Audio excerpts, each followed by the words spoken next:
much bigger, guys. Oh my God. Look at those incredible cores. Guys, if this were just clouds, it'd be gone by now. It wouldn't have held its round shape. Clouds don't do that, guys. Clouds don't do that. Now, I'm not saying there ain't clouds there. They're just not our clouds. They're clouds that are wrapped on their atmosphere. Those ain't even our clouds, guys. None of that is ours. None of that is our clouds. God, unbelievable. Unbelievable as it's moving. Oh, sorry, guys. As the planet is moving up and over us, the progression of it has been incredible, guys. There's this one here in the north, and this is dead south. Dead God. Because there was a time when I walked right past this and didn't notice it. 2009, 2010-ish. Then things changed. The skies became colorful. The skies became different.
Capture of the planet Saturn and its yellow moon, one of the 8 planets in our binary solar system.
Well, hello, everybody, and welcome to the 155th episode of the Citizen Science Podcast. I can't believe we have made it that far, but yet I do believe it because we've been doing it every Saturday for over 2 years now, and I can't imagine a Saturday not doing it, actually. It's going to go on forever, I guess, as far as I'm concerned. But welcome. As you know, I'm Rebecca, your executive director, and I'm happy that you all are here. It's great that we get to see each other on a weekly basis, sometimes even more often. If you saw, I went live a couple of days ago, and I had video footage to show you later of what we saw because it was so good. I made 2 trips. It was a 2-trip day, and you know it's good if I do that. So anyway, yeah, we're going to be talking about planets and asteroids, and I know I say the word asteroid a lot more than planets because there's so many, and it seems like that's mostly what we see besides the planets. You know, there's so many asteroids involved, and you would never imagine that we'd have these objects passing out just outside of Earth's atmosphere. Like, it just seems like a movie or a storybook. It just can't possibly be real, yet we have endless amounts of photographs to support it. You know, I mean, we're not just, dreaming this up. And I know most of you listening right now are experts and you already know this. So I appreciate you all being here. Let's go ahead and get Samuel Hofman on here with us. For those that don't know, this is the person that all of this information is from. Like, there's only one person that has this information like this, nobody else. And we're fortunate to have him join us every Saturday like he does, to give him a place to reveal his disclosure of his discovery of a binary solar system that we're definitely purposely not being told about. Like, it's a huge deal. So let's go ahead and get Sam on here and see how he is doing way up in Montana. Let's see. Hey, Sam, how are you today? Hello. You were locking your picture was freezing through that whole entry. Oh, no. Are you? Yeah. Okay. Well, you know what? I may. Yeah. Well, tell my son he may need to reset our router. I'm feeling it. It could happen. Let me know if it continues. Let me know, and I'll just do that. Okay. Yeah, we've had some internet issues here at the house this morning as well. It kept stalling on me. There is solar activity hitting Earth right now. The Schumann resonance is off the scale still. There's some crazy ass activity going on in the sun, everybody. We are having a really, really weird week. I'm glad everybody is here listening. Thank you for attending again. And we're going to try to get through the show. I got through Nova's birthday this week, and we went out into public, and I came up with a sore throat and all of that out of the deal. And so I'm a little already under the weather. Hopefully this is the worst it's going to be. Knock on wood and all of that. I know. You just got better. I mean, you just got better. Yeah.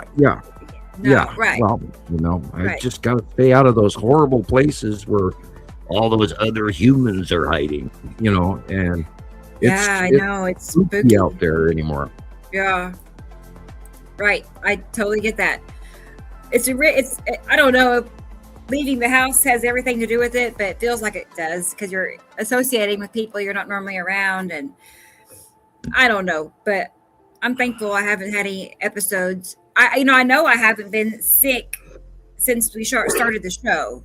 Like, because I would definitely remember, doing a show and feeling terrible. I would, so I haven't, so that's an accomplishment for me. So, well, let's go ahead and proceed. Let's go ahead. And Sam, I have to tell you one thing. I found, actually, someone tagged me on TikTok to look at this video. And there is somebody, I'm familiar with this person's account, sort of. Anyway, he was like, have you all heard of the two sun theory? And he proceeded, he basically explained everything that is your disclosure, but I kept looking for your name or waiting for him to say your name or my name or anything, nothing. He was just calling it the two sun theory. And then I'll play it here in a little bit. Okay. Hear it. But yeah, I'm like, wait a minute. Just taking this information and acting like he come up with it, because that's kind of what he was doing. 2 thumbs down. I saw our favorite disinformation specialist again all week putting out more Zeta talk crap, and then of course they're using the planetary names that Nepesity, is Saturn, which is our information only, because even the planetary names come from me through a video that you can't even get anymore, and all the way back in 2008 it was banned in the US, and then I got a copy back from Berlin, and then they re-released the same video a couple of years later, but I still use the German link. But there is so much crazy going on in the world right now that I would believe, unfortunately, almost anything. And then not only that, at the same token, you literally can't believe half the shit that's out on YouTube anymore. It's like, you've got to be kidding me. And it's horrendous disinfo. It's just it's scary. I mean, what happened to reality? Where are we? I quit watching YouTube a long time ago because it seemed to me to be worse than Facebook and worse than TikTok when it came to just pure psyops and propaganda. It's just it was just one video after another. You really can't. I get on there to get like our time-lapse video footages and stuff like that, and that's about it. I don't spend much time on YouTube. We had some good trolls on your live feeds the other day, and I did enjoy bantering back and forth with them because I actually got to the point, trolls don't bother me anymore. I actually like arguing. I know you do love it. And give it. I'm happy for you when that happens. Little verbal duel is fun. And try to insult them without actually insulting them. My favorite one to this date is I have to think about it to get it right, but in order for you to insult me, I first have to respect your opinion, and that's the the skinny of it. But there's a better way to say that. But it's scary what people buy into. Today I turned on my computer and NASA has informed us there's a nearby solar system that shouldn't be possible. It's like, well, yeah.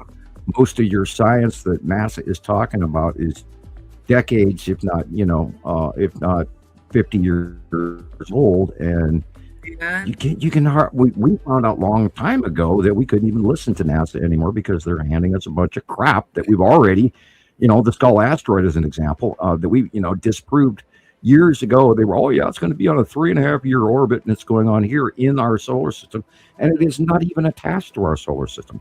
And it again is the only object they have talked about out of the Nibiru group that they've actually publicly admitted to reality to. So, yeah, right. It's crazy. It's crazy. I agree. I mean, it really is. And it's hard to. I get it. That people have a hard time just believing a random nobody on TikTok or YouTube. I get that. But that's where, like I said, we're different because we have the proof to back it up. Right. The proof. And they have to be willing to take the time to go through that proof. This April, April 9th, it'll be 16 years that we've been doing this, and nobody else has this much time involved in it the way we do. And we have the proof. We have the proof. And of course, the site drawings. There's no way to make this shit up. People, it's real. Yeah. I was going to show you this. I was just going to say, there's something there. Is why it's dark like that. And that. Well, look at the ground. Look at the lighting. Everything's wrong. It's off. It's all wrong. Yeah. The shadowing is wrong. Very object, big planet. I was watching a video that was filmed in, I think, about 2011 and 2012. And I'm looking at the video going, oh my God, look at the light in the forest around them. Look at the lighting on their face. And it was so bright and so beautiful. It was like, God, what a good, well-filmed movie. In the reality is the lighting back then was normal. And now our lighting is wrong. I mean, look at the ground area here on this picture alone. It's wrong. The light is wrong. And you can see the planet pretty well, Yeah. If you really know how, you have to teach yourself how to see them and what they look like. It's not a little dot. It's actually the whole sky, at the darker area, everywhere that's darker. So, the lens flare is showing a smaller object to the right of the sun, which is probably the blue asteroid. Okay. Look how dark. And it comes down at a perfect little slant. Not a little. Huge slant. Yeah, that lighting is completely wrong. Yeah, the sun looks strange there too. Okay. Well, I got some pictures from Petty in Hungary today, and they're quite interesting. And a lot of material coming in this week that was just amazing. And yeah, I saw. I like the startup that you were using Jesus's video on the startup show. I like that too. I don't know if he's out there, if he saw it yet, but we'll play it again when he gets here. Yeah, so we had I saw. Oh really? Yeah. I caught my attention when he was just like relishing it, standing there looking at it. He was like, "Oh, you guys, it just, Anyway. I get that feeling too. Wait till you all see my videos from the other day. It was perfect picture day. So I know Gillian knows. Let me get Gillian here and she'll tell you all about it because she was there. Okay. Hey, our friend in Scotland, Gillian Watson. Hi there. Oh, hang on, let me turn down. I like your hair. Oh. Yeah, that looks cute. Is it cute? It's cute. I can't even see her yet. Oh, there she is.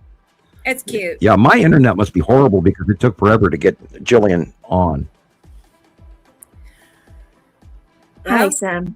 Do I speak slowly? Hi, Gillian.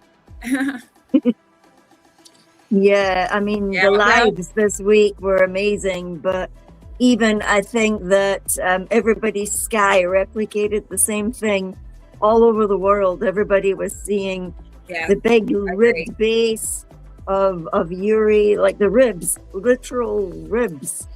In one country, like it replicated over here. I've seen them as well. So I was looking at them going, oh my God, this new person's actually going like, what's this? And I'll like, that's ribs, like for sure. But how do you explain to them it's the ribs, like it's the ridges on... Are you saying, like I call it fingers? Is that what you're talking about? The same thing? The little band? So it's actually, it's like, I seen it in 2018 for the first time. I still vividly remember seeing it and staring at it and thinking, what is that? And Sam was all nonchalant and just said, oh, that's like the salamander side of Yuri. Wow. And it was a September as well. And you could see like the fishbone rib thing happening. Okay. And the salamander shape stuck right on it. It's like right on it. Oh, ribs, salamander. Okay. Yeah. Right now it's so big and so close to us, you don't even get to see the whole salamander. You get to see the two arms and the head and the chest and stuff. And Rebecca was exactly right. I was very happy that the other day on your live, you were talking about Yuri, how Yuri has risen up. And you noticed on the drawing, which is good. You did notice. And you have to see the little nuance changes because they do happen.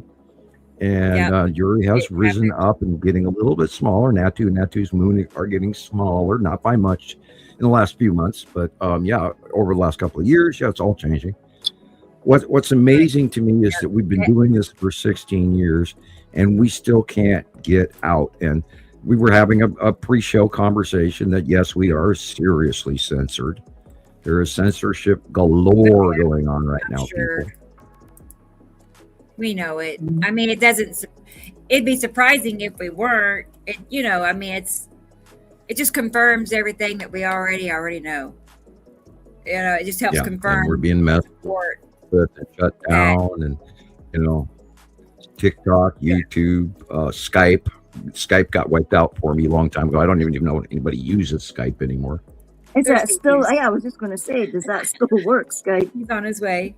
Yeah. I don't know. Jesus. I can't use it. Okay, let's go ahead. I see we have another co-host ready, all ready to go.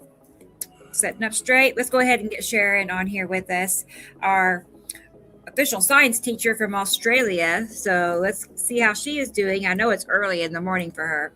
Good morning, Sharon. Watchers. G'day, how are you? I'm very well. How are you? To Rochelle. Yeah, thanks. It was wild staying up till 2:10 just to post on her wall. Did you get to be first? Because I know you like to be first. Well, I had to be first. Yeah, you were her mama. You were right there first. That's cute. Well, I reminded her how many. Let's go through it. How many months? How many days? How many minutes? It had been since she was born. So, and I posted it exactly on 10 minutes past 2. So it was exact to that minute. Nice. Yeah. Well, I haven't seen who's first yet. Actually, I'm anxious to see who did what. But did you notate first? Are you talking about first in the comment section? No. I'm saying first on her Facebook wall. I let a couple of others in first because I know you post around 3 a.m. my time, and by then I'd already gone to sleep or got woken up at 4 by my cats, and I checked and I went, these guys are here already. Gosh, they must off the mark. They must wait for you to post. Well, it's especially Eyes in the Skies. Dennis, he was first this time. Oh, okay, all right. That changes for me. I can never see who was truly first because it seems like for some reason it changes on the credits. Yeah. It depends on whether Rebecca logs back into it after the post, because then it gets Rebecca's fault then. Yeah, right. Yeah. How many times do you sneak a peek then? It's bad that it's sneak a peek before the show, Mommy. I know. Well, I'm glad you're here, Sharon and Gillian, and we're still got others to go. Let's go ahead and get Christopher on here. Wish Nova a happy birthday for me, Sam. Vegas. Okay, I will tell her. Oh, Nova's birthday. She had a birthday this past week. Yeah, I mean, Sam was telling us that she got a sewing machine, Sharon. I know. Wow. How cool. Yeah, she wants to learn to sew, and she did a whole bunch of homework, and she looked out what machine she wanted, and so we went out to Michael's, and because they advertised that they had this machine, and of course they didn't have it in stock. Of course. And so then we went to Walmart to get her birthday cake and all of that, and so while we were wandering through, so they could get new chargers for their tablets and all of that, because the chargers keep wearing out, so I'm always buying new cord. So while we were walking through the electronics department, we swung past sewing, and lo and behold, the very machine that she wanted was sitting there on the shelf. And so we got it at Walmart, and it was actually, believe it or not, it was like $30 more expensive than Michael's for the same machine. Yeah. And supposedly Walmart has lower prices. No. And of course, for everybody, I recommend that you go to YouTube. The Walmart meat scam is back and running, or I don't think they ever quit doing it. They got sued for $48 million in a meat scam, where they're marking the weight, and you have to pay price per pound, and yet these items of meat do not weigh anything in comparison to what the tag says. So we have the same problem here. So that Walmart doesn't sue me, I will shut up at this stage. Do you know what ours do? You can't actually do anything with our meat because it's all locked up in a box. I don't know how you would get the box open so you could get your steak I would out or something. I would buy a packaged pre-sliced ham there every once in a while. I'm not going to do that anymore. Right. But I don't buy meat at Walmart, period. Pay extra. Yeah. I'm going to go ahead and get Christopher on here because I can see he is ready. He cannot wait to be on the stage. So, hey, Christopher. Guys. Good How's to see everybody you. doing? Hello. Happy birthday, Nova. How's Vegas? It's good. It's gotten colder finally, which I'm not too happy about. But yeah, it wasn't like the 70s for a while, but now it's down to like the 40s and 50s. So yeah, it's really pretty. All the mountains got snow finally, and yesterday was pretty awesome. We had this like planets everywhere. It was pretty cool. Oh wow! I haven't seen your pictures in. You didn't get any of the fire issue that has of course gone through Kansas and Oklahoma and Texas. Thank God. And and I hope those folks are doing well there, and I hope nobody got unalived because of it. There was a lot of burning. And of course, Rebecca, on your live show, you saw the wind. You were out there doing your live show. There was terrible fires the day before. I guess it was Tuesday. Northeast Oklahoma, Panhandle area, Texas Panhandle area. Pretty bad fires. So because my friend that's a rancher in Texas was saying, she actually sent me the pictures, but she said that people from Oklahoma had sent the Texans hay for their animals because they were having such a bad time too. Yeah, huge drought going on in that area, and which is amazing because, of course, they didn't get any of the winter that they were supposed to get because it all went around us in weird ways because the weather is different and the planet is different. There is lots of talk that, and I've avoided going there, but there's talk by some scientists that believe that we're headed to another ice age. And of course, it's too soon for that to happen because it happens supposedly every 100,000 years. But there's a lot of talk. We've got to heat up first. We got to heat up first. Right. I looked at the heat records the other day, and I was actually sharing that with someone. We've raised the temperature 1.9 degrees in the last 10 years. I don't think they're telling us the truth on that one either. I don't think so either. If you look at it, and current example is I take a screenshot of what our weather is going to be like every day. And today it's going to be 35.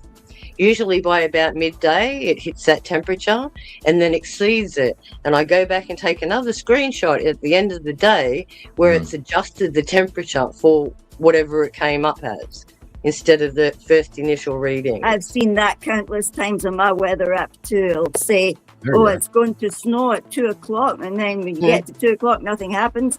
So they put it forward to say 6 o'clock or something. And the thing, you can watch on the weather app as the stuff approaches near, and it's great big, and then it goes and it goes around us. Yeah, well, we're suffering with humidity right now. We haven't been anything under about 85%. Oh wow! Yeah, so temperatures in the high 90s, but it's the humidity that gets to us. Yeah, of course. It's dry it's awful when it's humid and hot. And that leads to a lot of drought because the moisture is being contained in the air and not being released either. Of course. And when it does come, it comes all at once. Look at some of the weather in Europe right now where they're getting meters of water, instant flood. Yeah, well, there's repetitive storms coming in off the Atlantic that are, just zooming straight across from the United States, and the ocean, both oceans, or depending on how many oceans you really want to count, they're all acting really, really, really freaky. The weather, the oceans are acting very, very volatile right now, and I don't think that's even being covered at all. No. Well, look at the anomalies, and you only have to look at some of the film clips from the tankers right now, what they're facing in regards to rough seas. Then you look at the cruise lines that are cancelling specific areas because of the storms. Wow. They said that there was an atmosphere breach as well this week, and that 6,000 planes were told to get down or not to even go up. Yeah. There's another closure in Europe somewhere. I can't remember where, but they're affected by heavy weather right now. There is a breakup in the Ukrainian-Russian war going on. Elon Musk canceled Russia's Starlink, and now they're in dire trouble. And then China forced Elon to move his satellite so they could launch theirs above. Speaking of satellites, there is a big report out there that the junk field, the garbage patch up there in space where they sent a lot of Russian equipment.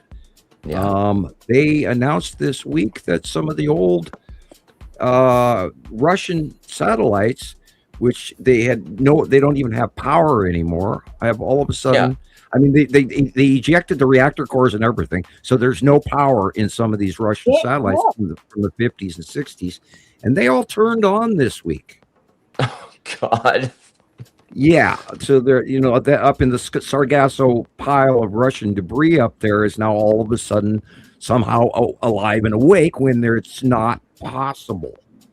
And that happened, of course, Voyager 1 and Voyager 2 as well, being rewritten subcommands inside and turning on old systems that had long ago been turned off. And they don't even know how it got turned on. And we talked about this, I think, last week's show. There was a big flash that came from 3i Atlas as it rounded Area X7, in other words, planet Matim, as it slingshotted around, and then it stopped. It actually stopped in place, which comets don't do, and then it changed its rotation to the opposite direction from what it was previously doing. So there is so much cover up going on, people. You wouldn't believe. It's insane. I DSB Worldwide.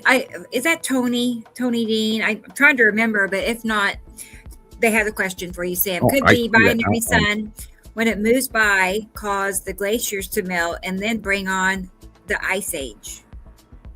We already have glacial melting in Antarctica. Yeah. Yeah, the Ross Sea shelf is collapsing. We'll have sea level rise big time.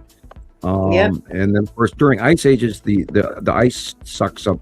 That's when the ocean levels go down. It's entirely possible, but I think it's too early in the actual 100,000 year cycle. Yeah. But then, we've got to be in a certain position in space for that also to happen. And right, and then we're in a position right now where it's not going to happen for at least another probably 2,000 years, if not longer. Yeah, the ice ages, it comes on from a change in our planetary position, the angle of light in which the planet hits us, as well as sequestration of greenhouse gases and all of that, and changing and all of that. But it's absolutely amazing that we really can't trust anything that older science has told us for decades as true, because there's so many examples now that they were wrong in so many ways when it comes to actual physics. And I think they're finding out just how wrong they were. Yep.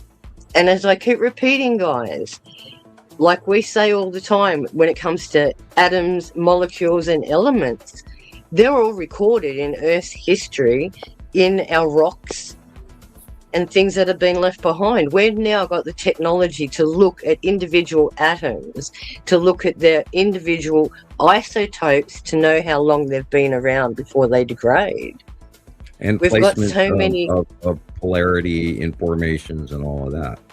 That's right. And magnetism that's been caught in trees from the pole shifts from 10,000 years ago, because they're lying on a different axis. This is why we have magnetic hills, where you can go in your car and sit at the bottom of the hill and get pushed up the hill, because the magnetism has been reversed in that area. So it's cyclic. They have lots of those in Montana. There's an area here in Scotland where you could stand and your hair would go electric. That sounds like a vortex or a ley line. Lightning. Yeah. Lightning. Hey, guys, I'm going to interrupt for a moment, and we have another person in the green room I'd like to bring on and chat with them and see how they are doing. It's our friend Thomas, all the way in Germany. He is here to probably give us an update on all his lives he goes on over on TikTok. He's doing a great job. Let's go ahead and get Thomas on here. Yeah, I was just texting with Jenny. There he is. Says hello as well. Hi, guys. Hi, Thomas. How are you? Well, how's it going? How many hours have you been live today? How many hours? 0. Oh my God. I bet you're having withdrawals. That's why you're here. Yeah. No, today was a relaxed day, so I don't want to go live today. But yes, the days before, in average, about 8 to 10 hours sometimes. Yeah. So. That's amazing. But today, nothing. Yeah. What's up, Chris? That is amazing. Doing good. So, but you know what? Nice. I can kind of understand that because when I go up the street outside and go live, like, I usually don't go home till it gets dark and there's nothing you can see. I'm usually tired in my bed for you. Yeah, I'm like, God, how long is she going to do it? I know. 3 hours is average, I guess. Yeah, for sure. For sure. So, but I would keep going if I could. Somehow or another, I'd manage to do it. But sometimes I have a break. I have a break between, so I don't do 10 hours straight. So I have a break, but in general, it's about 8 to 10 hours sometimes. Yeah. Yeah. But you can get lost in the talking and the passion of just going over and over and over. We even talk to a mate about it. For example, if I'm talking to Sharon, you can go for 3 hours and go, oh shit, oh yeah, I'm gonna go to the shop. Oh no. It's like a CD, a replay CD. So you put play and then it goes and goes every time the same round. Sometimes they get questions, but yes, it's always the same. Oh yeah. It's funny sometimes, but sometimes it's also very boring because people don't think so much about it. So sometimes they say, okay, it could be possible. Let's see how it goes this year. And so sometimes it gets boring, but it's okay. It's quite funny. Well, I was talking to some of your members in Germany Skywatcher this week because I saw they put out some videos, and I ended up, translating in German back and forth to them, and them continuing to speak in German, so I had to run to the translator. Nice. And, so I had a nice talk with some folks on German Skywatcher, and they've got great work. Okay. Yeah, they're doing some videos. We're doing some new videos and put it up there, and so that's why the people are the group and have fun with it, in my opinion. I was going to ask you a question. Who is the person that's making the new videos in the Germany Skywatcher group? Is that great? Ben? Yeah, I've seen several videos made recently. It was Sven, so I give him some input and correct some things, but in general, he doing the technical job because I don't have interest in the technical job. And he said, okay, I will do it. And the last day he asked me, okay, I want to do a new video about Isatom. And I get the correction yesterday from Sam. It's called not a winged sun planet, but you all know what it means. So he wanted to do a video about the winged sun and Isatom to cut in and the effect, and I said, okay, cool, you can do it. And I sent him pictures, and let's see how it goes. Great. Yeah. He's catching on. I believe that's who I was talking to. Quick. You're teaching him well. You are. His stuff is pretty good. I can see good. it. I was going to say, I'll show you all here in just a moment some of his videos. There's been 3 or 4 maybe I've seen. It was a little weird seeing the German names posted on everything, and I was like, wow, is that what that means in German? Oh, is that what that means in German? And learning new German words. Rebecca also put in the drawings in German, so she's translated it with the AI and put it in German in the group. It was very nice. Good. Awesome. Yes. Well, I'm glad you're here. I'm glad to see you. Let's go ahead and go look at the comment section and see who all is on that side of the screen. Let's see who's out there. Thank you for being here. There's a bunch of comments. Okay. All right, guys. Let's see. I show on my end at this moment, it's it's Dennis. Dennis is in the house. Good job. Beat me by about an hour. Good job. Yeah. Let's see. Right. It shows he time stamped on my end at 10:50. So we'll see. Yeah. It's about the time I got it posted. So, but I know Dennis was watching in the chat the other day. Actually, guys, I was going to say Dennis was in the chat the other day when I went live. I think both times, actually. Yes. Anyway, Anyway, it was fun. I didn't mean to cut myself off, but you know what? We're going to hold the comment section because I see Jesus has entered the building. Okay, so let's go ahead and get Jesus on here first because I'm sure he wants to be part of Hellos. Okay, here we go. Jesus Marquez in Utah. Hey there, Jesus. Hello, everybody. Feels like forever. Feels like forever. I think I missed the last 2 shows. It's Where have been. you been, I mister? know. Did you I drop off the edge know. of the planet? It's been a weird month. I had a cold, and then I thought I got better, so I got a little too comfortable, I guess. And then Yeah, welcome to I my ended up world. I ended up getting sick again. I think I never left, and then it just kicked my butt the second time. So yeah, I should have. You know, they say always continue your cold medicine even after you feel a little better, because you still have a lot of junk in your body that's still that's still there. So, but anyways, how's everybody doing? It's nice here. It was cold, and then it got really nice. I mean, nice, you know, not nice, but not normal, you know. But it's really nice day. I was going to say the other day when I went live, it was warm during the day. It was warm, and then I went back up there for sunset, and the temps dropped like 40 degrees. I could not believe how cold it had gotten in just 2 hours. It wasn't long, so a cold front passed through. So now it's back in the 30s. You know, it's colder again. So yeah, that's not a big deal because it'll be back in the 60s. Good to see you all. Still too warm. I want to show you guys something. You know that 2 cup of coffee thing. Okay. Yes. Okay. It's a real thing, guys. Let me. I'm addicted to Let's see. Where's the evidence? watching and coffee. Sorry, I missed it. Oh wait. Anyways. Sorry. There's 2 cups of coffee. Yeah, as you I see. love the armor. And I did not. 2. Oh, what? Yeah. That I was gonna say there's 2 cups of coffee on the What? on the show thing. Started out as a joke, but it's actually a real thing. Yeah, I get it. What's funny is. Sorry, I was just gonna. Hello, everybody. I was just gonna say, where'd everybody go? Hey, come back. Where do we go? There. I was gonna say I did not instruct ChatGPT to do the 2 cups of coffee. I did not. It just threw that out there like that, and we went with it as I just trusted that was meant to be, and obviously it was because I do that all the time. I'm like, dude, should I just get 2 cups? That way I save myself a second trip. I'm gonna drink it anyway. So, and I hate I can't do hot coffee. I just don't. I feel like it tastes like filter. Like I can literally taste the filter. What kind of cups? I don't do that. It has to be freshly brewed.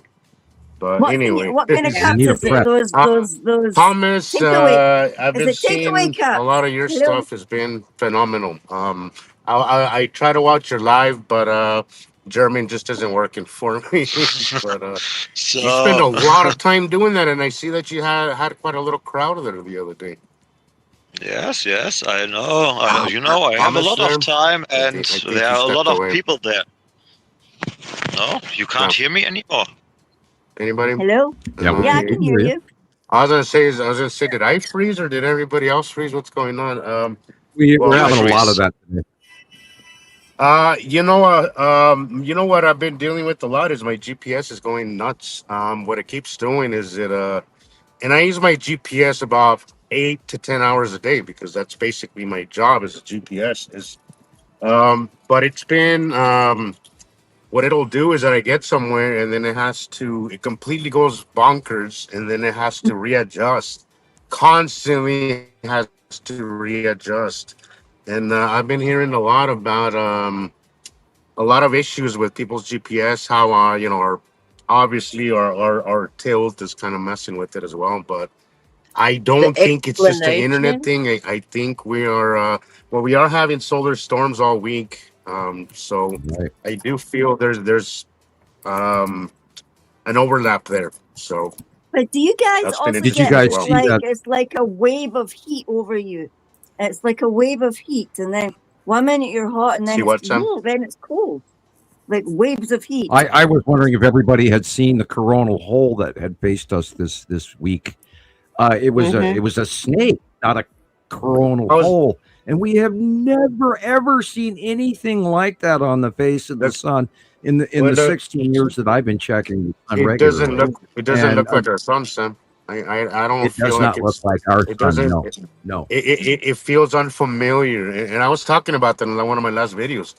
Something as constant in our lives as our sun and the moon. How do you not notice when it changes? It's like if one day somebody changes your wife or your husband, are you not gonna freaking notice? You see them every day. How do you not notice these things? You know.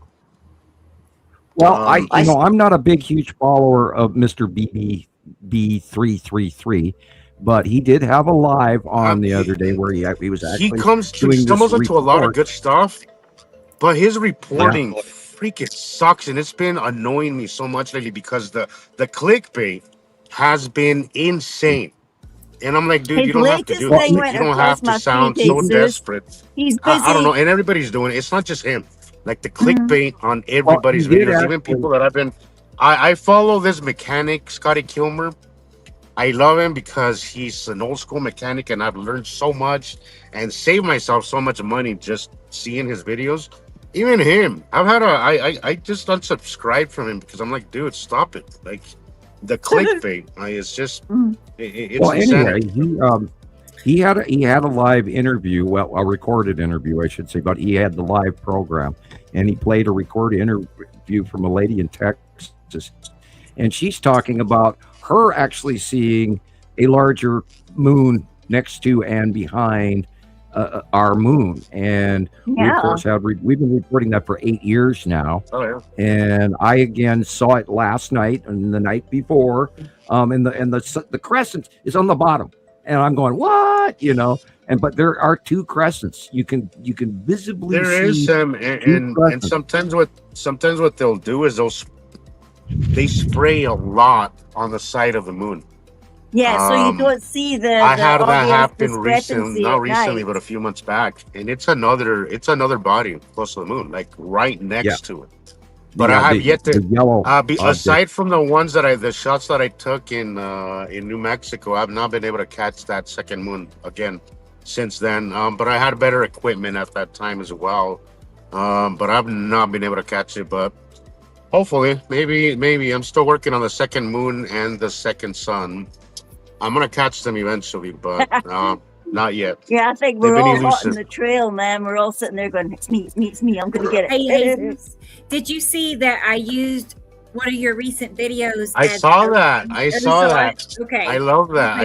Thank you. That was awesome. Yeah. And that was last. Okay, so last week. I mentioned how there was 2 Isatoms that I was gonna do a video that I was putting together. That's actually both of those videos, and I'm like, oh wow, well, Rebecca made it even better. So look at those incredible cores, guys. Right now, look how suave you look there. Woo. Yeah. Look at that. It's perfect. Ideal. Look at it. Perfect. Don't do that, guys. Okay, so is that Casper on the bottom right? Or is that the red asteroid? Right? No. On the bottom right would be the green asteroid. Rebecca kept getting on her live show, she kept getting this rainbow thing, and she kept pointing it out, and I was going, that's Casper, it's Casper, it's Casper. I kept typing, and she didn't catch it. But. Yeah. Sure didn't. I didn't see that. Yeah, I asked him later, and he said, "There's, you know, those few days that you get that you're like the entire day. It's just unbelievable. This was that day. It's one of those rare occasions when you're just like completely taken aback by what's happening. It was such a fascinating day, and I wanted to go live, but I was like, no, this footage needs to be recorded on a better format because, God, YouTube sucks. Like YouTube's format sucks. Didn't keep it. So where's if you want to, I can't zoom in. I can't zoom. Oh, I can zoom in, but I can't zoom out. And zooming out is great because it gives you a little wider of an angle.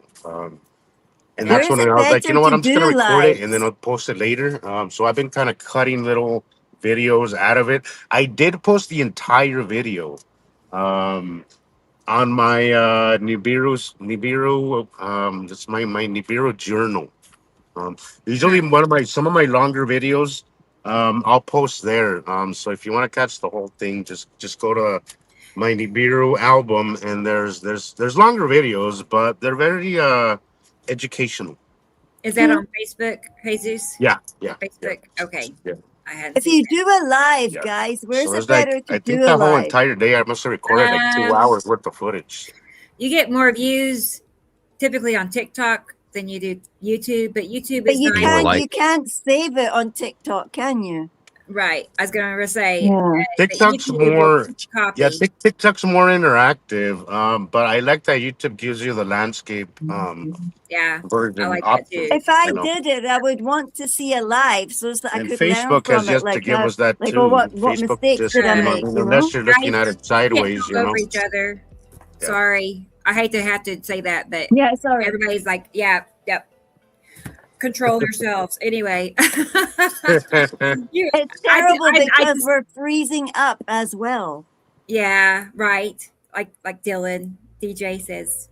He's ready. Let's go look to the chat and see who's here. One moment. Let's do it. One moment. Let's go ahead and That's funny of need to go there. Dylan James. I know, just as we talk about freezing. Let's get to the top back up here. It's still Dennis. It's meant to be. It's Dennis's spot. So good, glad that you're here. And then here, DJ, I guess a close second. But anyway, DJ's here, getting amped up for the show. Good. I'm glad you're DJ. here. To the kitty cats. You know I love it. You know, more kitty cats. And then I see Sharon's name. Yep. Hello.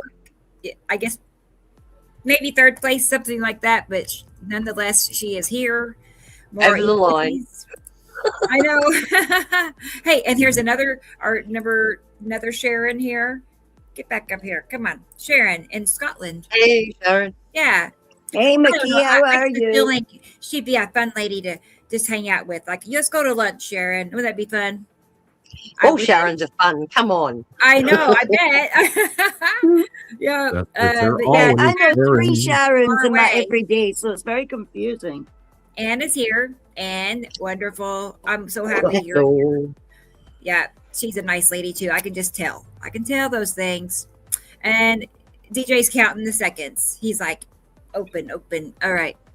DJ's excited. You can tell. Oh no, it's fun. Here's another fun lady, T. Racy. Hi, T. Racy. Hope you're well. Of course she's here. She was with us the other day on our lives. Yeah. So amazing. Right. And I'd give anybody that stick around credit because I know hearing the wind is annoying. Yeah. It was annoying. It is annoying. I know. So to stick around and watch the whole show, I might gotta give him credit.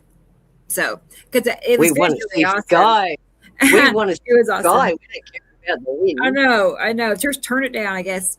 Yep. But okay, moving on. DJ, we got DJ again. DJ is so happy. Look, he's even dancing here. Boy, good job, DJ. See, 10-minute countdown. Even T Racy's getting into it. I love it, y'all. Yeah. That's great. She's like, where is everybody? I watched last week's show immediately after last week's show, and let me see here, by 2:50 a.m. you had 436 views on last week's show. Nice. And then literally, by the next morning, it slowed down, and by Monday it was 489. Of course, and I did not check the total this morning, which I usually do, but I didn't do it. Well, I forget that. Yeah, we have a lot of people watching immediately after the show. We literally doubled our view count, which was great. Although I think our view counts are way too low. And plus it's always stealing our material now. Yeah. I think we're being stealing our material. Somebody is. I know. This one video, I was like, it just kind of rubbed me the wrong way. I'm like, I did drop all the information, in the chat to explain, like, wait a minute, this is Sam Hofman's information. There's nobody else that has this theory. You know what's good about that, Rebecca? We have records. going back 16 years. So no one else can come out and beat their chest and go, I was first. Right. It's just like they're piggybacking, and they're just going to be like, I had this idea. There might be two suns. And they were just unraveling Sam's information, by the letters. But not only that, there's so much talk and stuff on the internet now about the Anunnaki, cosmic disclosure, and all the other rubbish that's going on that's infiltrated everyone's mind now. And these people have gone, great, time to jump on the curtails. Let's make some.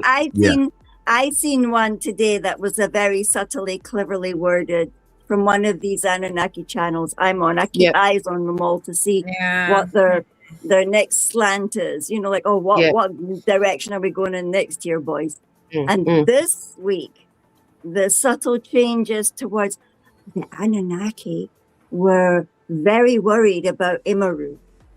Something was about to happen with Imaru. And then did they explain what Imaru was? Not a fuck. It's like it's going on about. Well, what they, and that boils down to the Tool Star and them not wanting to go in blocking their sunlight and go into an ice age because they're a very old civilization and they've got the technology to keep them from going into an ice age on their society and on their planet. And there's so much information about that is wrong that we don't even really talk a lot about Imaru.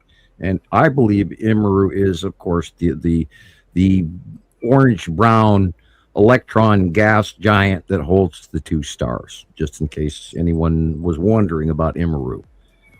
And we don't have a great deal of evidence, but we do have some. In the early years, 2010, 2011, 2012, you could actually see the big orange blob behind the star and behind all of the planets as well.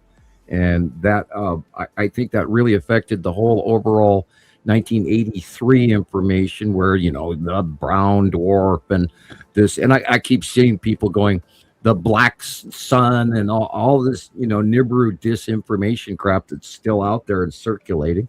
And again, I saw our favorite, I won't go into her full name. We all know who Leah is. And she put out a bunch of Zeta Talk crap this week again. And I typed that. It's like, when the hell are you going to start, sharing the facts instead of sharing all that Zeta Talk crap? And it's just, and she's using half of our information and mixing it with Zeta now. And it's like, all you're doing is creating confusion. And if you're out there doing that, stop. Just knock it the hell off. If you think you're an expert on this, you're not. And we have the facts. We have a coalition of people around the world. People, we're not some idiot sitting in New Jersey in a closet trying to make our likes and our views for TikTok or whatever. And we're a group of people. Go ahead. One other thing, Sam. One other thing is you have direct contact knowledge. Sure. Something other people just don't have. Right. Yes, I do have off-world information, people. That's it. And that is a direct conversation with an actual extraterrestrial face-to-face. It wasn't one of those, what do they call that? I can't even think of the word. Contactee. Well, yeah, direct face-to-face rather than the word that's escaping my brain here. Welcome to age 65. Yeah, I'm 40 and I do it too, Sam. Beamed up, abducted. Which one? A channeler, yeah. Yeah, I'm not channeling anything. I'm not remote viewing this off-world information, people. This was direct verbal contact. I've noticed that Brashear, the one that channels, is now talking about Nibiru. But Sam, I think there's a few factors here. Look, there's so much misinformation out there that people sometimes look at us like just another conspiracy theorist channel, but we're not. Like we have so much, extensive knowledge here and study and observable scientific evidence. I was explaining. I was having a good conversation with somebody recently, even though they weren't on board. And then they started arguing with me. Like, they started arguing with me, and their argument, Sam. Hold on, just hold on. Their argument was that space wasn't even real Oh because no. if there's a sun out there, why is space dark? I'm like, dude, that is really simple. So that's why I reposted that light, how light functions. That light can literally Right. pass in front of you. You won't see it unless there's a surface for it Or to. gas in order Our to actually at make least time. our eyes won't capture it because our eyes are so limited. Right. He was not. I could not get this through his. I could not get this through to him. And in the end, I pulled a Thomas. I'm like, you know what, dude? Like, I wasted enough energy on you. I just can't do this. Like, you like one thing is not knowing, but actively choosing to Dumb. stay ignorant and not actually going out, because what I showed him was observable. It's not like it wasn't something that, like, I showed him literally the experiment, how like you can literally see the light on one end where it lands, right? But in between that space, it was still dark, because that's just the way light works. Light is a trip. It is, but it's a really basic understanding of it. But if people just didn't understand, people want to argue things that they really Everything. don't know anything about, like, Yeah. whatsoever. I Everything. during the conversation, I mentioned our winter tilt. I mentioned our phases of the moon. I mentioned our sun arc. I mentioned high noon. These are all like foreign. These are all foreign concepts to this person. I'm like, look, maybe before you argue with somebody, maybe go do a little bit of your homework, because everybody wants to talk about things they know nothing of. And that's one of the biggest problems now with social media. Everybody is suddenly an expert, you know. Dude, like, you have to do your homework. You have to, because most of these things that people argue about are very learnable, and even I don't like Googling stuff, because I do stuff like that. If I need to know where the certain store is, maybe I'll Google that. But as far as scientific stuff, I don't like Googling stuff because I just don't trust it. But even that's Googleable. Like, you could literally Google that, and you could actually find good information on those things. Right. People are lazy. People are lazy. They don't want to do the work. That's I'm gonna get back to the comment section, y'all. We just so haven't can finished with the comment people are section. And I we're know. like, I'm just going to talk for hours. The Brendan's here. I know. Hi, Brendan. Focus. Brendan. Hello, Brendan Brendan. is here. Here's Brendan. Here's Carol Ann. Hi, Carol Ann. Hi, Carol. Good to see you. Hi, Carol Ann. Always. Okay. And then we got Michelle. Michelle is here. We saw her a moment ago. Hi, Michelle. Hi, Michelle. Baby. Yeah. Probably in kindergarten now. It's Robbie. Robbie's in here. Hey, Robbie. That was quick. Robbie's in Australia. Hi, Robbie. That's awesome. Hey, Robbie. Where's Indica Land? Is Indica Land okay? Oh, hello, Thomas. Haven't How is heard. it I going? haven't heard from him lately. Right. He posted yesterday Oh, down the road. Richard's here, Yeah, I seen that Hey, part. Richard. AKA Rick. Hi, Richard. Richard. Hi, Richard. Hello. I'm glad you're here. We can now take a deep breath and relax. But thank you, Sharon. Thank you. Welcome. A lot of us. A lot of us. Kitty cats. My name is Jesus, and I am an addict. Welcome, Jesus. We need an NFA. Do we need an NFA support group? Yeah. Support. Who's the head doctor with the shrinking stuff and the white suits? Yeah. Thank you. I love this sling. It's great. I know. She's cute. Got a little heart coming out of her tummy. Which one's Diana? Is Diana the chicken one? The one that loves chicken? Is that Diana? Oh, she does like chicken. Princess loves chicken. Princess is a chicken. Hang on, guys. Let the doggies out. Hang on. Chicken. Whoops. Okay. Hello, experimental. You need to make one with her eating chicken. That'd be fun. That'd be hilarious. I can do that. You'll see it next week. Okay. But all right. Well, Thank cool. you, Rebecca. Yeah. Thank you too, Sharon. Hi, experimental. Mice Krispies. I like that part. Experimental. I'm glad she's here because, to my understanding, I've heard that she's had internet issues, and you know, you miss the show when you don't have internet. So I'm glad it's working out. Sure. Glad to see y'all here. And let's see. Hey, Jenny is here. Jenny, our friend in Germany. Hey, Jenny. Admin in the Germany Skywatching group. That's so cool. Doing a good job too.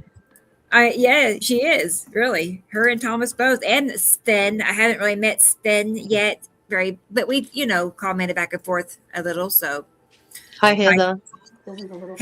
Heather's here.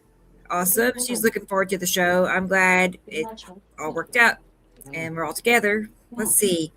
Bear with me. Oh, hey, Audrey. Wonderful. Hi, Audrey. In South Africa.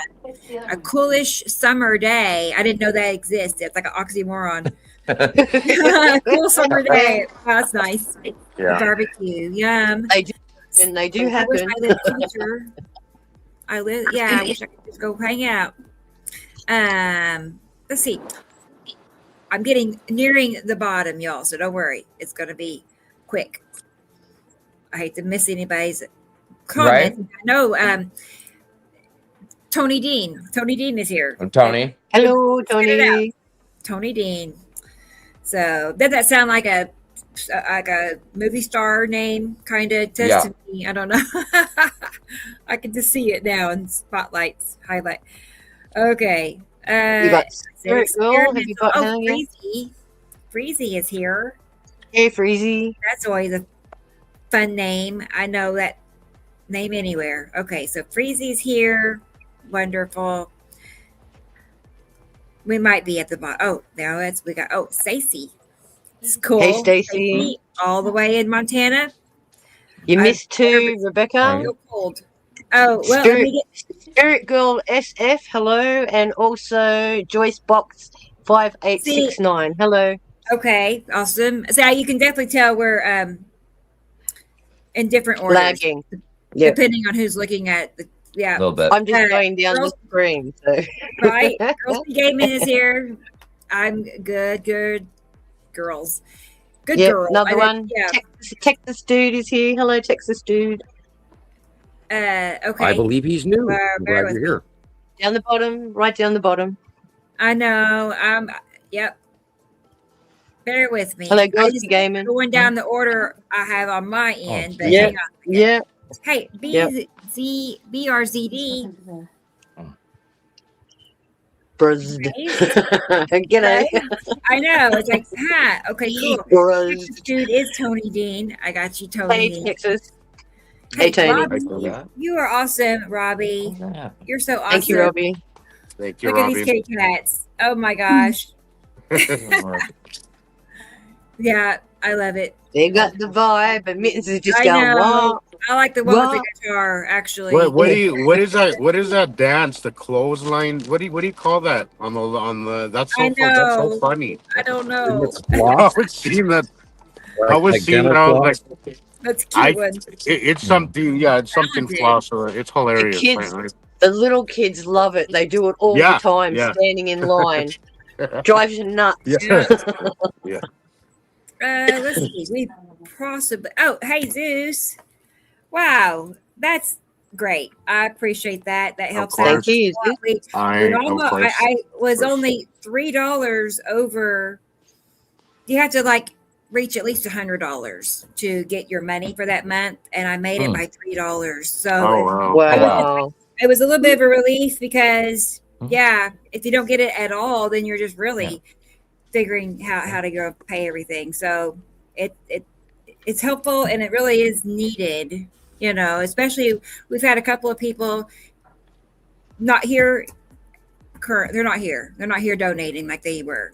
I'm not going to go into details. I'm just saying. And so you notice it. Yeah. That's all. We got teased, or I got directly teased on your live feed the other day where this one guy was going, how much money do you make off of lying to people? And I don't take that as an insult. Man, it costs us, dude.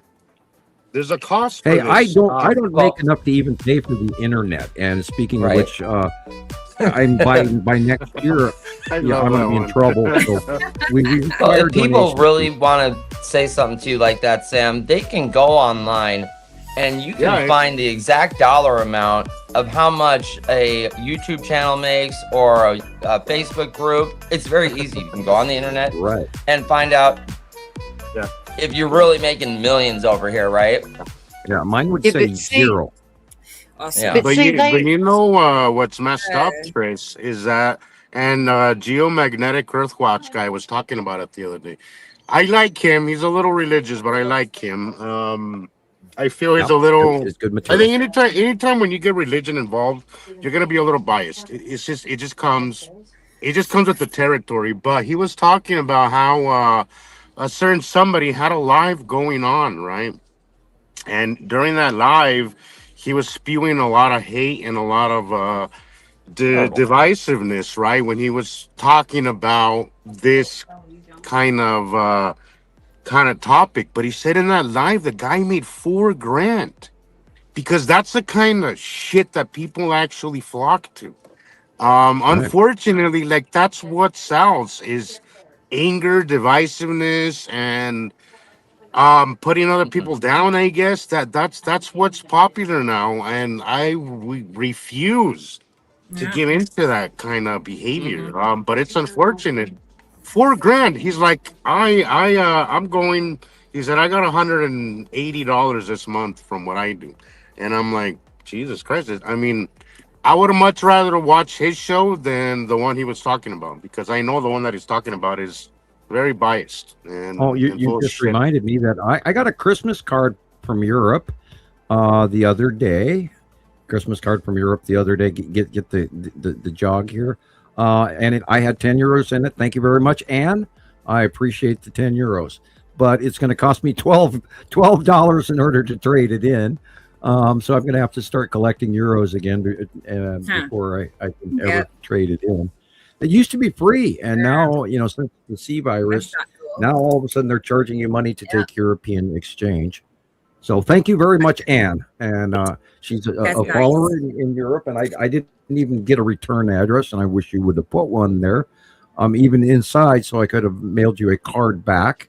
And people, we don't make a lot of money off doing this. We do need donations to keep going. We're going to be now. I was talking to my daughter this morning. We are going to run into a trouble when Shiloh turns 18.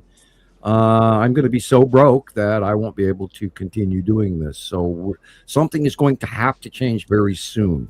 We either have to get famous, or the book is going to have to start selling, or I'm going to have to start selling my video DVD collection at the pawn shop. I don't know. God. So what? Or you can do more tarot readings. Well, yeah, but I can't take money for tarot, because if I do, then that's taking mammon for reading. Mm-hmm. And this is why so many psychics are so good at it, because they get away with it. It's like they bury their consciousness and think it's not going to affect me later. It's one of the laws. Sharon, I can't tell you the amount of those people that reach out to me and try to offer me some kind of reading for $50, $100. I'm like, no, thank you. I'm okay, thanks. I do it for free. I wouldn't even think to charge $100. It's an art, and it gives you experience. If you've been doing it like as long as we have, like I picked it up 30 something years ago. Wow. You do it for your own sensibility to prove to yourself that it works. Mm-hmm. Yeah, it's like all the other aspects. My writer deck is now 50 years old. Yeah, mine is 32. And I only have one card that has a slight tear in it. The rest of the cards are pristine. I only have one card that has a little fold and a little tiny tear in it. And my tarot readings are absolutely accurate. And I get people coming back going, "Oh, how did you know this stuff?" And they used to do, in my 30s, I lived on 3rd Street, right next to the Clark Fork River in Missoula. We had this great view, and my apartment was a coffee shop where everybody came over to have coffee at lunchtime. And I had 8 or 10 people in my house at any given time, because I was always serving coffee. And people, and then when we did parties, they'd go, "Oh, give Sam your car keys, or let him, read your tarot cards," because I can hold people's car keys and do a reading, because I do have psychometry skills. It's not as accurate as the tarot cards, of course, but yeah, it's all doable. But I've never thought to charge money for that, because I always thought that was against the gift and all of that. So yeah, I could do it, but then I don't think I would be on anywhere near as accurate. Yeah, same. I've never charged for it too. Yeah, I was going to tell Carolyn, I thank you for everything that she does, but yeah, she knows Thank you, Caroline. our needs, so Thank she you, knows. Carol. There's a planet behind you. Basically, I'm Yeah, like that's why I'm taking a $45 walk, because there is short. some stuff happening out here. I'm basically Yeah, I like see that big blue $45 planet short this behind you. month to pay for everything, so that has to come out of like my cat food money and stuff, or gas money, or whatever. I So got the only other, helpful. the only other options we've got is we can create a membership where people have to pay a monthly subscription to stay with the group, or we go Patreon. Right. Yeah, Patreon is just about our only avenue, and then we're going to have to start giving special content on the side, Right. which is doable. But it's I don't like asking for money, but we do need money. Right. We really do. I'm I mean, not I had a asking just huge to go internet above and beyond and be like rich over it, just enough to cover the expenses, Yeah. and to help Sam be able to have a little bit of cushion, each Yep. month. I don't have any. That's it. Yeah. That's it. The big beautiful Done. bill that Congress passed that went through in Yeah, a Jubilee's couple here. of months ago has wiped out my insurance is gone, and I have to go and jump through hoops now, and they've cut my disability check, and now I'm going in this year. I'm going to hit retirement age, and they're going to cut my money even more. So Sam, I've been hearing that all month from people whose medications, either their medications have doubled, or they're not being covered, or just people who have completely lost their health care entirely. I've lost my health care. I've been hearing that. So I have Medicaid, Medicare, but I think they've cut my Medicaid. I still probably have Medicare, but I have to go, of course, jump through the hoops and go and find out what's working and what's not. And they don't give you any avenue in which to speak to any human. You have to literally go ahead. Can we see the trend that's happening here? By them slowly reducing and trickling what we can get and earn by rising all the prices, they're forcing an economic collapse, guys. Yes, absolutely. No, we're already in depression era on them. numbers. We hit And depression they're era just numbers slowly.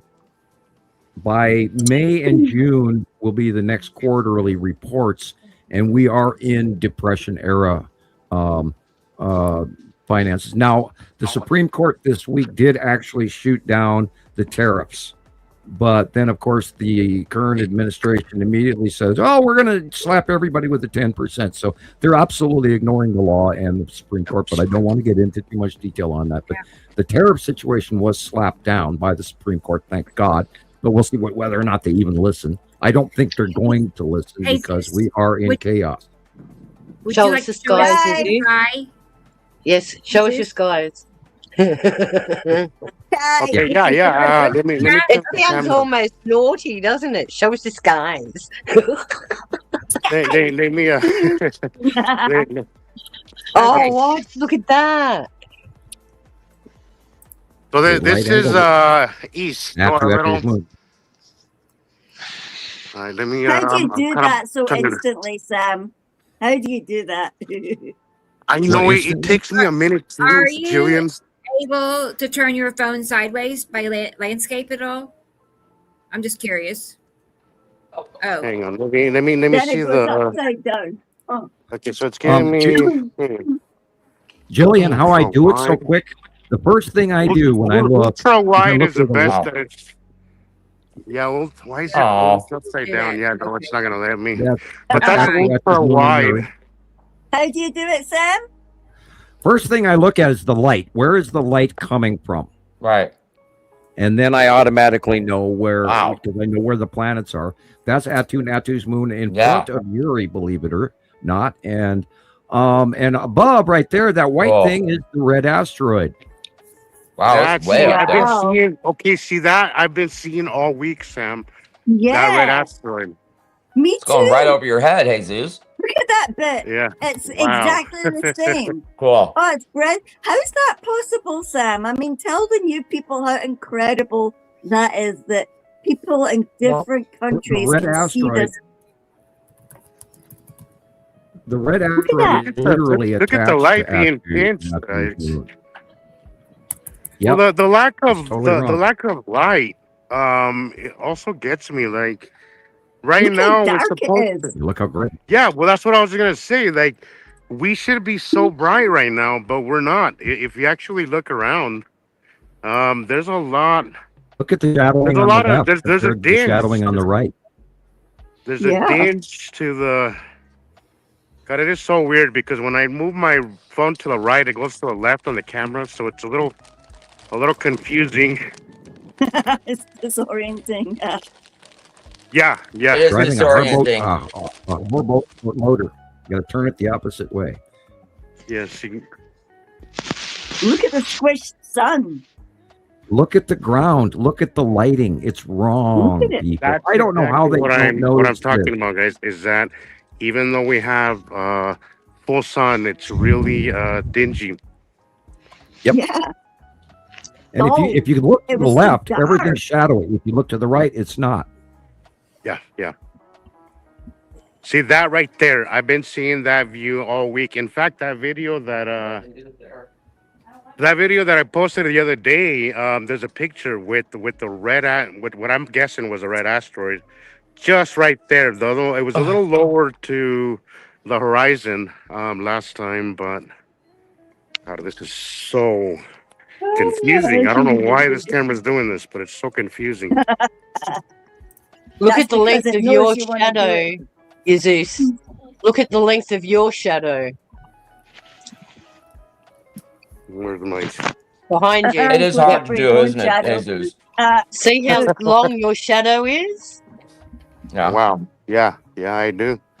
Yeah, that makes me look like twice as tall as I really am. Exactly. Feel like a giant, isn't it? And that's because you've got all that extra light coming off there too. Yeah, so look, here on the ground it looks kind of dark, but my eyes are so I have to wear my glasses because my eyes are so sensitive. Look at the blue thing on the right there. Look at what are those asteroids right here. Yeah, is that the lead asteroid, Sam? Looks like a string of little guys there. The direction of the tail. That string of stuff. The direction of the tail says different. You probably have the long box cube and yeah. Look at underneath. I think Casper is underneath right there by the soccer pen there. And the lead asteroid is behind the cube, and that's the circle with the dark and then the white there. So yeah, you got lead asteroid, you got Casper, and I think you got the long box cube and the side orb. Cool. Yeah, they've been huge this week over us. They have. Absolutely huge.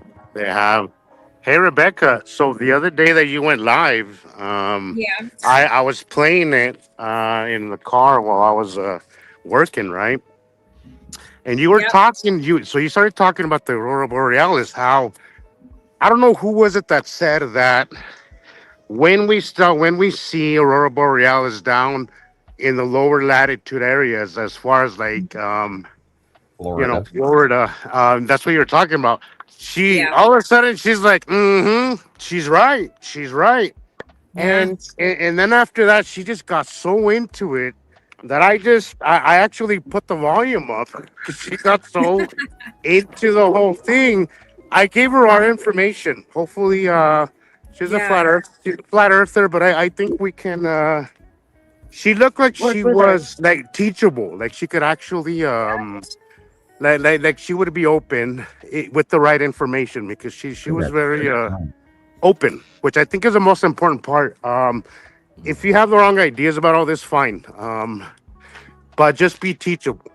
Look at that straight line. That is so weird. What is that straight line, Sam?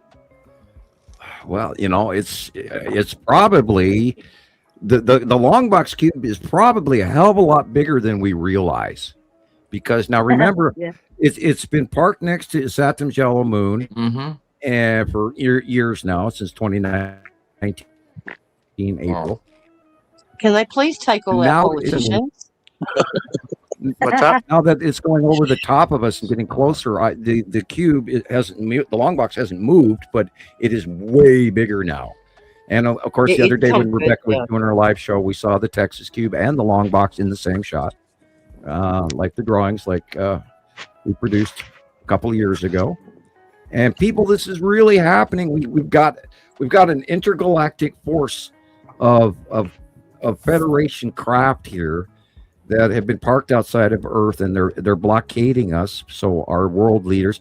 Oh, by the way, did you guys hear the other day that Barack Obama actually admitted that on an interview that ET was real, but then he had to backtrack it because, of course, that is classified. And so did Trump? No, Obama. Yeah, but Trump then came out and made a statement afterwards saying it's true. That's them saying they're going to release the information, just like they're going to release the Epstein files. They say for years from now. Yeah, right. Right. And then they'll block. Do you really think they're going to reveal something that's truthful? Because I don't. I don't. But Rebecca, I don't care what they have to say. But even if they do, the whole purpose of all of this game is to just keep us from noticing other things. Distraction. That's all it is. Look, every time that the sky and I've been, again, I'm a pattern guy, and I think all of us here are, right? We have to be, because it's all about patterns. But every time that the skies go bananas, some kind of crazy shit is pushed onto us. It's just every time. Look, first it was COVID, had everybody's attention. Now it's this. And then after this political circus, it's going to be something else. And it's going to be, it's just exhausting to... We're going to go to war with Iran next, just to hide the Epstein files. Yeah, show us. This happened over California, LA area on Valentine night on February 14th. Okay. And I didn't see much of this floating around on Facebook, but I saw it over on TikTok. But look at this and tell me what this is, Sam. Yeah, you got to see this, Sam. Oh, yeah. Wow. What? It's a rocket. No. You don't think so? I mean... No. I don't think so. You don't think so either, Rebecca? No. Well, it's shaped like the red asteroid. It looks like it. Yeah, and they put a line across it so we wouldn't know. You guys, the line across it, I think, is that could be the size. That is the size of Matim. What is it? It's so low on the horizon. Look, and I think that might be a ring. But you know, but then also that also looks like Casper as well. Remember Casper, that weird line on the right, that rainbows? Right. Look at that little dingus beside it. I feel like it could be Casper, but if it is, it's huge. No, it's way too big. It could be the tan asteroid with Casper in front of it. Okay. It's either an asteroid or it's Matim. We have not seen Matim close enough to. That's the size of Matim. However, it's oval shaped. It's not. It's more the shape of the red asteroid, but that straight line through it is probably a ring. So it's entirely possible that we could be seeing Matim. Maybe Matim has a ring. We know that Atu has a southern hemisphere ring that goes around the moon as well, which was very surprising when we first discovered that. Because usually that's at Matim and its moon. It could be Matim and Mary Moon. It could quite easily be. And we're just seeing like their base. But yeah, that is an object that is seen. It's shaped like the red asteroid, though. But I mean, I don't know what Matim's overall shape is this close, but that is the size of Matim. And you know, that looks very similar to a picture that Afan had a while back of it's the one that you use a lot in our. You use that as a comparison a lot, Rebecca. Remember? Yeah, it's like 2 o'clock of the sun, and it's just about that same size. I don't know my Tim, but it's on Yeah, the right side of the sun. Yeah, well, look where the sunset is, and that places that as Matim. Again, we're in new territory with Matim. We've never seen Matim this close up. She was always tiny, and then she went and disappeared on us since 2017 on. So this is I'm gonna scream that this is Matim. Yeah, that's the size of Matim. So long as it's not holograms out of California. No, don't even go there. God, Gillian. Yeah, don't bite me. Slap your hand. What's the things that you like the wording sometimes? Because God, it could get people going. I used the word the other day. What was it? A flashlight, because I was comparing. I was trying to explain to people how there's light behind, there's us, and then a planet, and then the flashlight, or in other words, the sun. And using the word flashlight, I opened the door for so many stupid comments. You got to be careful. Some of these trigger words. We can show these kind of things. We need to be able to debunk everything ourselves. And this is a very screen captures of that. And definitely download this video because this is important, people. And we've never seen anything like this. No other stars behind it, guys. So there's something behind it as well. Yeah, but look here on the left of that. Is that Yuri? Yeah. Well, look where the sunset is. Yep. Look at the curve, the darkness of that thing is leading off the ion bleed goes to that other thing that's dark up on the left. Yeah, look at the other side. Look, and there's another little more of it. Look, up on the left. When they lighten it again, now look. we know that Matim is creeping out from just right next to Yuri, and there's the stripes of Yuri. So, yep. It's either the Tan asteroid or it's Matim. Wow. But if Sam went first to Matim, then it must be Matim. Has a comment. I'm not familiar with if that's a real thing. I mean, I don't know who Churple is, but hello. Hey. I'm curious what they're talking about. I'll see if I can look it up and see if that's because sometimes there is a lot of symbolism. Rock is one of the quantum computer AIs. Uh-huh. And that's the symbol. They're talking about a logo that they use to advertise. Yes. See, Sam, how you have Casper and you have that. Right. Yeah, that line. And Casper moved over. And it has. It's moved over to the right a little, just at the edge of the bottom of a Saturn. Yeah. That kind of has the shape of the red asteroid there at 3 o'clock, Sam, don't you think? Yeah, well, but the red asteroid is directly next to at 2, so it would be farther to the left. But there, it's either Matim, it's either the Tan asteroid or it's Matim, because of where the sundown is. And again, people get screen captures and save copies of this because we'll use this in the next couple of months. And we don't know the close actual shape of Matim because we've never had any real close-ups of her in the last. Well, we have the close-ups and for months now, but we have not really seen Matim since 2017.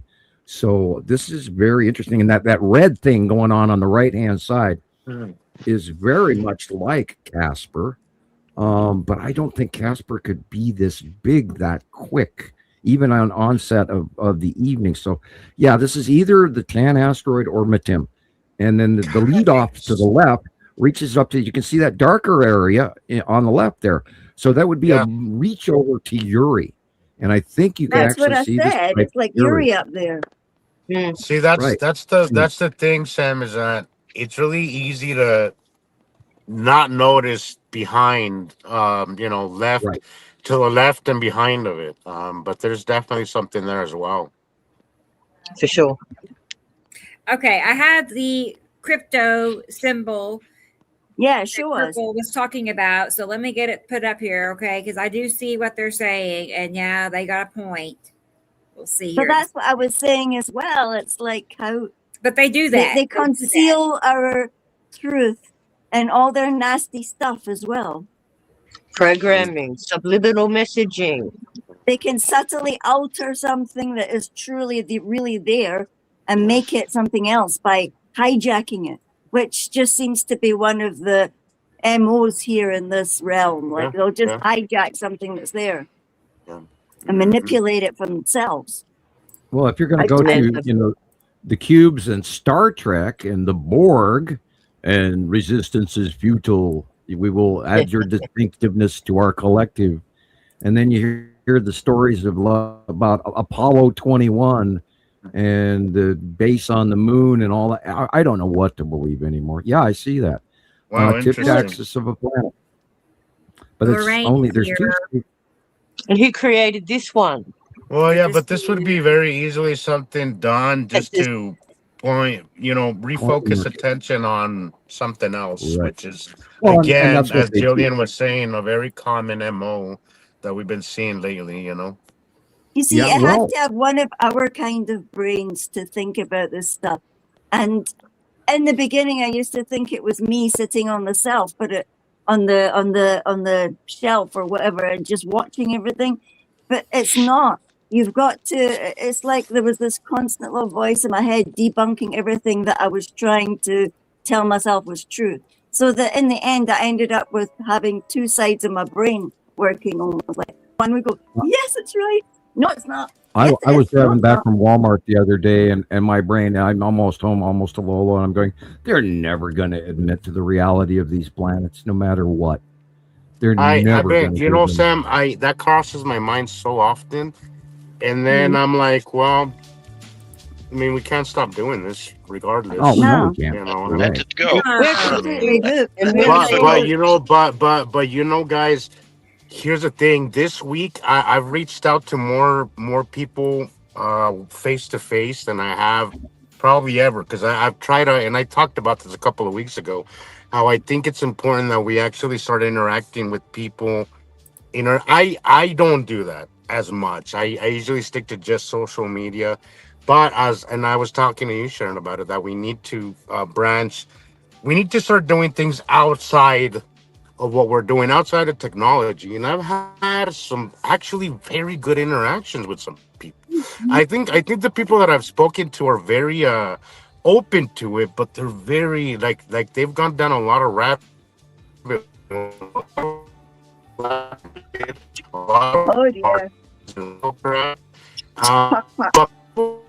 They really are. They are. I just think that a lot of it is being misguided because of all the bad information out there. But in my interactions that I've had, they went so much better than I initially thought they were going to.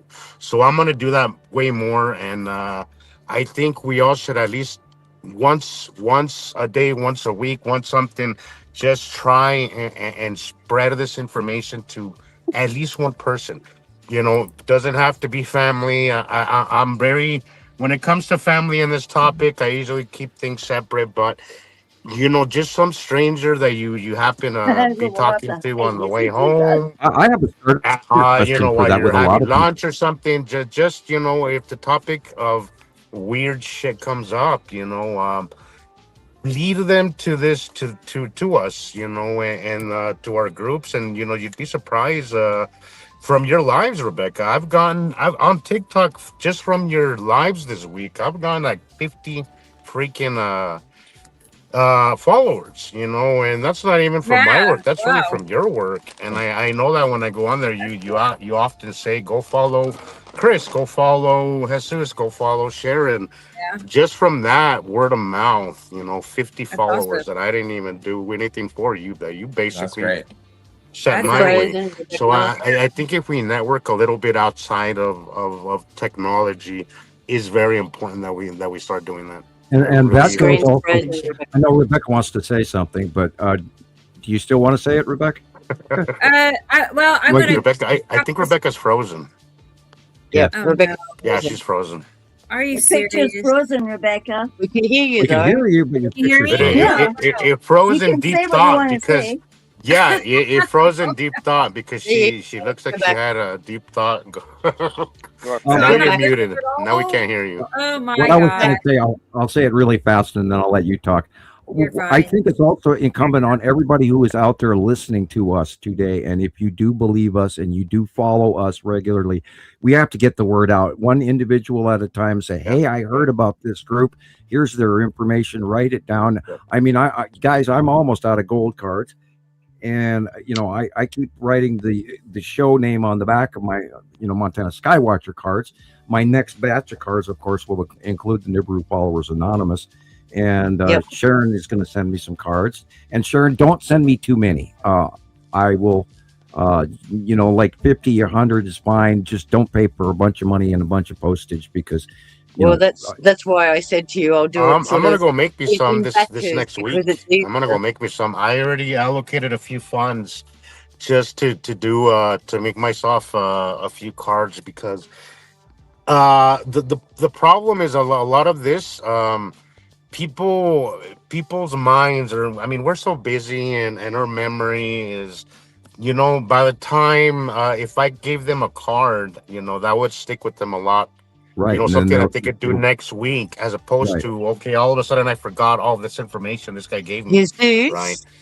Even if I tell him it's Nibiru Followers Anonymous. You see, I can't. The thing with the cards Sharon, you're are, muted. and no, I'm not Can't hear really, you, but anyway, Sharon. I'm not really, but can anyone else hear me? Yeah, I Am can hear you. Okay. Okay. The Can you hear? the I can't problem hear with, Sharon though. Okay. Well, the problem with the cards, guys, is Sharon, you're that muted. I'm not. I can't hear you, Sharon. Yeah, we can hear her. You and muted just- me. Really? we can- I can't. we I can can't hear hear. I can Anyway. hear I you. thought that Jesus couldn't hear me before as well. Can you hear me? Yeah. Now I can. I can hear you, Chris. Can you say something? See if I can hear you. My mouth is full. Yeah, I can't hear you either. I can't hear you or Sharon. Thomas, are you Really? there? He's a growing Yes. boy. Yes, I'm here. Okay. Anyway, Yeah, to I come can't to hear the Sharon. cards, Or you know what? I'm gonna back out and come back in. See Yeah. if maybe that's a Yeah. thing because I can't hear Sharon. I could see her talking, but I can't hear. the thing- yeah, Um, the thing, the, I'm gonna wait for the Rebecca to cards, come back. the thing with the cards, guys, But is it's not yes, just I think our homework assignment is to reach at least one person randomly. At least once weekly. Let's just start once weekly or just whatever feels comfortable. Yes, but you're use it as a homework over-talking assignment Sharon just all to time, reach to dude. somebody personally. Yeah. And then even if you don't want to get too into that, just direct them towards this information. Maybe they can pick it up later. No. okay. I think 1 minute. that's the popular one. 1 minute. 1 minute, Yeah. Jesus. Okay, 1 minute. Still can't hear Sharon. God, When it Let her comes talk, to the let her cards, talk. guys, when it comes to the I can't cards, hear her. it's not a problem with me sending. I'm It's gonna how go long back it out takes and then. to get Well, to I mean, everyone. I'm gonna wait for Rebecca before I do that because You're Like, I over-talking sent here. Gillian- Again. yeah, I can't I hear. sent Gillian I a can't hear parcel you, on Sharon. Monday, and she got it That sucks. yesterday. So 1 week for me to send a parcel to the UK, and yet I sent Sam a card the second week of December, and he Anywho, didn't get it till the second um, week of what? January? Yeah, homework assignment, January. guys. That was a month. Yeah. Reach out. A month. Reach out to people outside of technology. What I was telling Sharon is that sometimes I feel like Unbelievable. we're a little bit more contained than we think we are, and because social media has become so censored, we're gonna have to do some grassroots, or I don't know what the right term for that is. Sharon, you Networking need to and write actually paper. reach people Stop. personally, Stop. and I've always kind of danced around that a little more than I should. But I think it's a step that should be, and that's something that we should include in our everyday work, is to reach at least one person every so often. We need to release a in our TikTok personal video. lives. We're all dancing the Nibiru dance. Oh God. Wait, As long as I'm not dancing in it, Sharon. If the nurses and that can do it, so can we. Damn it, I hate that I He can't might hear lose what followers. Sharon Nah. said. Well, if Or Mitch gains can them, do you it, never we know. can. Yeah. Yeah, Mittens can do it. Yep. We're What talking do you about got for us, dancing, Sam? users. Oh, well, I kind of saw. I kind of saw her. Yeah, I figured there was something about dancing. Okay, I'm gonna. Yeah. Everybody. Again, I think it is very incumbent on us as well as our listeners. If you're longtime listeners, and you're part of the sky watching team, it's also important for you guys to get out there and mention to other people that you can say, you can think I'm batshit crazy, you can think that these people are batshit crazy, but you got to find this information, because again, we have proven this for 16 years. We did not fall off the turnip truck yesterday, and we know what we're talking about. We're not just some silly affiliation trying to get clickbait. We're a serious group of people from around the world with members in many, many, many countries. And we know what we're talking about. And we are There's our members all around the world. And we have a protocol of how we do things. It's been very strict, especially the first decade. It was very, very strict on what information we did share. And this is all accumulated information that we have gathered over time, and we are not guessing. This information is dire. Oh, the amount of information we have is huge. It's voluminous, right, Rebecca? There's so much. I'm working on a new video, right? And I was trying to type all that out because it's going to be one of those videos where the guy's talking in the background. And anyway, yes, exactly that. I mean, I was trying to explain to the common person that doesn't realize that we really do have real actual proof. You cannot deny it. It's hard to put into words until somebody just takes the time and an open mind to be like, okay, well, show me what you got, and I'm like, yeah, well, look, because it's real. So anyway, yes. Well, somebody was telling me that the other day, where's your math? Show me your math. When did we replace math science with observable science? How could you dismiss observable experiments? Like, what we do is observable science. Right. And the scientific method is something that we use. We experiment, repeat, and get the same results. That is a scientific method, guys, and we are Sharon, 150% get the paper and write it down. on down, that. Sharon.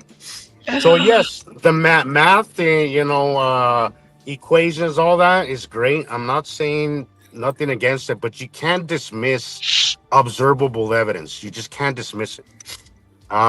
This person I think they were just trolling, honestly.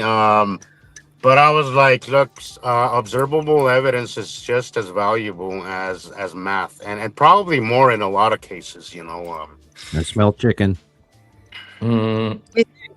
My first episode is all about classical science versus the unseen, the unfathomable. No. So, okay, I smell chicken. That one. That's what it reminded me of. That picture. That one that we were just looking at.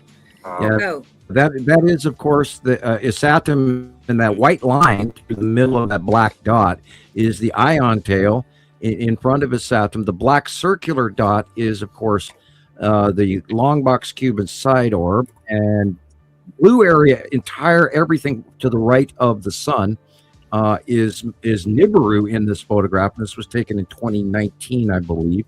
And that green dot above the sun is the green asteroid. It is not a lens flare. It is the green asteroid. Okay. And then there's like a square thing above that. Oh, look at that. See those black dots, guys? Go back to that one, Rebecca. Yeah. See those black dots? Those are Star Destroyers. Those are Star Destroyers. No way. Yep. Oh, sorry. I was like, I'm taking like a picture of I was that. wiping my screen off to see, is it black dot on my screen or what's he talking Like, about? what's that? I did. Oh, yeah, There right. are 5 of them visible. There are bugs 5 on Star my Destroyers in this tablet. shot. Yeah. I'm doing the same If you thing, look- Rebecca. There's I'm one trying to at- wipe them off my Trying to screen get the here. bugs off my tablet. Section 6. There are 6 Star Destroyers there. 1, 2, 3, 4, 5, 6. Wow. Crazy. One up near the tree too. Yeah, there's one. Yeah, there's Come on, one by the little tree, and motherfuckers, where they that's go? the biggest pizza slice. It's a triangle, and Yep. then the rest of them, those are Star Destroyers that are floating around right next to the long box cube. People, That's now, this incredible. photograph is a 1 or 2 Yeah. years old. That illumination in the bottom right above the roof there is probably an asteroid, and I don't think it's. Of course, it's not the sun because the sun is that big thing in the middle. But that illumination is, it might be one of the smaller ones next to the lead asteroid. Or, Not like one of them moons of Isatum. no, it's too small to be the Saturn's yacht. Well, maybe, depending on the year that this was taken. We'd have to reweigh that versus the year it was taken. Because look at that and- white thing up there. Would that have been another one of her moons? Because you've told me that she's got 3. Yeah, well, we believe that Saturn does have 3 moons. Okay. One on either side and then one on the edge, and that's why the wings go around planet is Saturn from the yellow moon to the side moons, even though half the time they're masked in the ion trail. And So we would don't those think be that- real moons, or would that also be some of them fake moons that they made and they parked us off one? And now that thing's also got some fake moons. Real ones. No, Okay, yeah, now good. I see now what the dots are talking about, Sam. Yeah, Now those I'm are trying to Star wipe Yeah, them. look at those I was things. trying to they're wipe just them. insane. I was trying to wipe them off my screen too. Wow. Yeah. Now remember, I have a 43-inch screen, and those are Star Yeah, I'm Destroyers. looking at it on Wow, my that telly that as well. is. It's huge. Had you not mentioned that, I would have missed it completely, Sam. Wow. Now, this Yeah, is an that's older big. photograph, about 2020. This is the lead asteroid crossing in front of the sun. And back That's then, amazing. the lead asteroid Incredible. was so huge that we were freaking out that it was going to, do some damage to Earth. And it got bigger. It got way even bigger than this for a short period of time during the 180-day cycle. So, people, these things are huge, huge, huge, huge beyond your wildest dreams. And we have so many years of proof and accuracy from my drawings and from the people around the world sending in submissions that match over and over and over and over again. People, we are not guessing. We're not conspiracy theorists. That's the side of Uri. You can see the stripes. The Lord. dark area on the left there is the asteroids inside the Salamander asteroid group. This photo's Sticking out incredible. over your area. And thank you, Yuri's Galaxy. just been like a real actor. Yuri has been so glamorous. It Yeah, and now she's comes out Absolutely. deep blue. Well, And because Yuri's Cool. rising. Yuri's rising up, so it's getting easier to see its entire shape, and I love This when is they Yuri, get like, that way. This is Yuri like 2015, 2014, 2015. And you can Amazing. see the stripes. You can see the openings on the right-hand side, the atmosphere yeah, inside. And remember, Yuri's a gas giant. The rings are she not looks like one of my absolutely muffin stones. Ah, it's And you can see amazing. him Yuri's in them. amazing. And that's an early shot of Yuri. And Yuri is small compared to Nibiru and Saru. This is Saturn's yellow moon. You can see the white area is the Saturn's yellow moon. The blue area is Saturn, and possibly the sliver edge of Saru behind it on the left by the stovepipe. This was 2018 was a good year. Yeah, remember? That was 2018. Well, then Nibiru would have, if it would have been 2018, then Nibiru would have been in that, not Saru. And there this is a Saturn's yellow moon. And I think Saru is that white edge that you can barely see down toward the horizon. But yeah, people, this doesn't just happen over and over and over and over and over, day after day after day after day as clouds. Everybody goes, well, all I see is just clouds. But then this capture is one of the best to this day because we have it in moving footage. But that illumination is a Saturn's yellow moon. And then the dark area is a Saturn. And if you notice, it's actually red. Guys, this video right here, I love it. Beautiful. In my opinion, you could not have this video, this time lapse. There's nothing more that you need to learn. This is exactly how it works. This video could not be more accurate. I love it. I just freaking love this video. I every time I see this, I'm just in awe. My jaw drops wide open. I'm going, oh my God, I love this, especially since I know what it is. And but it'll show you why is it that we don't see them and how the light comes into play. Look at the light angle, guys. Yeah. I was pointing this in one of my videos recently, how the light angle, this is exactly what it was, exactly like this. On a bigger scale now because they're actually bigger. Refractive light rounding the planet and illuminating the side of the yellow moon. And you can see it's yellow.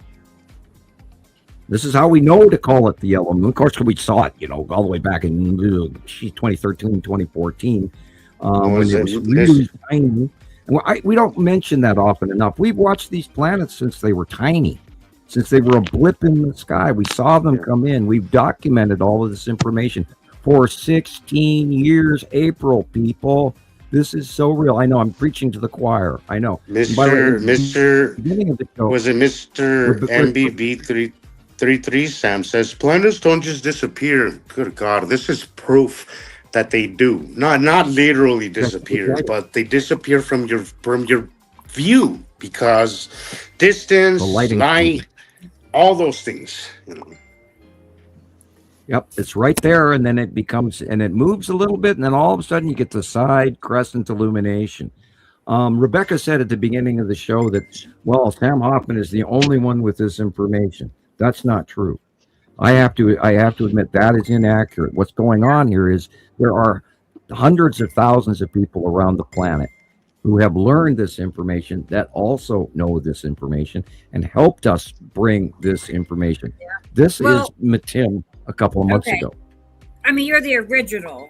Like, I haven't found anybody else on their own besides you with this information that didn't get it from you, We gathered this when, back when Montana Skywatcher had 50 people and 80 people and 120 people before we had like 80,000. And then everybody went off on their own little ventures. But this is a Saturn again with the ion tail. That's what that white thing is going right there. Hey, Sam, can you pause this right here, Rebecca? I have. So somebody the other day was telling me okay, you guys were discussing this picture. I don't know if it was last week or I don't know, but you guys were discussing this picture and the question came up: is it real or is it AI?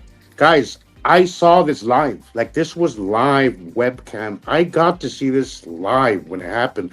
A few of us did, actually. So this is absolutely 100% real because it was on live webcam. It was before AI came out. It was before AI. It was well before AI. Before AI. This was like early in my days because I didn't really understand what I was looking at until somebody actually pointed it out exactly. I completely missed this. I did what Thomas is talking about, and I love how you coined the term, Thomas, the Columbus effect. I had a little Columbus effect with this where I didn't really see it well until I was like, I had like a little aha moment. I'm like, holy shit, that's two planets. Like, that's literally two planets there. But this was live. This was a live webcam, and some of us got to see it live. So, and we know the difference. If you're questioning its legitimacy, I can attest to the fact that it is 100% real. Yeah, I'm gonna leave off my phone and connect on my laptop, Rebecca. So. Oh, okay, Jesus. Okay. Well, I'll be looking for you. Everyone is free to believe it, so you can't say you must believe it. Everybody is free to believe it. It's up to everybody himself, so you can't do anything, in my opinion. I kind of like that, Thomas, because sometimes we do waste a lot of energy on people who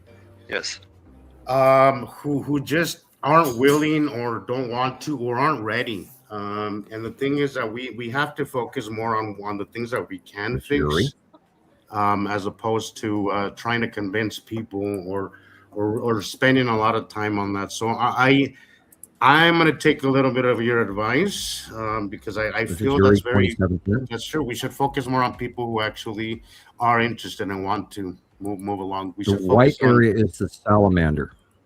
That is easier. that's why we call it the salamander asteroid group, because it's that white clouded area right there on the front. It looks like a salamander holding onto the side of a ball. That's why we called it the salamander asteroid group.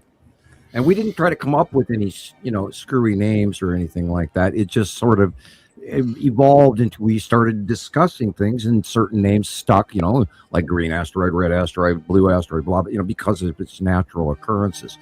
There's a lot going on in this photograph. Unfortunately, I do believe it is being filmed through glass.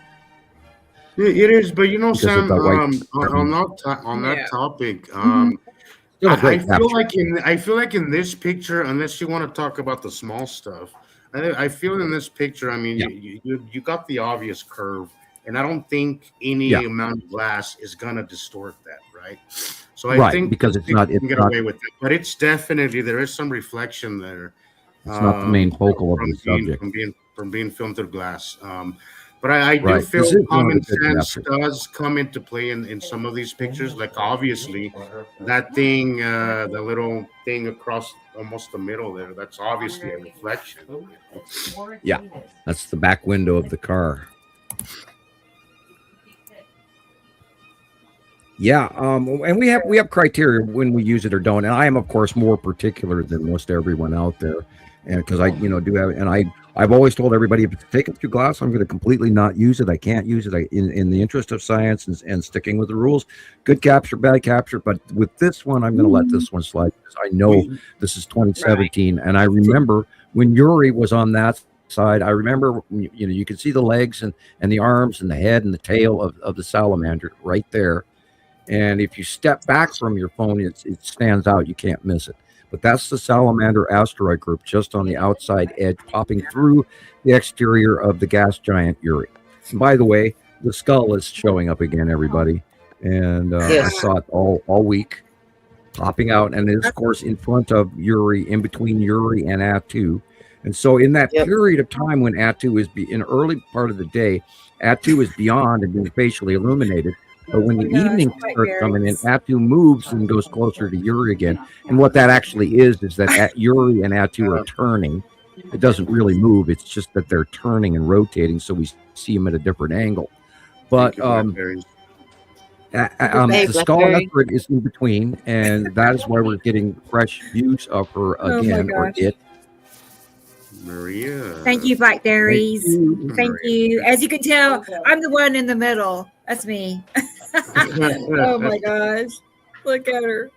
I'm kind of vibing with the one on the right. The right? Yeah. Yeah. Yeah. Thank you, Blackberry. Cute. And Maria as well. Surprise. Hey, Maria. Good to see you. Thank you, Maria. Thank you as well. Thank you. Maria, thank you for the advice. I love this one. Maria, thank you for the advice that you gave me the other day when you texted me. I've actually looked into it, and you're right. There is a correlation between that and my poetic nerve thing. Interesting. Oh, yeah. That's oh, is she cute? Little mittens. Yeah, thank you so much, everybody. That helps a lot, really. Really. It's like you caught her personality right there.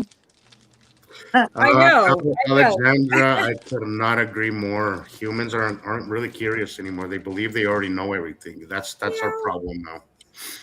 I think the cell phone is going to be a good thing and a bad thing, and I think currently, have you ever, my daughters occasionally like to watch the police videos where people get arrested for misbehaving, and when the police take people's phones away from them when they're getting handcuffed, they literally have they freak out like a 5-year-old child. My phone, and so.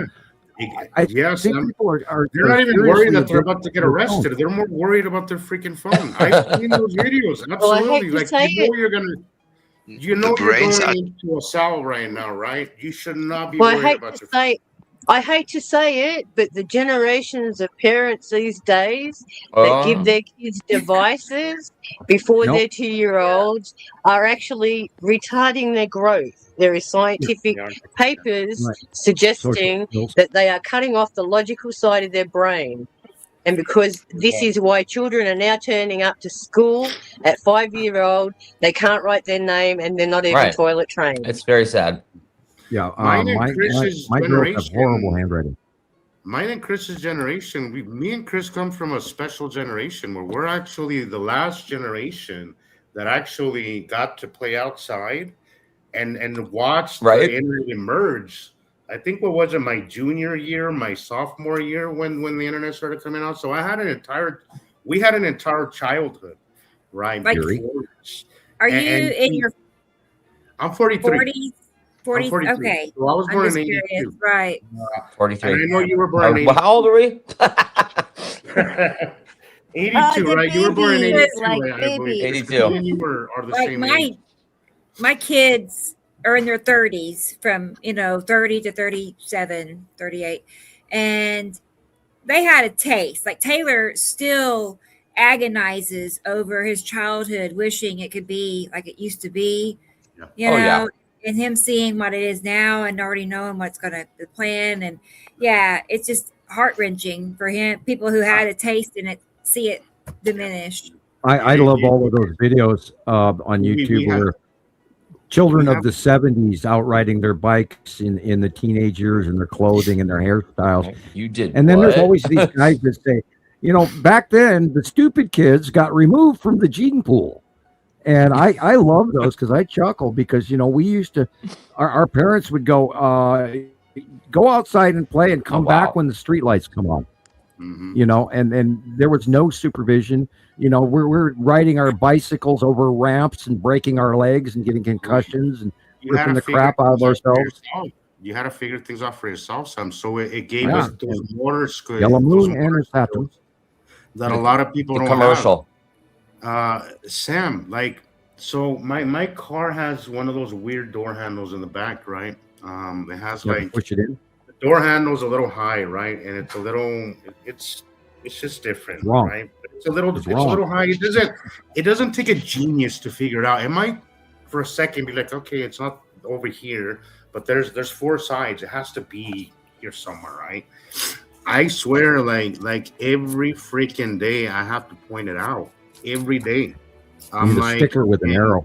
But I've noticed the difference. I've noticed that older generations find it, might take them a second, but they find it. But the younger generation completely seems to be dumbfounded by something that isn't already programmed into their mind, that they get Not stuck. rocket science. Like they just get stuck on a simple little problem. And it's these are honestly, people- it's gotten so annoying sometimes that I'm like, just figure it out. I just let them there for a little while. They have a I'm like, history just kit figure it over out. it and they can't find it. And they can't Oh, the find it. world's ending. Yeah. And what happens is that they get frustrated, right? So the other day I was like, I just got on my phone acting like I didn't see them, right? I'm like, God, you got to figure this out, dude. Like, you got to figure it out, right? They didn't. And then they started walking away. So I ended up opening it from the inside, and I'm like, dude, you guys can't just quit when things get a little different and a little complicated. Like, this is a very simple problem. What if it was something bigger, like maybe your water pipes at home, so something bigger that requires a little bit more motor function and brain function. Mom, that'll fix it for me.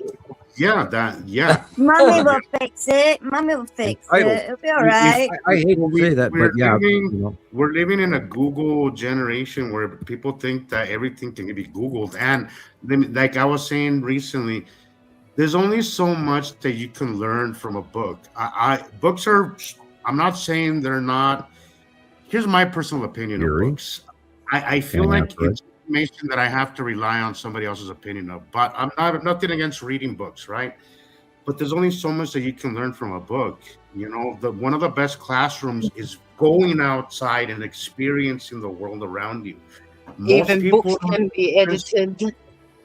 Yeah. Oh yeah, like I mean, between east wow, and how many west. times have we I can't tell you how often I give people Oh. directions, and I use east or west, and they're like, "You mean that direction?" I'm like, yeah, that direction." I'm like, yeah, "No." that west. Yeah, that way.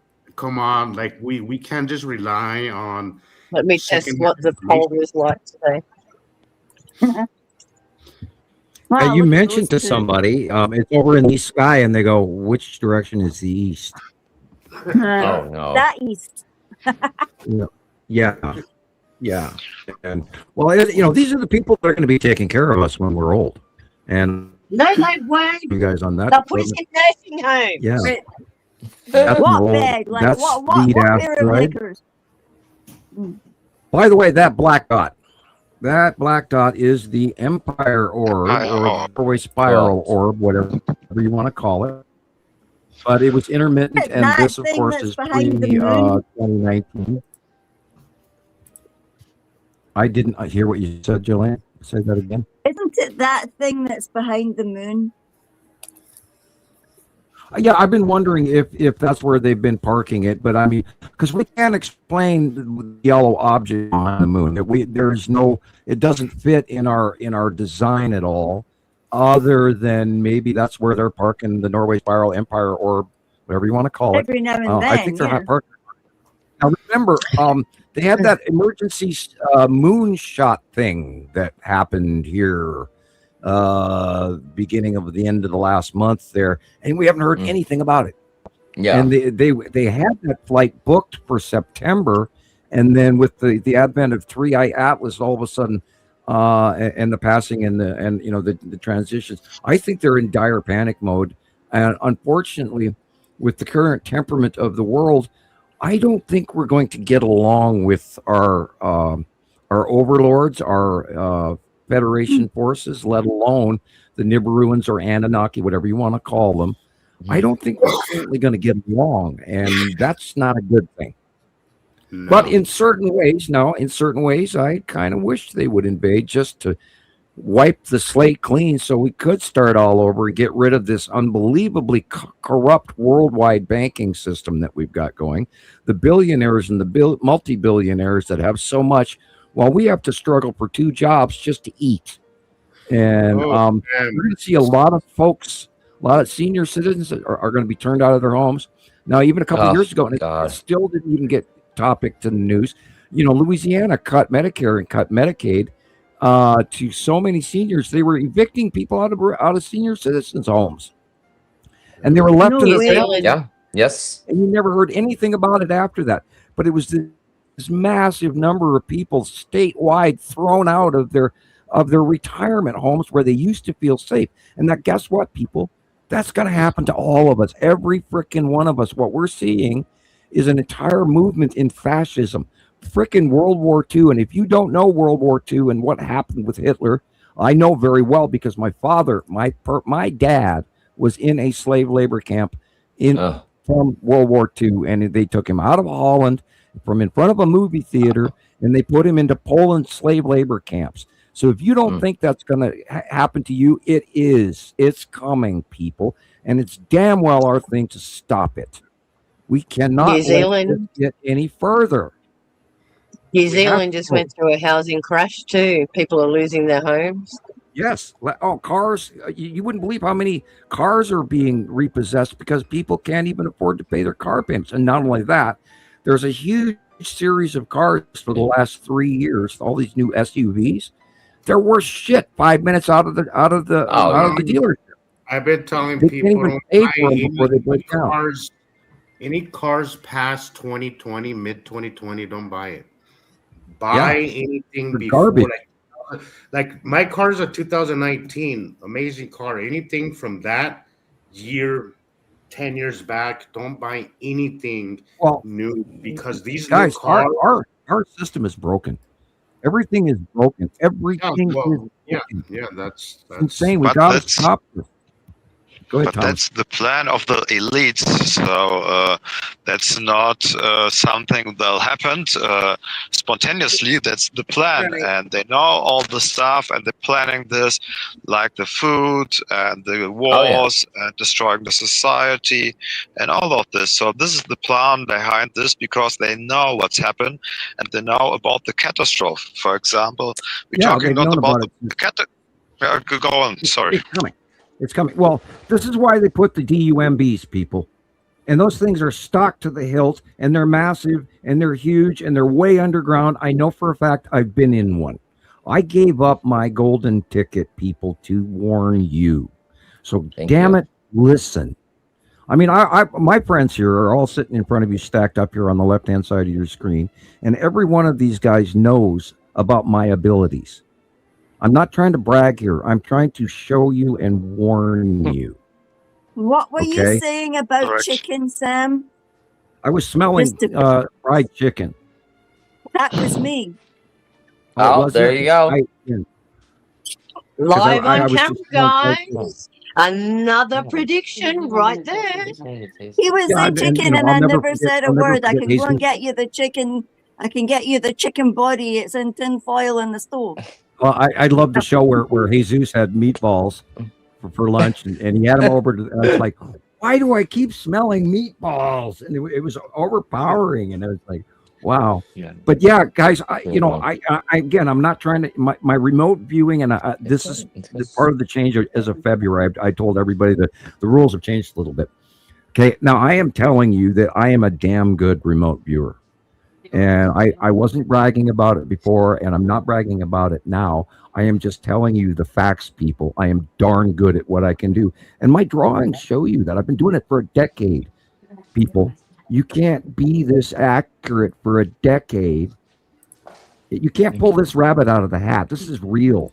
You have to listen to my warning. I've been screaming this for 16 years, people. This shit is happening.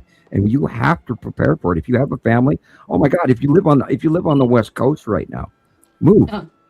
If you're in Texas, in the western half of Texas, there's a huge oil problem, the polluting and toxifying groundwater in western Texas. There's pipes leaking everywhere, and if you're getting ground well water, don't drink it. Don't bathe in it. It's full of radioactive, all kinds of you wouldn't believe, because they, in their effort to the Permian or something, oil fields. Let me look up the name of that again. Sam, I'm going to cross the line here. Go ahead. How long have we got? Well, I really and I hate giving too far advanced predictions. I really think that this summer. Go ahead, Thomas. I just want to say, I think, in my opinion, 5 to 10 years, so in maximum. So the catastrophe is going worse and worse. I think we're going to really, really drastically see it this summer. I think there's going to be. I agree. I think 2020 yes, is going to be a wake up. I'm talking about the maximum. With 5 to 10 years, I'm talking about the maximum. So not to see this year. Of course, you're right. This year, but the maximum, and then within let's 5 also to go 10 into years, the Chinese New Year. Well, let's talk about the message of the Chinese New Year. This is the year of the fire horse, people. I'm a fire horse. And so but you're taking that symbolism. But what if this is actually a description of something that's going to occur in the sky? Yeah. That's why it's called fire horse, guys. Fire horse. Right. This is, and this is following up. And remember, there was the gray dragon, and then prior to that was the year of the dragon. So people, this is, the Chinese New Year's, all of this symbolism is for a damn important reason. But I'm pretty damn sure that 2026 midsummer. Now, remember, even if you go back to May and April of last year in the Midwest, they had those huge tornado events, that weather like we've never seen in our entire lives before. Yeah. And it's immediately forgotten. Did you guys remember? I do. Portugal and Spain, they've never had tornadoes before. Never been flooded like this before either. The volcanoes all over the planet. The Axiom Seamount is about to erupt many years early. There's so much going on. I mean, Sicily, Camp landslide, all of that Italy. stuff. Yeah, Italy. Santorini Can't be is lining up. flakery and those burning fields. Volcanoes going crazy. Iceland, Kilauea. Yep. Oh, yeah. Did you see Kilauea this week? Wow. This was it was like 400. It was like a 40-story building high. Yeah. Spewing of lava like it's a squirt gun. Yep. And so our planetary magma pressure all over the planet is insane. Look at the Ring of Fire. It's insane. Our weather patterns. It's insane. People, I really think that 2026 is going to be devastating. Sam, all this entire year, and I'm noticing now, because now I understand that it's actually real. What I've been noticing a lot of the ground shaking beneath me. Now for a while I was like thinking, it's probably this, it's probably that, it's probably the house settling, but it's not. Because recently what's happening is that I'm getting really disoriented when it happens. Oh, wow. I get very disoriented and I have to sit down. Like, I literally have to sit down. I've caught myself a few times where I'm like, it's called radiation. I feel everything shaking, and I mean just very subtle, nothing too obvious. But Sharon, it is my belief we're that all of experiencing us, that up here in Utah and Montana. There's a hum vibration and there's ground movement, and like the truck stop here in Lolo, their doors kept breaking in. Their parking lot is cracking up because my area, Lolo Peak, I live at the edge of Lolo Peak. I'm at the bottom of it. And this vibration in the Rockies right now, I think is what Jesus is describing. I think the Rocky Mountains are moving. I think there's lava flowing underground. that's where I was getting at, Sam, is that Arizona, California, Baja, Washington State. Plate movement than they're letting us know. Than it's being much more. Much more. You can look that up. It's been happening all year long, and it's just getting worse. It's getting worse, and I feel like some of us are actually sensitive enough to actually feel these things. To feel it. And I feel lately, like it's undeniable. Like, it's undeniable what's happening. All you have to do is watch an apocalypse video on YouTube, and we've got half the symptoms going on right now, people. And if you're not smart enough to listen to this information and get the precursor warning, red flag, people, I'm warning you, and I don't do this very often. This is the change to the rules as of February. I am warning you that we are in deep shit, Sally. And you guys have got to pay attention. Now, don't go crazy and, charge up your credit cards or anything like that. Think, well, I won't have to pay it back. Well, it's not that soon. But you need to start, bug out gear and having empty containers for water and buckets in case you have to carry water from the nearest river, which, my God, who would want to drink that? And then even think about a way to boil that stuff down so you could actually consume it, including distillery tablets and all of that. I'm reading. Learn distillation, guys. Learn distillation. Mm-hmm. Good boots, good gloves, good winter coats. Dress for both extremes. I mean, what if we are headed into I don't believe we're headed into an ice age anytime soon, but we got to plan for extremes. Well, are we technically coming out of our last ice age, Sam? Yeah, we're still on the warm up. Yeah, we're our melt off was 12,000 years ago. But I have a question. I have some do research of the last cycle and the cycle before. So if you look up 9,000 years before Jesus Christ, so there was a huge problem on planet Earth because it's got heat up about in Celsius. I don't know in Fahrenheit. It's about 5 to 10 Celsius, so maybe 20 or 30 Fahrenheit. And after they got a volcano eruption, and then they get the cold winter, including the heat up and the complete planet destroyed. And this is only 9,000 before Christ. So think about it. It could be possible happen this time too. So well, they said the Younger Dryas was 12,000 years ago, and they said what led us out of that ice age was the impact that happened up in the belt in America and Greenland, where it all split up. And that was the start of the melting of the ice, because it actually changed our trajectory when it did it. So, wow. And that's called in the rocks. And this is why I sit here and say science can back that up, because only meteor impact creates zircon crystals, and all through that area is zircon crystals. Right. Not only that, there is in Coral Sea records, there is a red iron ore dust that they were linking to Africa, but it's not even the same stuff. And that happens every 4,000 years, people. And everybody, there's still a lot of people on the internet worrying about the iron, the iron dust that Nibiru, quote unquote, is putting off. And that's not what happens. The iron oxide dust that comes from the Nibiru system comes from Isatum, the red planet. Is it really toxic to us, Sam? Because another thing that I've noticed, Sam, over the last month, and again, I don't make up my mind. I kind of look how the pattern kind of develops at some before I actually kind of see something like, oh shit, there is a correlation here. What I've noticed, the outside air is making me so sick. It is making me so sick.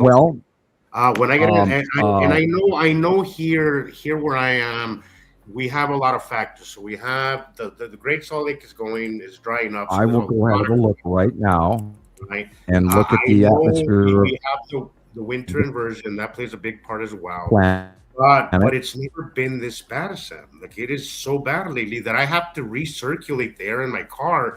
Otherwise, I can't get through my work day.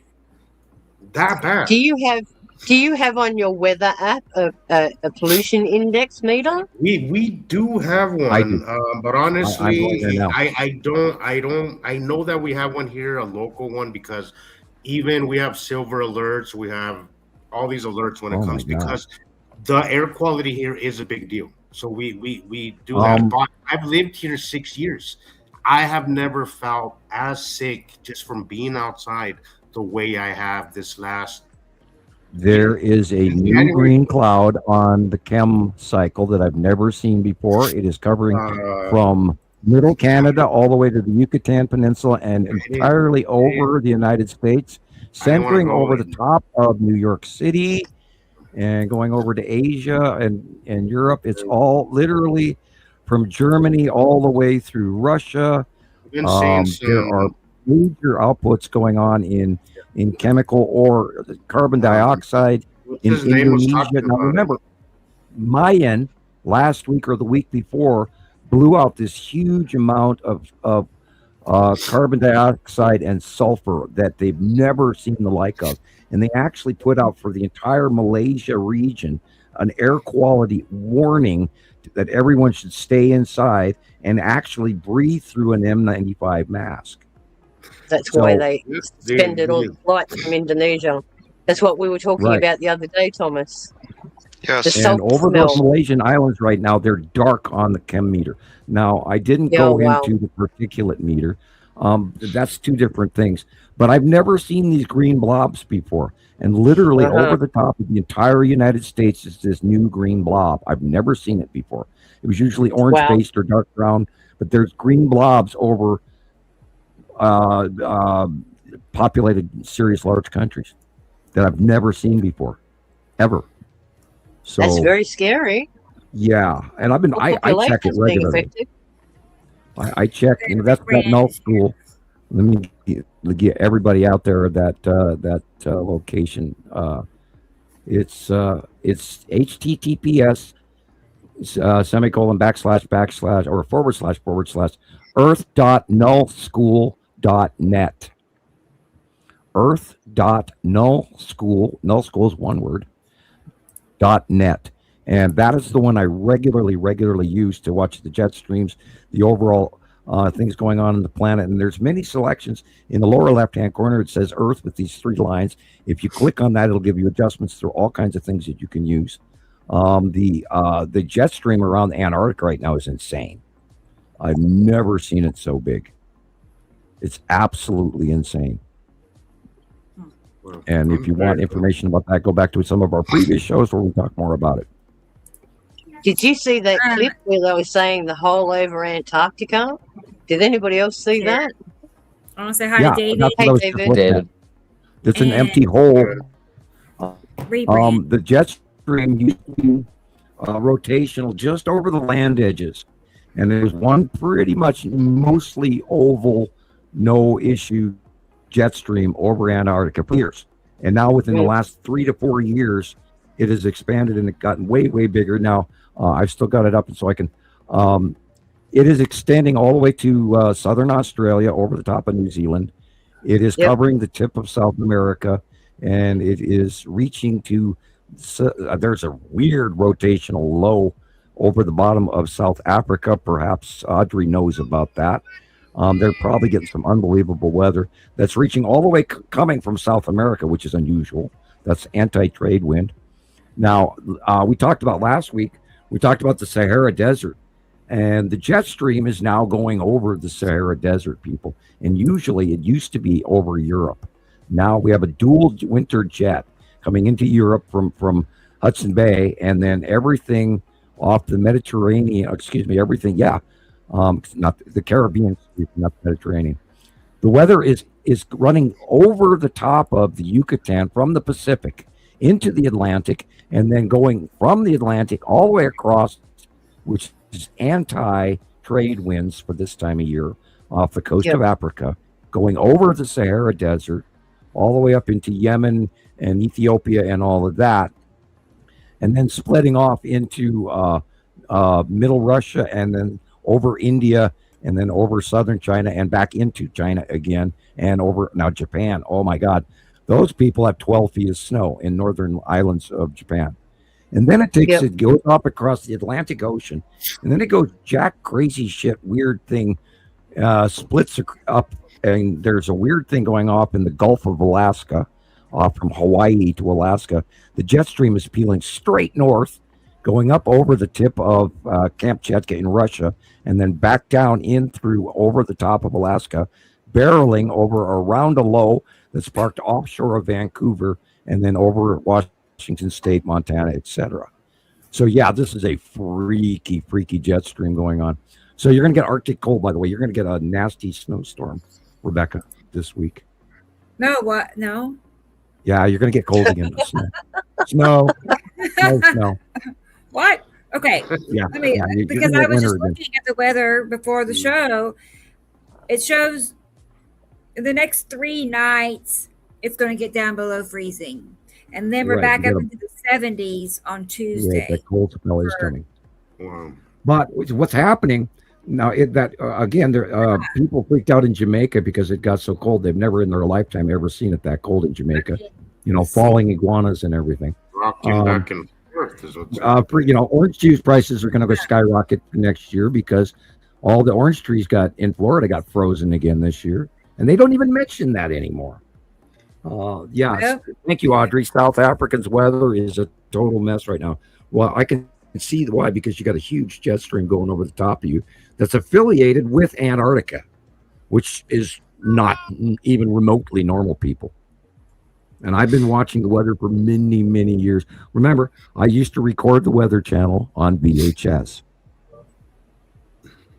That's how many years I've been watching the weather. It doesn't get any nerdier than that, Sam, but we're all nerds here too. So people, you gotta listen. The thing is, I used to watch that channel all the time. Like I left it running in my living room. I was on to it.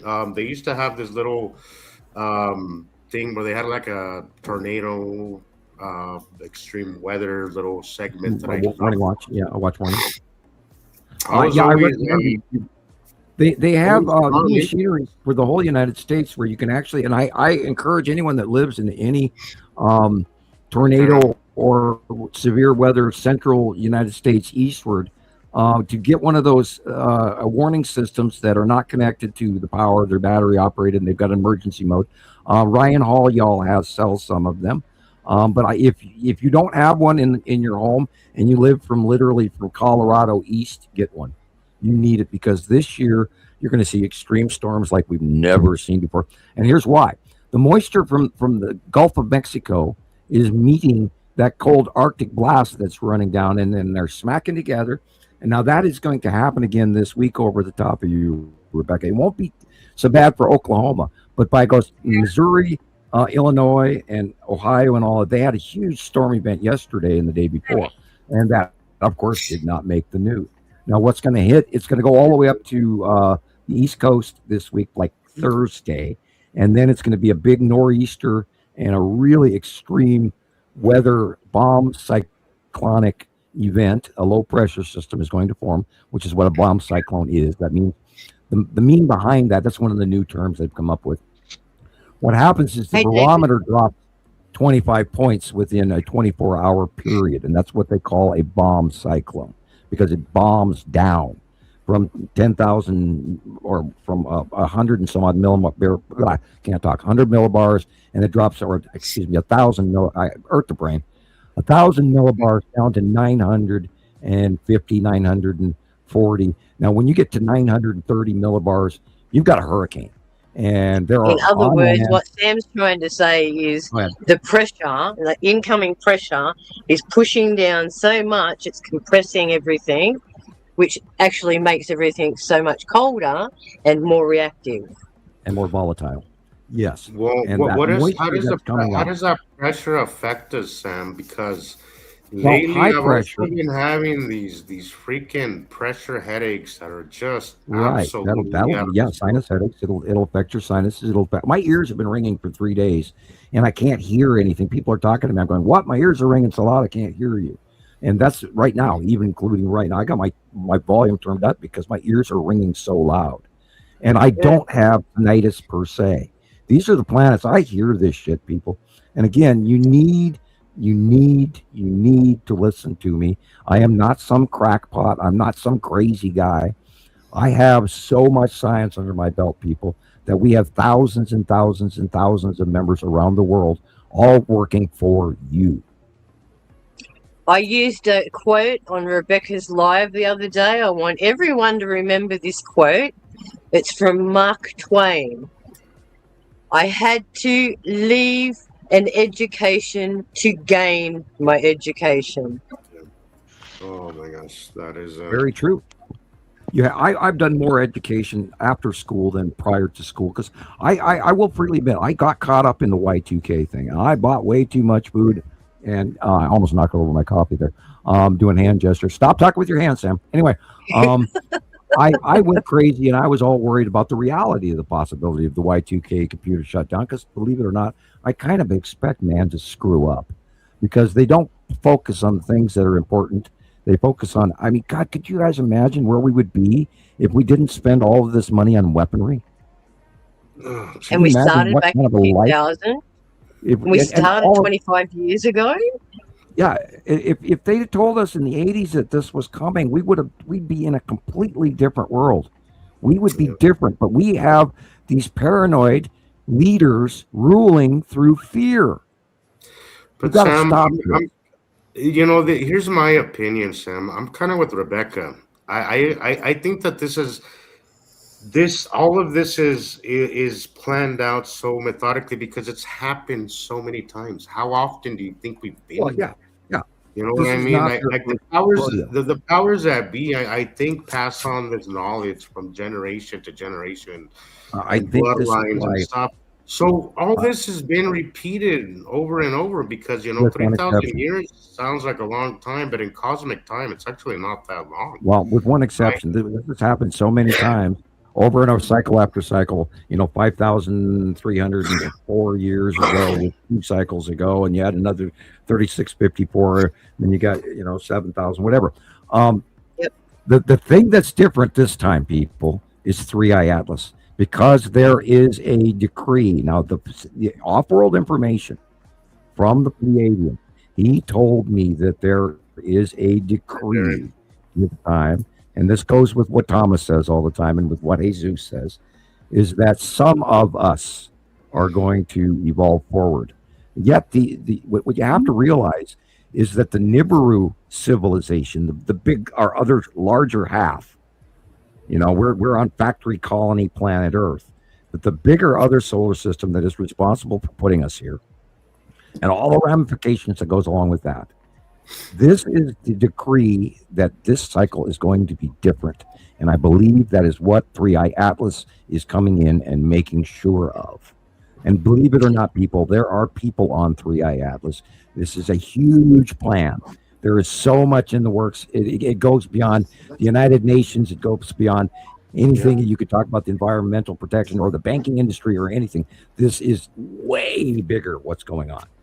Sam, say hi to Jerry real quick. Jerry. Hey, Jerry. Hey. Sam, in your Facebook Messenger, I sent you a clip of the latest Avi Loeb release and how he was just about to write or just submitted a paper for peer review, and it got knocked back, and they told him, we're not going to publish it unless you remove one line in there, and that was suggesting that Atlas was an extraterrestrial craft. They refused to publish his paper because of one line.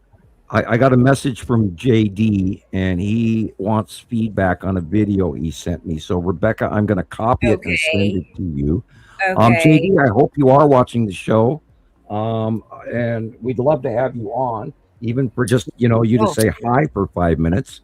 So, JD is a good old friend up there. Is it Kansas or Nebraska? Where, Rebecca? He's in Kansas, Wichita. He's in Kansas, okay. Yep. I'm typing back to him. Let me grab a copy of this video, and then, because it's cool looking. I have not seen it yet, but I am going to click on it, and I'll send you a copy. Yep. All righty. Oh, interesting. Wow. That looks almost, wow. That's really cool. I don't know even what to say about, but he wants feedback, so I will send that to you. Okay. All right. PM. Oh. Yeah, I didn't click the wrong button this time.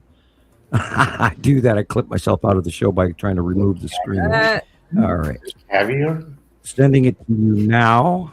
I don't know what. It's a really interesting, very bright prism rainbow going across the sky in a straight line. Wow.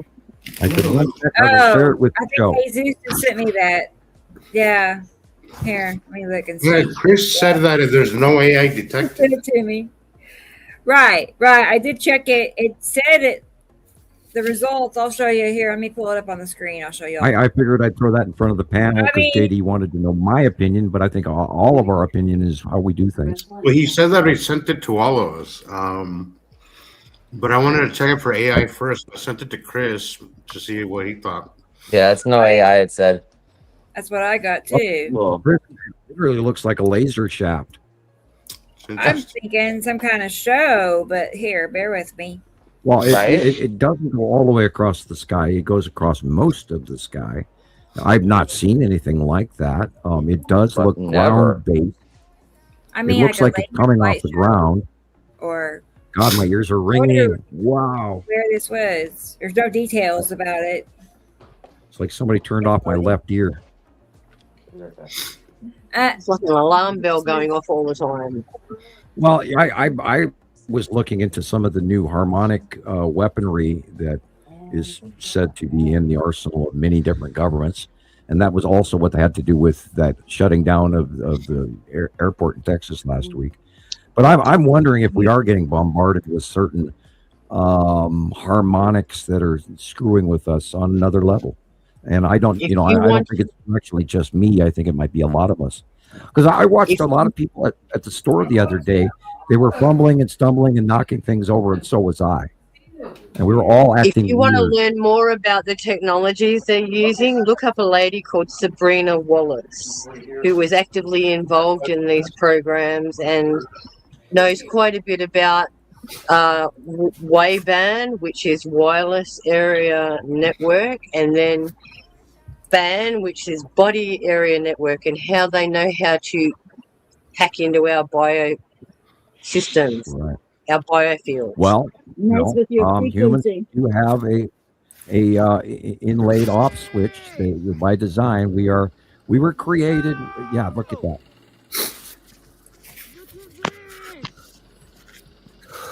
That is almost like a rainbow. That is interesting.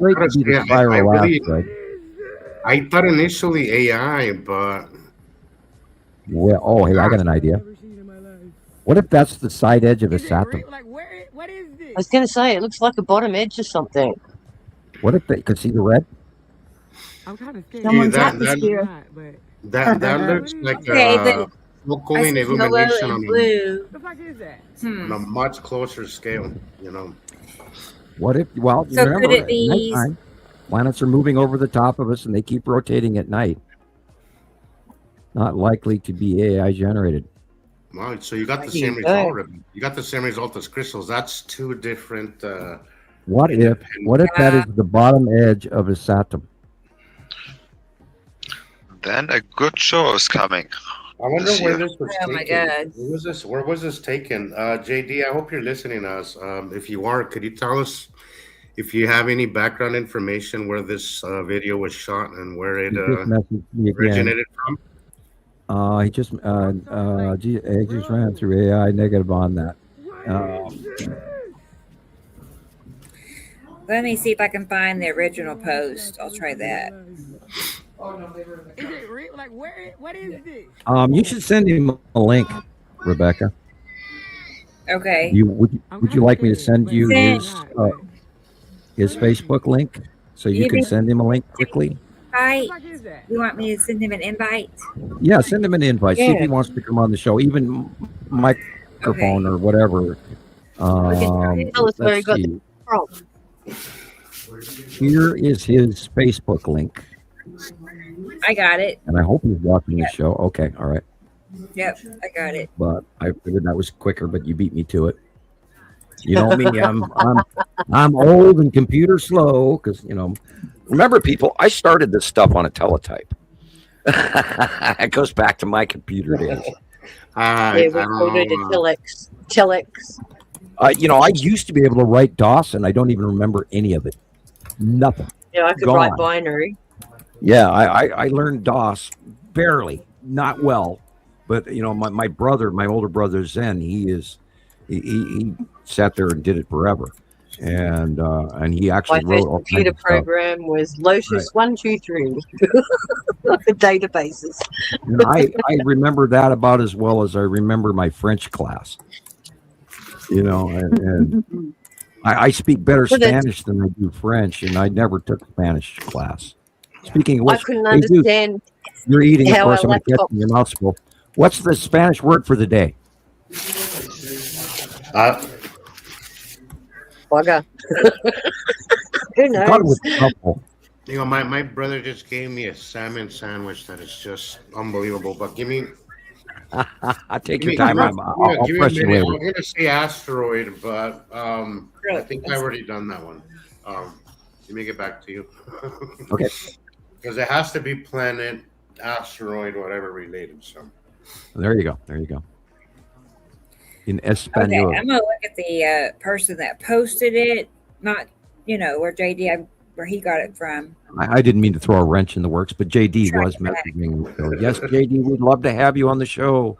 Message. Yeah. I sent him a link too, just in case. JD goes way, way, way back into the Montana Skywatcher early days. As a matter of fact, he is literally one of the few first people that I allowed him to post YouTube hunting captures, because we had strict rules. We wanted people's personal captures only for the longest time, and that's back in the Lucinda days. May she rest in peace, and all the way back into God, I can't even think of his name now. Our friend who screwed up the Understanding the Skies series.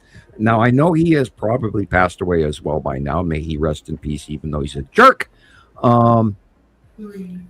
Jamie. Well, don't speak ill of the dead, but he knew he was proud of being a jerk, wasn't he, Jesus? Absolutely. Absolutely. Yeah. God. I remember when Wow. he said to me, "Oh, what are you smoking? You must be smoking something for James. James had such a horrible life. His mother gave him $10,000 a month Shit. for living expenses. Gee, that's really crap. Yeah, Well, $10,000 a month. Yeah, that's interesting that you I'd be bring on that a up, cruise Sam, every month because, with that. I'd be off, gone. You know, I've been doing this. So I was gonna mention is hearing rich people interact. God, they're on a different wavelength. They're completely experience a different world than the rest of us do. Well, we need to bring You that know back. why you I think Jamie's a perfect example of that, Sam. Right. You know why Money you won and money earned are make two completely different characters. That's because they've never been humbled. Right. That's right. That's right. How anybody could ever relate to somebody that's rich or a millionaire, first of all, is insane.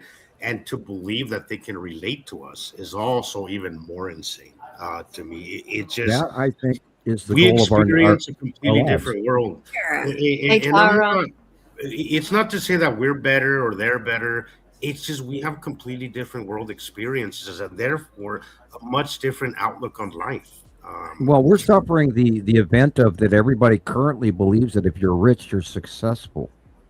Success in life, people, is And having they are your the most family. miserable people in the world right now. Absolutely. Success is family, an intelligence, a kindness, a humbleness that we learn for ourselves to become better humans. That is success.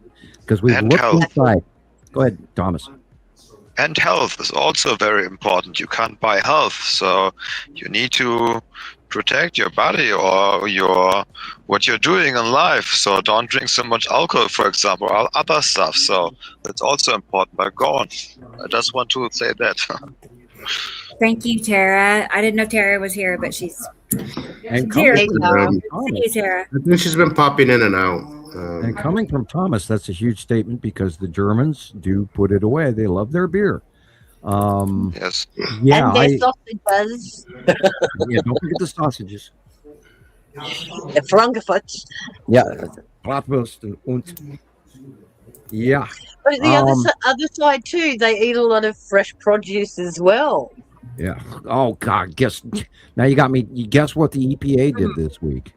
They rolled back some of the pesticide ban.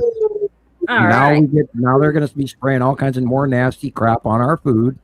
So everybody, if you buy vegetables at the store, wash your vegetables before you put them in the refrigerator. They've been doing that in the vegetable aisles for at least 2 years, where you walk in and you see all the lettuce and they're constantly spraying jets. That is an aqua save. That is a how do you say it? A keep fresh Right, kind that of is that chemical. stabilizer. Right, and Wendy's uses that on their salads as well. They chop their salads in a big 50-gallon barrel, and then they put that chemical stabilizer in there. By the way, that is slightly toxic and slightly cancer-forming. So, there goes the garden salad at Wendy's. Guys, I do have a person. I heard somebody come in the green room and grab a handful of M&Ms, guys. I thought I saw JD. I'm like, is it really? It is. JD Martinez. He's here. Hey, JD's here. Let's go ahead and bring him on and see how he is doing. It's been a while. Yes, sure. Yeah. He's got a new grandbaby too.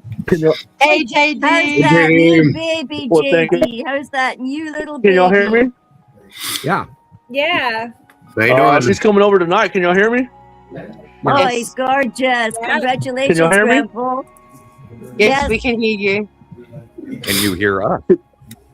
Okay, yeah, she's coming over tonight with parents, and we're gonna have an awesome time tonight. I thought I'd drop in real quick. There's been a lot of interesting things going on in this world. For sure.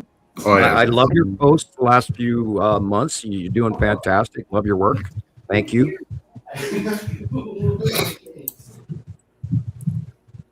Did y'all get that feedback that I just announced? I said there's been a lot of interesting things going on in the world. Yeah, Yeah, like all the what time, about that, every day. that weird rainbow thing that you posted. Man, I tell you, I swear it feeds it to me because I'm asking for it. Yeah, me too. Yeah, well, you're doing good work. The algorithm you're out there. You're pulling in good stuff, and I like what you've been posting. Thank you. Thanks for being a member for so many years, and haven't had actually a chance to talk to you vocally. Sorry you can't see me, but my internet is so crappy. I can't run my microphone and my camera at the same time on my. It's not my download speed, which is fantastic. I've got high-speed wireless download, but my upload is like snail. I'm worse than I'm right up there with Starlink as far as the upload speed. It's horrible. That's why you're not seeing my face, and I'm sorry. But anyway, welcome to the show. Well, thank y'all very much. I can imagine that, man. I mean, I get the same thing. A lot of weird things going on with technology too. We'll just leave it at that. Well, we're having these nonstop solar storms. Now, this last one that went through last week, and we're probably still in. It was only like an M class, but it was like an M class 2. It was low, but it was a really weird outburst. And then that ultra dead connection that's following this, linking to that weird snake-like coronal hole. So that is going to. They're also warning, and I think it's literally today and tomorrow. We're supposed to have major earthquakes. They're forecasting because of the solar minimum, the wake eddy in between these flares that are hitting us. They're expecting massive earthquakes. So, of course, the Axiom Seamount is now many years ahead, and it's probably erupting right now as we speak. And then again, Sicily and Santorini and Maya, Indonesia. Indonesia and Kilauea. And Kamchatka. I mean, there's those 3 volcanoes up there in Kamchatka, north of Japan, up there that have been going nonstop, and they're right next to each other. So that's a huge outpour of gases and lava and spewing. Like Kilauea is spewing right now. Again, I haven't looked today, but scientists drilled into the subduction zone at the top of Japan, and they said it's just about to slip. Yep. Japan had a huge one off the Philippine plate and the Japanese plate, and they've got a triangle slip plate, which is very much like the Juan de Fuco, right southwest of Japan, and that's connected to the Philippines. Imagine the wave. God, those poor people in Japan. I mean, they are sitting on a ticking time bomb. And the snow as well. Man. I mean, they'll just like melt. And their bond market is crashing.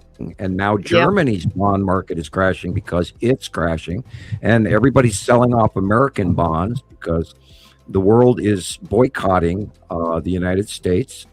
And Trump is losing trillions of dollars. Right.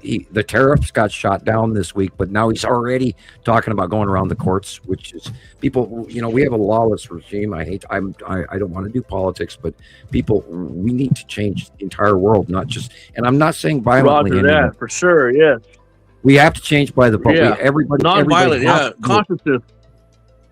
I don't care if there's ICE agents outside the voting booth this fall. Go. Vote. Don't let them stop you. Don't let them suppress you. Make sure you've got the right ID. If you have to bring your damn birth certificate, bring your damn birth certificate with you. Just make sure you vote. Don't let them beat you. We have to vote this out.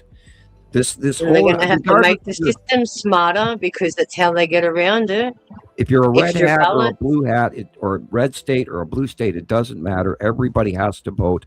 And I really think that everybody has figured out that all the rules are being broken because all of our systems, from hospital care to the road maintenance to building bridges, even the tunnel there between Jersey and New York is. I think you're trying to cover human rights, Samuel. I think that's where we're at, man. We've been violated from our human rights, and we do have those, don't we? Yeah, right. But how do we use them? Yeah. Because we can't. We have to use them. We're not allowed to protest. We get arrested. We get shot at with guns and bullets. And my big question is to everybody. My big question is to everybody is what's everybody scared of? I mean, we're here to live, and after living, we have to die. And while living, we have to implement, don't we? Yeah, we have to be part of the process. You don't let a band of raiders ride into your village and rob and steal. You have to grab your sword, your arrow, and I'm not saying any violence. I'm not advocating violence. Yeah. But when they're killing people, and they are currently in this country, they're killing people with jackbooted thugs, and this is exactly 1938, you guys. And if you haven't studied pre-World War II, what was going on in Germany, Roger. you better damn well look this stuff up. Yes, sir. I know I have. I just hope that the people that haven't, but they should get suggestions from the people that have. You know what I'm saying? I mean, we're not here to lie to anybody. We're just speaking facts and truth, and it's hard to spill it out there, man. And we've been, subdued to the doctrination and everything else. It's just hard to break through people. You know what I'm saying? They're trying to scare people into hiding and staying silent. I mean, look what they did to Stephen Colbert again this week. Right? They're pulling out antiquated FCC rules because Stephen Colbert did something they didn't like. Right. And that is not the way this is not our country. This is not the way we live. And yet, by saying nothing, we're allowing it to happen again. Exactly. And there's that old saying that goes that turn the blind eye. I tell people that all the time. I'm like, you turn a blind eye, you're helping that crap out, man. Right. The only way that evil wins is by good doing nothing. Exactly. Thank you for saying that, man. How many people are sitting on their hands right now? Can't do it, man. Have to. And we had a couple of shows ago. We've had this in the background discussion, and everybody has asked me not to be political because I heard a few folks' feelings. Yeah, I'm sorry. Feelings, they count, but this is real and this is happening, and we can't sugarcoat this shit anymore, people. There are governments. Look. This board of peace crap that you got to pay $1 billion to enter. And if you look at that, I mean, I've got a cartoon. This is all we are saying is give Trump a chance. And they're all these evil guys, the machine guns and the pirates and in this cartoon. And it's turned into a reality, people. All the dark side forces have joined with the leader of the free world is not what a very large portion of our country believes in, and he's not a savior. He's not going to save you. I feel you on that statement, Samuel. I can feel your energy, man. You're very adamant about that. I can hear the hiccups in your conversation, man. I'm the same way, man. I think we're all the same way. I think this whole movement is consciousness, but I think it's not a matter of results. It's about everybody making their conscious move. We have to understand what's going on, man. If not, then that's what we're here for, to help people out. You know what I'm saying? Yeah, that's why we do what we do, and we're a group of very smart intellectuals from around the world who have noticed, including that's the main thing that Jesus was always saying. I knew something was wrong, and I had to get involved. Exactly. He knew the sky was wrong. Look how weird the light is. People. Go ahead. Well, I'm not scared. I tell you what, I'm not scared. I'm not laying down on this whole deal, all of it. If there's anything I'm going to risk, it's my life. Then I'm going to risk it for the good. For the good. You know what I'm saying? Yeah, well, you gotta ask yourself, what side of history do you want to be on? Do you want to be just like everybody else, whose life just comes and goes and everybody forgets, or are you actually going to do exactly knowledge? Because not everybody, not everybody understands this as well as we do. There's very few of us who was actually into looking at the stuff through the right lens, so to speak, right? So it is our responsibility as humans to put this information out there, even if even with the BS that we get back, for every 10 people that we reach, maybe 2 of them open their eyes, and I think that's good enough. So I just want to say something. So, for example, if you look at the German politics, so all the groups are mostly the same. There is also a lot of different in the agenda, but mostly the governments are the same. For my opinion, like in America, it's the same. So now Trump is the frontman, but look back. For example, if you look Obama and all the other people, they are all in the list too. So they are also bad men. So members. What? And they're all related. They're all related. I think that we have opened our eyes almost way too late here, ladies and gentlemen. Yes. I think that something dire and drastic is happening. I think it is time for us to rise up. And I'm not meaning violently. I mean intellectually. We have to rise up. Of course. We have to stop this. Definitely. This is your grandchildren's lives. And I have a grandchild coming over right now. That's why I'm fighting for everything now. You know, if it costs my life, I'm doing it. You know what I'm saying?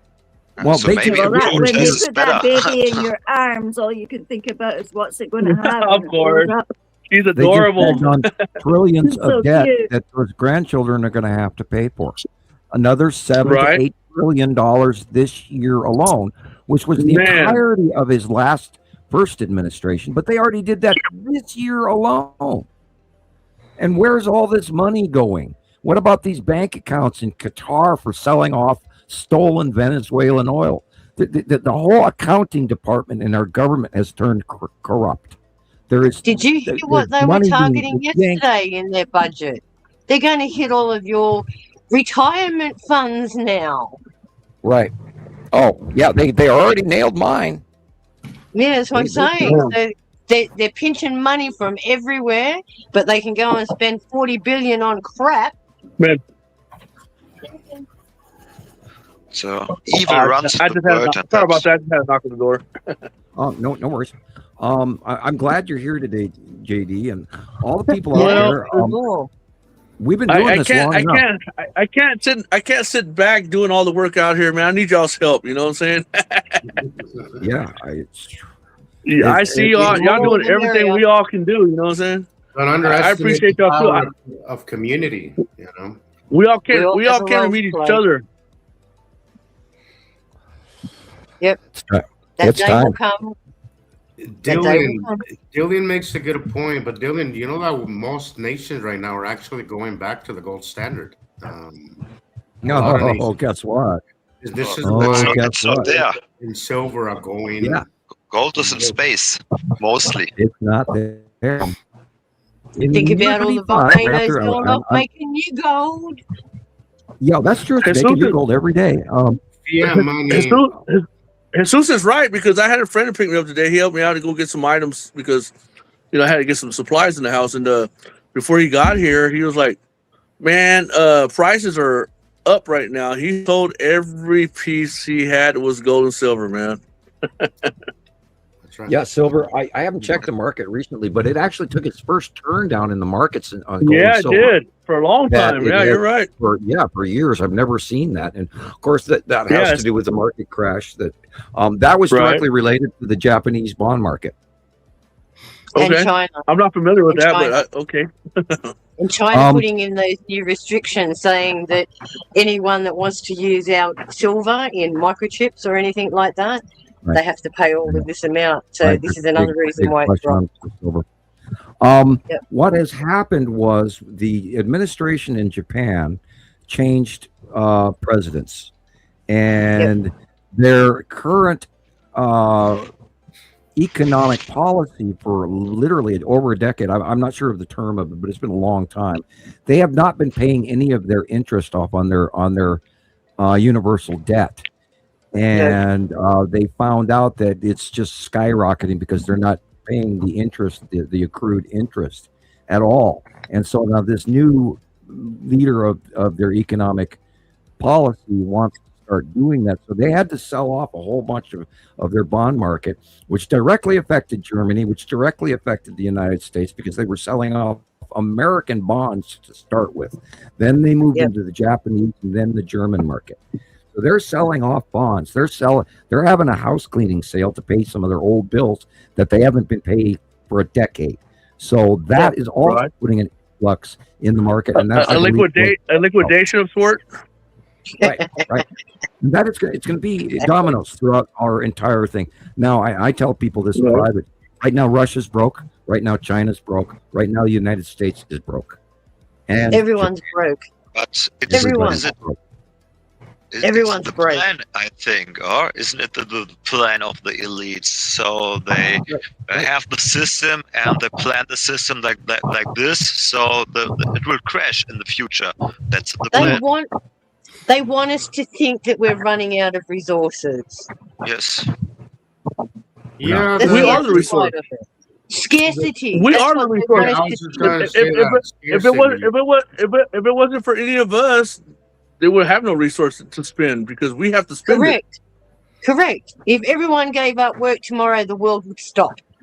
Absolutely. Roger that. So this is why I said before, the vote for political group isn't the right way, in my opinion. So the right way is don't vote. If everybody don't vote and go protest, then the world will maybe change, but not with the political system. It's not, it's not the right way.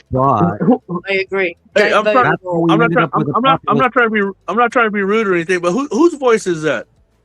That's Thomas. My was Thomas, the middle, Germany. Germany, who's that again? Thomas. That's Thomas. Thomas, okay. How you doing, Thomas? He's on TikTok too. He does 8 okay. 8 I try hours here. There's so many. We're starting to get a bigger group. You know, I know the OGs and stuff, but they're starting to become the ones that are joining in. You know, I'm just trying to get familiar with everybody. No, I'm not trying to be rude. Apologies. No, not at all. I'm glad you figured that out. We open situation. Anyone can come and talk. Right. No, I'm just want to make sure I got just get familiar with everybody. That was it. Yeah, there have been a few people that we've had on that we've had to actually not invite back in the future, but but we have Baby Joe. Sometimes we have Tara. Man, yeah, you can't win for losing, right? Everybody gets the benefit of the doubt, man. Everybody gets a voice. Yeah, that's fair. Yeah, you know, after that, it's kind of on you. You know how you manage yourself, that kind of thing. You know, behavior. You're right. Yeah. Unfortunately, we had a few of them that kind of went bonkers. You know, we're like, where the hell did that come from? You know, but you know. Well, send them over to me. I'll deal with them. There you go. Sam and I have enough fun of our own, don't we, Sam? I love. You know, trolls for breakfast. You know, you slice some strawberries on there, pour a little bit of milk. You know, trolls for breakfast can be very good. I love the comment you made the other day, which was I like Thomas's approach. Like, I'm not wasting energy on nobody because look, unfortunately, like there is a certain population of people that doesn't matter what you show them, doesn't matter what you tell them. Yes. Right. Like you just cannot. They're like robots. They're already programmed a certain way, and they will not deviate from that programming whatsoever. Well, what do they call them? What do they call them? NPCs? Yeah, the NPCs. I'm gonna get out of that. I would get out of that realm. I'm just joking. No, not really, right. but I am. Even my daughters use that term. And these guys are NPCs, and they're just computer generated random people walking around in the middle of your game.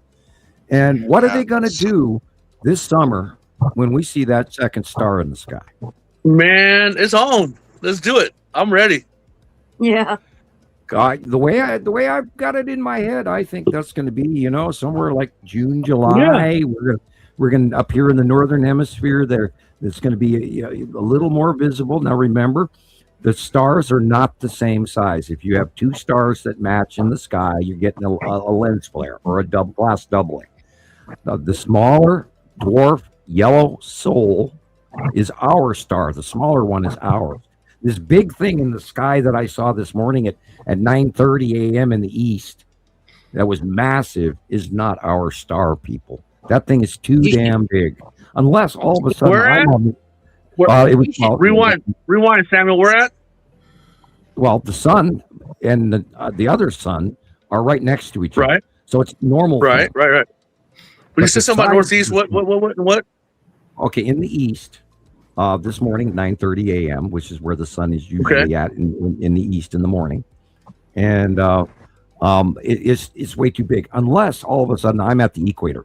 Now I remember when last time I drove to California to LA, that the sun got really, really big compared to up here in Montana. But which is entirely possible that I am now closer to the equator than I used to be, because we did not have any snow this year, JD, up here in Montana, where we give everybody the water. All 5 states around us. We water Washington, we water Idaho, we water North Dakota, we water Utah, and everybody south of us, and everything. And we don't have the water this year. It's not going to come from us. So everybody's rivers are going to be really hurting for spring runoff. And what's going on in Texas has got a huge drought. Lakes are just disappearing. Not only that, they are. the Mississippi is draining around somewhere northern part of Missouri. The water in the Mississippi is sinking underground, and it is not making it to Louisiana. Like the volume. Rewind. So when you say the water's sinking underground, it's just the earth is absorbing it? Right. It's re-sinking into an empty aquifer, because Nebraska and Kansas and Oklahoma and everybody is where the aquifer under, and that's been drained over the years by companies in Arizona, like overwatering Saudi Arabia alfalfa. You wouldn't believe how much alfalfa we ship out of the United States just to Saudi Arabia, and they own the land and they get the water. They get the water for free. It's like that couple in California that own the water off the coast of California. So anyway, the scientists have found that it's subsiding back to refill the underground aquifer underneath the middle of the United States is refilling. And there's that statement again. Can I go to reference to aquifer? How deep would that be? Well, there's different layers of aquifers. Miles, right? Okay. Well, upward of a mile. There's different layers of aquifers. Under most rivers, there is an immediate aquifer anywhere 45, 50 feet below, and it's actually usually flows the opposite direction of the river.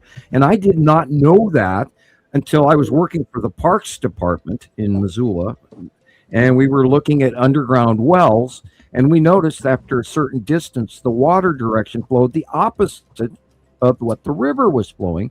And the guy that I was working with, oh yeah, that's the aquifer going the opposite direction of the river. And it was every day to him, but it was shocking to me that under every river, there's an opposite direction sub aquifer as well. Mm-hmm. Australia has more water underneath its face than it does on its surface. So that'll be my new research now, aquifer. I'm going to go in depth. I'm going to go dive deep on that one. Yeah, and in your area especially, the aquifer in Kansas, Nebraska, Oklahoma has been drained drastically from what its ground level used to be, 100 years ago. And this is why Oklahoma City keeps having all of these earthquakes, is because they're actually sinking. They're sinking because when they started doing the fracking water reversals, they're pumping seawater. So there's no cushion then. There's no supplement for cushion, right? It's just raw. And if the water underneath, increases, you get a sinkhole. Yeah, it just crushed over each other. That makes sense. Okay. They're pumping in ocean water in these fracking wells, along with all kinds of other toxic and industrial pollutants that they don't have any other way to get rid of. So they're sneaking it into oil refinery refracking pools at the subground level, and all of that toxic seawater and everything is eroding the limestone that is holding up the domes of that aquifer. That layer of limestone under Oklahoma is eroding, and that's why it's sinking. And if you go to Amarillo from Oklahoma City, there's a huge sinkhole that is getting deeper and deeper by the year. And there's very it doesn't help that earth attraction. It doesn't help that they stimulate and enhance that by what they call oil rig drilling. I mean, I understand they're stealing the Earth's sacred, what they call oil, but I think that leaves it vulnerable, right? Right. Well, you pump it out. In Russia, they drained a hole that had billions of tons of oil in it. They took away all the rigs. A year later, they came back and it was full again. Wow. It's self-sustaining, continuous. Don't believe the bullshit science that it takes billions of years for this stuff to make. Right. Right. It's all bullshit. You can change your entire environment within a decade to 2 decades. Look at an example. The Russians diverted the course of one of their rivers right next to the Caspian Sea. There used to be another small sea/lake, and they have absolutely killed it. It's dead.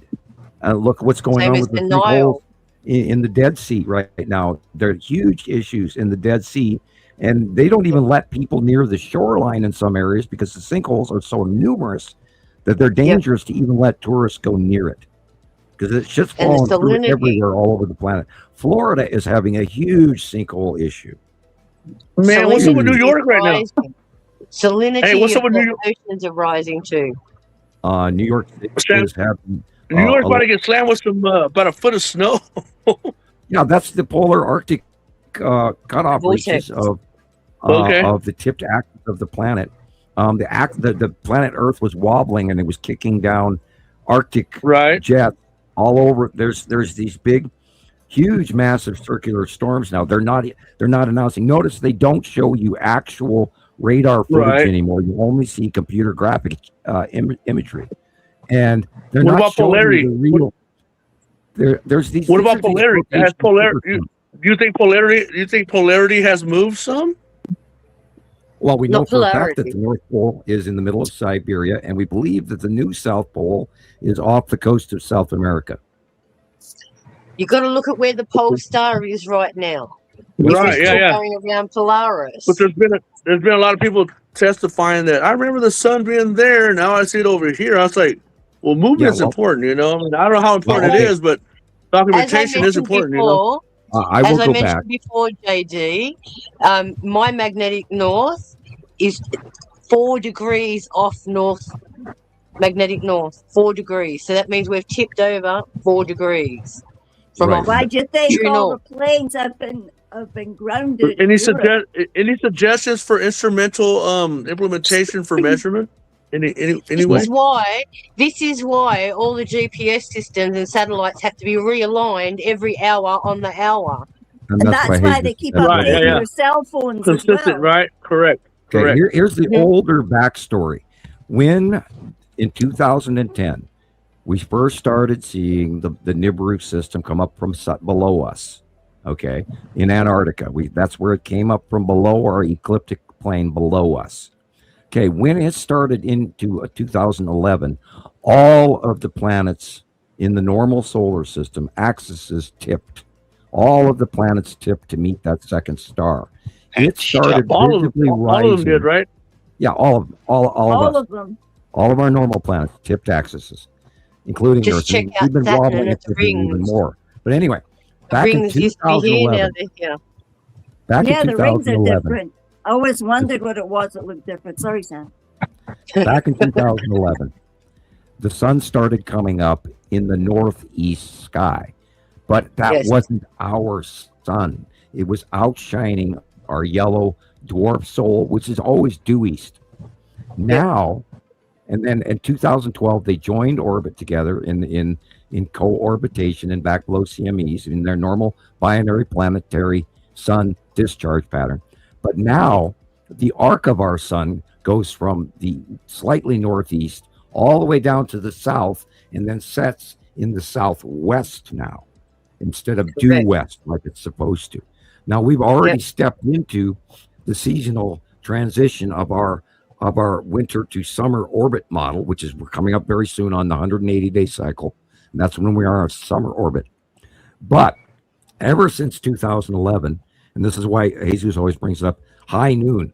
The sun has not gone overhead of us in a decade, 16 years. Over your shoulder. Now it's going south of us. The complete pathway of the sun is wrong. Yes. If you see the midday, the sun is in the south. It's supposed to be over the top of us, straight up, come midsummer, summer solstice. And it's not been that way for well over a decade. So I wonder if we're going to see any difference over the standing stones and things like that. If we're going to be going cockeyed trying to see them through the stones we're actually going back here, you would see the anomaly. Hey, like Samuel said, we all say, let's just wait and see, man. We ain't seen nothing yet, right? We ain't seen nothing yet, man. It's going to be way increased from here. And again, we've had going back to all the way to January of 2025. We started getting the reports from the southern hemisphere, from Audrey and people in South Africa and in Australia and in southern hemisphere countries. They were seeing both suns, and we have dozens and dozens of captures now. And we're still getting now in the northern hemisphere, we're starting to see it as well. So it's a smaller star right next door, either on the right or the left, because it keeps moving throughout the day. That pathway of this larger star, we assume, now I don't normally make assumptions, but generically, I do not expect the pathway of that star to change. I expect it to be the standard from below us to away from us to our right shoulder. Well, it has to be, Sam, if we're electrically coupled to it. Well, they are, but they aren't. Because remember, they're actually coupled to Nibiru or Hercubus, the electron gas giant that is so big that we can't take a picture of it within 10 photographs side by side. That's how big Nibiru is. But we're still connected to that cycle as well. Yeah, ladies and gentlemen, we're seeing back. I don't want to cut y'all off short. I'm gonna get back to y'all, but I gotta get the baby out there. She just showed up. Right. So I do want to tell y'all something, man. I do want to express something with y'all, and I'm very thankful that we have met and we are consistent with each other. Is not let forget what's the most important. Is family, what the future love. Samuel Hofman said, "We are from the future, man, and we preserve that future." So I love all of y'all, man. Y'all have a good night, okay? Go hug that baby for me. Go hug that baby. Join us again soon, please. Bye. Give that baby a big Roger. hug. I will. Love you guys. Bye. Bye. Therefore, that second star should be headed towards, I don't believe it's 93 million miles away. I think it's closer. I think that the winter over problem that we've been experiencing in plants, even through, I got plants growing up out of the snow, people, and that doesn't happen in Montana ever. Well, we used to only have we had one blooming of roses. Last year, I had 3 separate blooms in Montana. I was explaining this to Gillian the other day. With the second sun and the amount of luminosity that it's giving off, it is creating longer day cycles, which is confusing the plants because they can't turn off their photo period. They have to have a certain number of length of day and a certain number of length of night. And for flowering plants, they need anything between 8 and 14 hours of light every day. And they're, like you said, I'm on the 4th flowering cycle of my roses this season. So the last 3 months, they have bloomed 4 times. They're up to their 4th blooming now. And they usually it was twice a year. Now it's 4 times in 3 months. And it's all got to do with this rose that I've had in my new house has never been without a flower on it. It has grown and grown and grown and grown. In 2011. So that tells me that if we're getting more light and the heat's increasing, we're going to have a lot of problems with our crops very soon. Yep. In Iran, the fig production is down due to the solar activity, and they use a lot of water. So all of these foods that we consume that are thirsty, hungry water consumers, we're going to see them all go off the market soon. So this is why we're seeing all these new labs with hydroponics and everything being installed, because we are really going to have problems with our food shortages soon.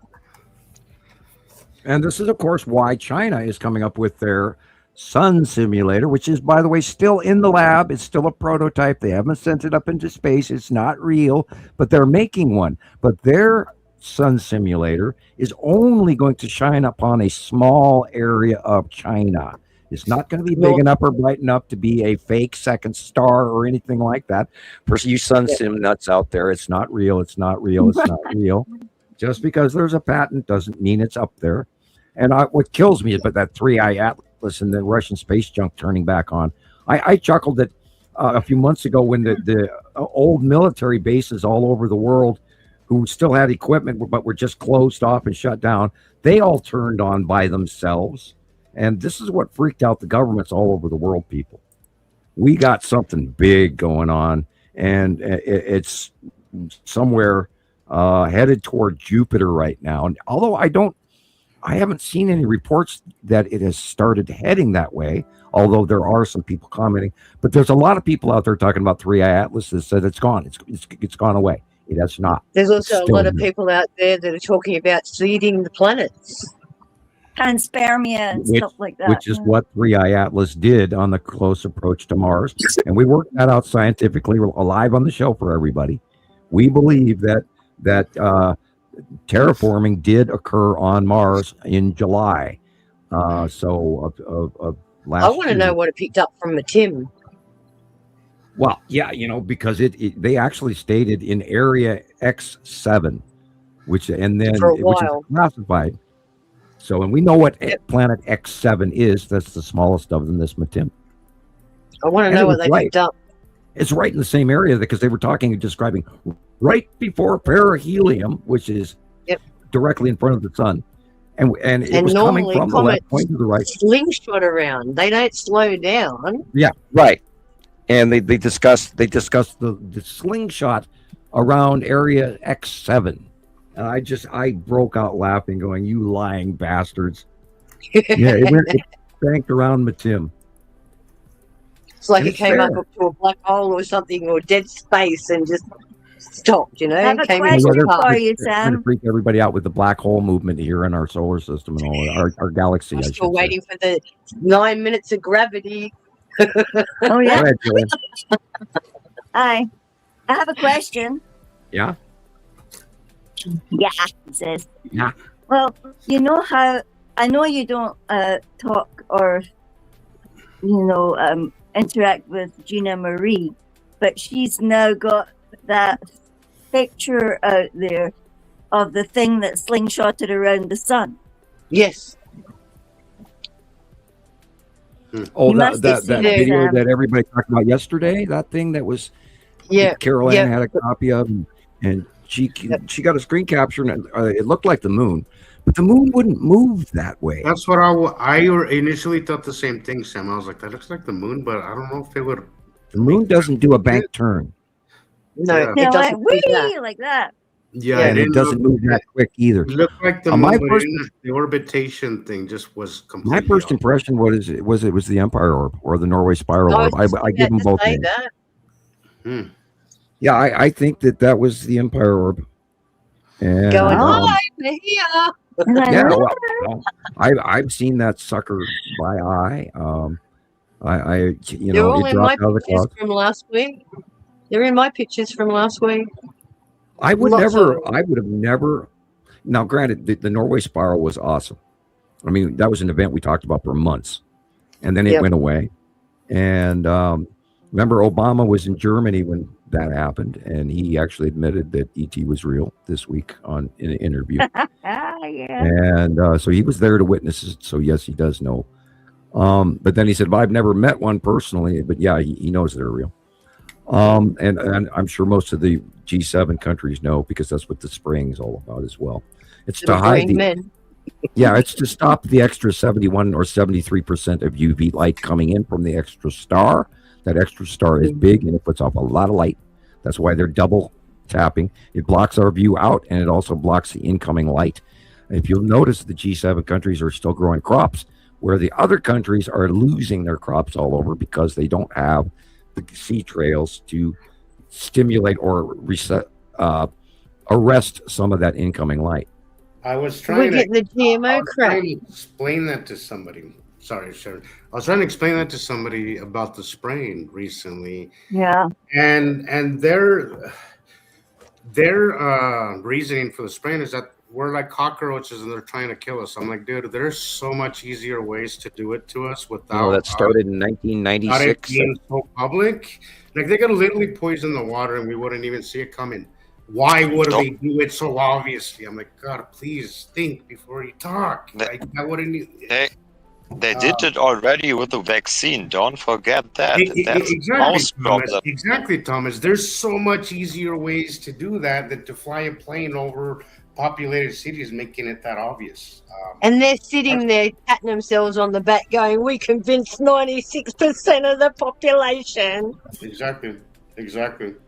How do we target the next 4%? That's what they're looking at now. Well, the rest of the 4% isn't manipulatable. Malleable. We're not susceptible to manipulation. I think. There you go. There's a lovely word. 5% is not susceptible. But they're the ones they're targeting now. The way I go, if it doesn't feel right, it's probably bullshit. Right. If it feels too, and I love how Sam puts it. If it feels too complicated, it's probably bullshit. If it makes no sense, it's probably bullshit. And if it fits and it's simple, it's true. And that's the basis of science. Is easy to me. I mean, it's so basically dog easy you wouldn't believe. And people, I don't know anything about science. But if it's simple and it fits, it's true. If it's complicated and confusing, it's a lie. And unfortunately, our schools, education, all those people with physics degrees on their wall got a really the astrophysicists out there. Yeah, quantum physicists. Shut up! I make telescopes. I make $1 billion being a quantum physicist, but I've got no brain. So I have to go on TikTok to look for other chopsticks to play with. We talk about Stephen I just love Burns. those trolls. I can't wait for a TikTok so we can see one.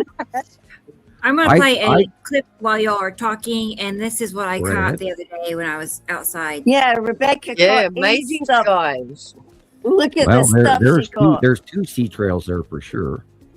Yeah. Well, what did you count? At least 8 planes. That's Atu's moon and the red asteroid. Oh, look at there. There's a skull.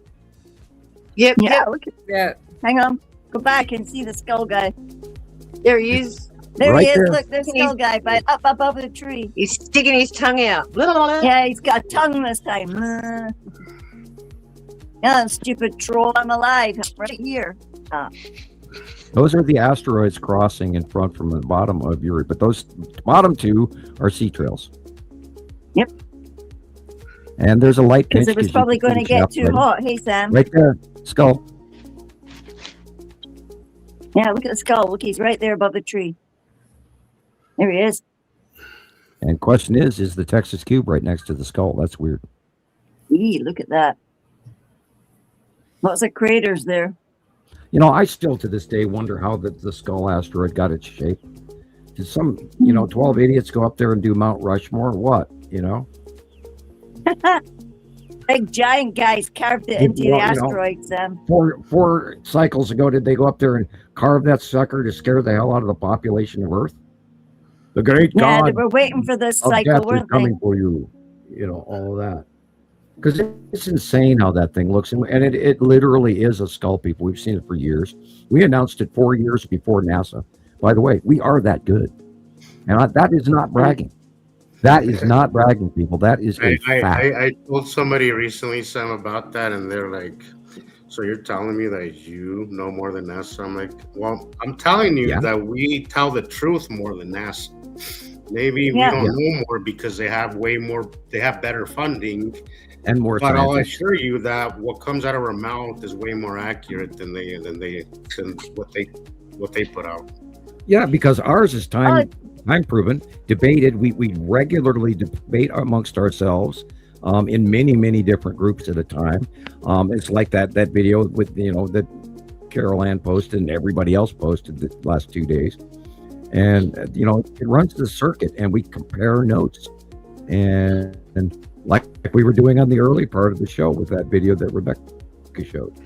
We work through the science. Look at that little white object inside there. Look. And if you're talking about the Skull asteroid and look up the stuff what NASA talks, they said it left in 2016. So if you have captures in 2020, 2024, so it's obvious NASA lies because they said it leaves in 2016. You can look at that. They gave out the orbit path.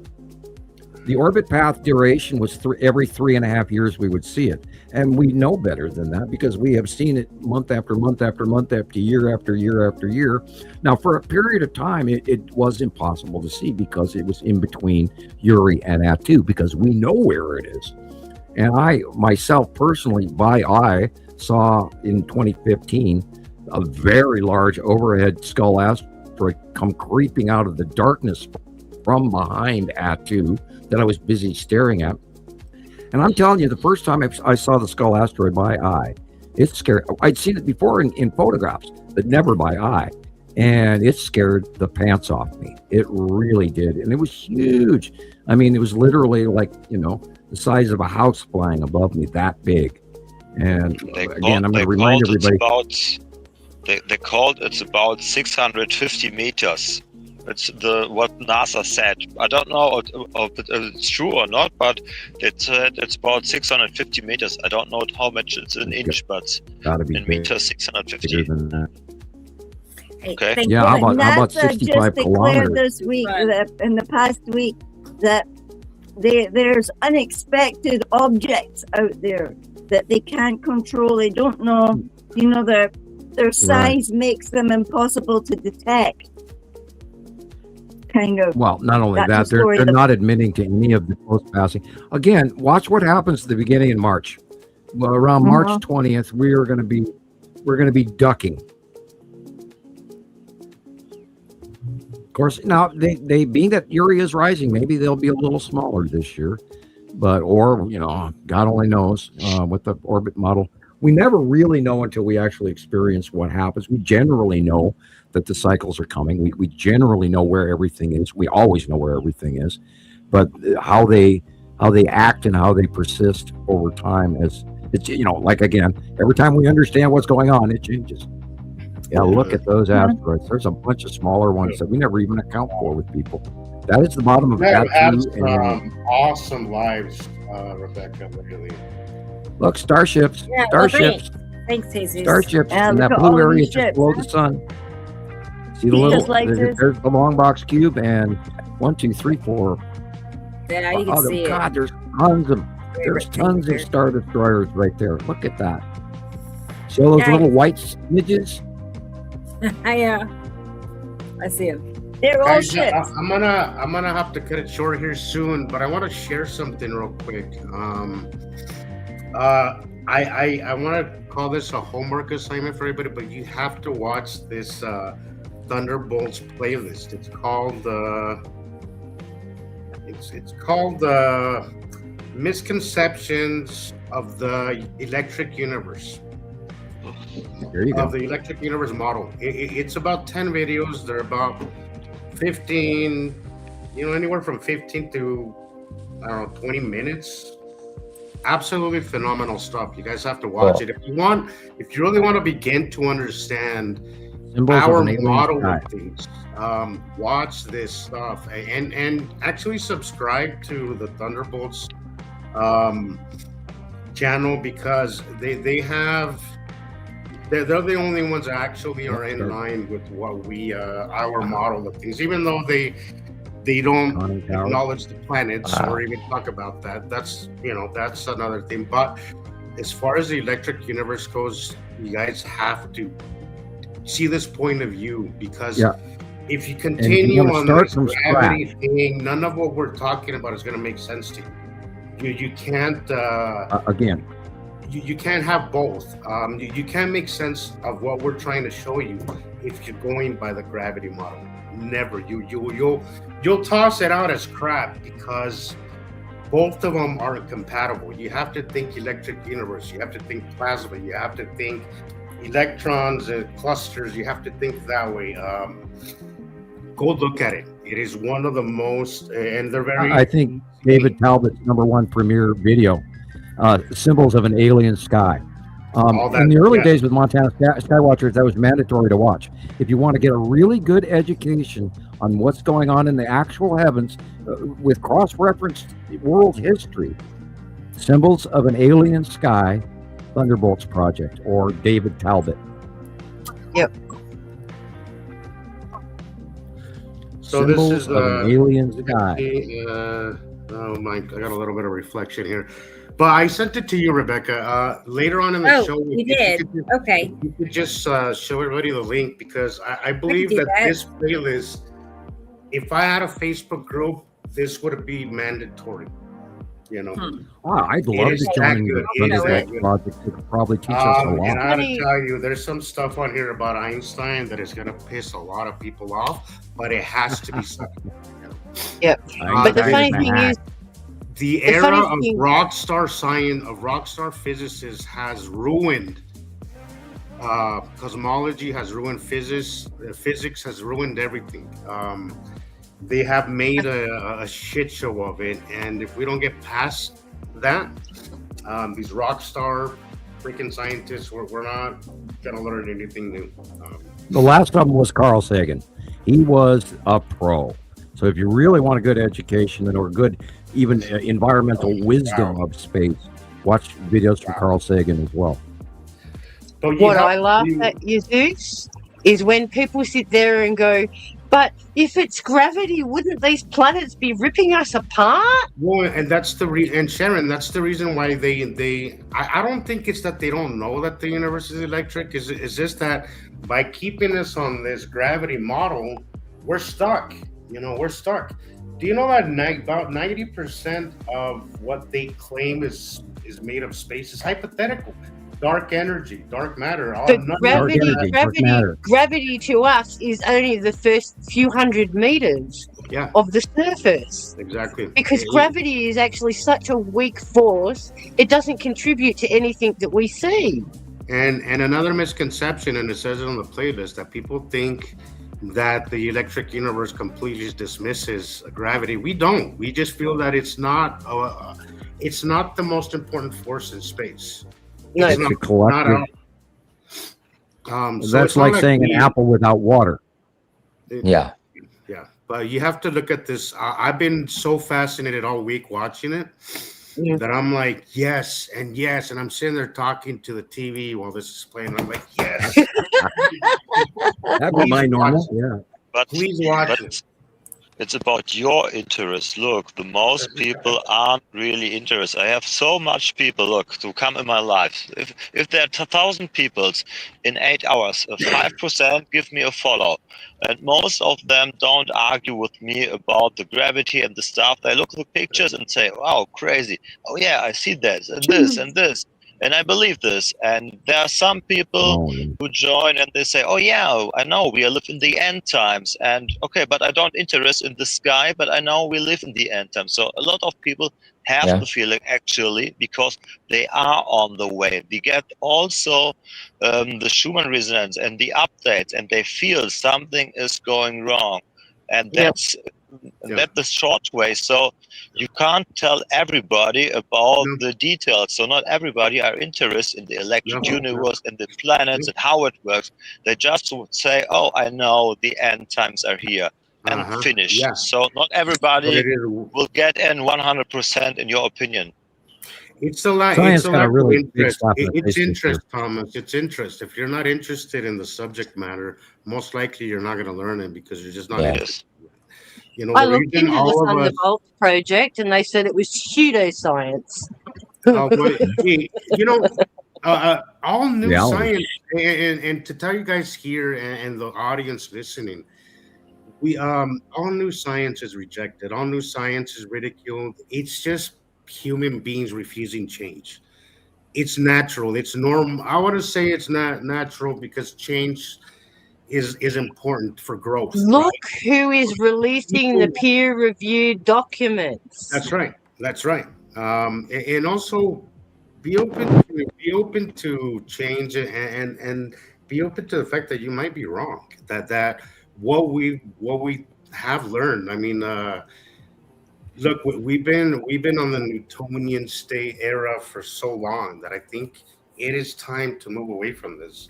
We live in an electric universe. Plasma physics is the next step in that evolution of physics, and that's the only way we're going to create our own space travel. That's right. And as long as we continue this same model where we have to make up shit to account for the things that our math doesn't add up to, it's bullshit. I'm sorry, but that is a crock of shit. We already have a large hidden technology that has been handed over. We are forbidden to leave our solar system. There are rules over the top of our heads of even going to the moon. And there is so much more control going on over the governments. And this is why we got the blockade. This is why the cubes are parked over the top of Earth, to make sure that their agenda is they outclass us in so many ways you can't even begin to imagine. And I myself have walked on the deck of a ship, of a lander craft, of that disc that everybody sees the little green guys waving from. I have been in one of those, and I got the tour from the Pleiadian. I got to see the machinery. I got to see how that they stepped aside time. It's like picking a record on an old-fashioned jukebox. They just step outside time. They select where they want to go, and then they go. And you guys have to realize that I've been exposed to technology that took me 30 years to actually just even swallow the fact that I was not out of my mind. And this is also part of why I didn't come forward until well after or at the end of my non-disclosure agreement, because they directly quoted to me, "Well, Sam, no one will believe you anyway." And I that is rung like hell. There is a lot of truth to that, Sam. I was recruited by Major Ed Dames, Air Force, and you can look him up. And originally my project was the Stargate project, but then it was changed when they changed names regularly, so people can't look them up as easily in the Library of Congress and funding. But then it was moved to the Far-Seeing project. So that was Swan, wasn't it? Excuse me? That was also Ingo Swan, where he made his fame. He was the golden child of the project, Stargate and all of those. I don't know of him, and I've never run into anybody on the internet that was involved, not personally, openly discussing it with me. But of course, I did look up Dr. Ali, and he's the idiot that screamed at me with that red hair and the dandruff and all of that. and he became the senior climatologist, and I know he's retired. I doubt seriously if he's listening to our program. It's a mittens. Hi, Mittens. Again, and then we'll go on that touchy thing, and I'll say the word scary and hope for a scream. No scream. No scream. No scream. Again, no everybody. Scream. Thank God. Go to Christopher's channel, or I don't know if Rebecca has a copy of it. That was some creepy shit. Like that was. Yeah. What the did hell? you get anything back yet? 6 hours and 19 minutes. Every time I go back and listen to him, I'm like, what the hell just happened? That was some scary shit. That was insane. It didn't come from an outside. It came from a direct line. It came from everyone's speakers. Everyone's speakers.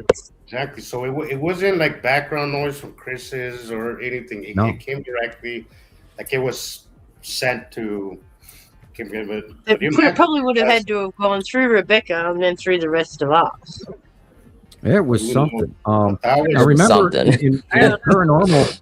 These paranormal machines, headset too. They can be standing there talking and recording with their little, hand recorders, and they don't hear it themselves. But when they play it back, these screams come on the tape. And I think it was a real paranormal event. We did not create it. It was not some staged thing to get you to watch our show. But yeah, there's a lot more going on than people even know, and I'm not even. Christ, I could run a show on that alone.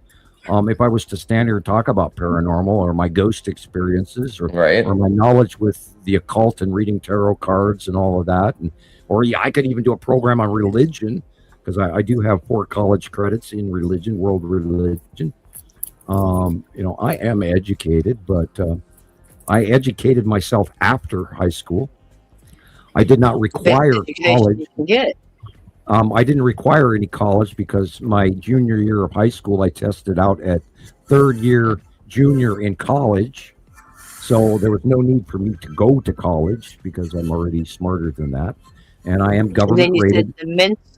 The Mensa test, only 98% of the people you have to be in the 98th percentile range to even qualify to do the Mensa tests.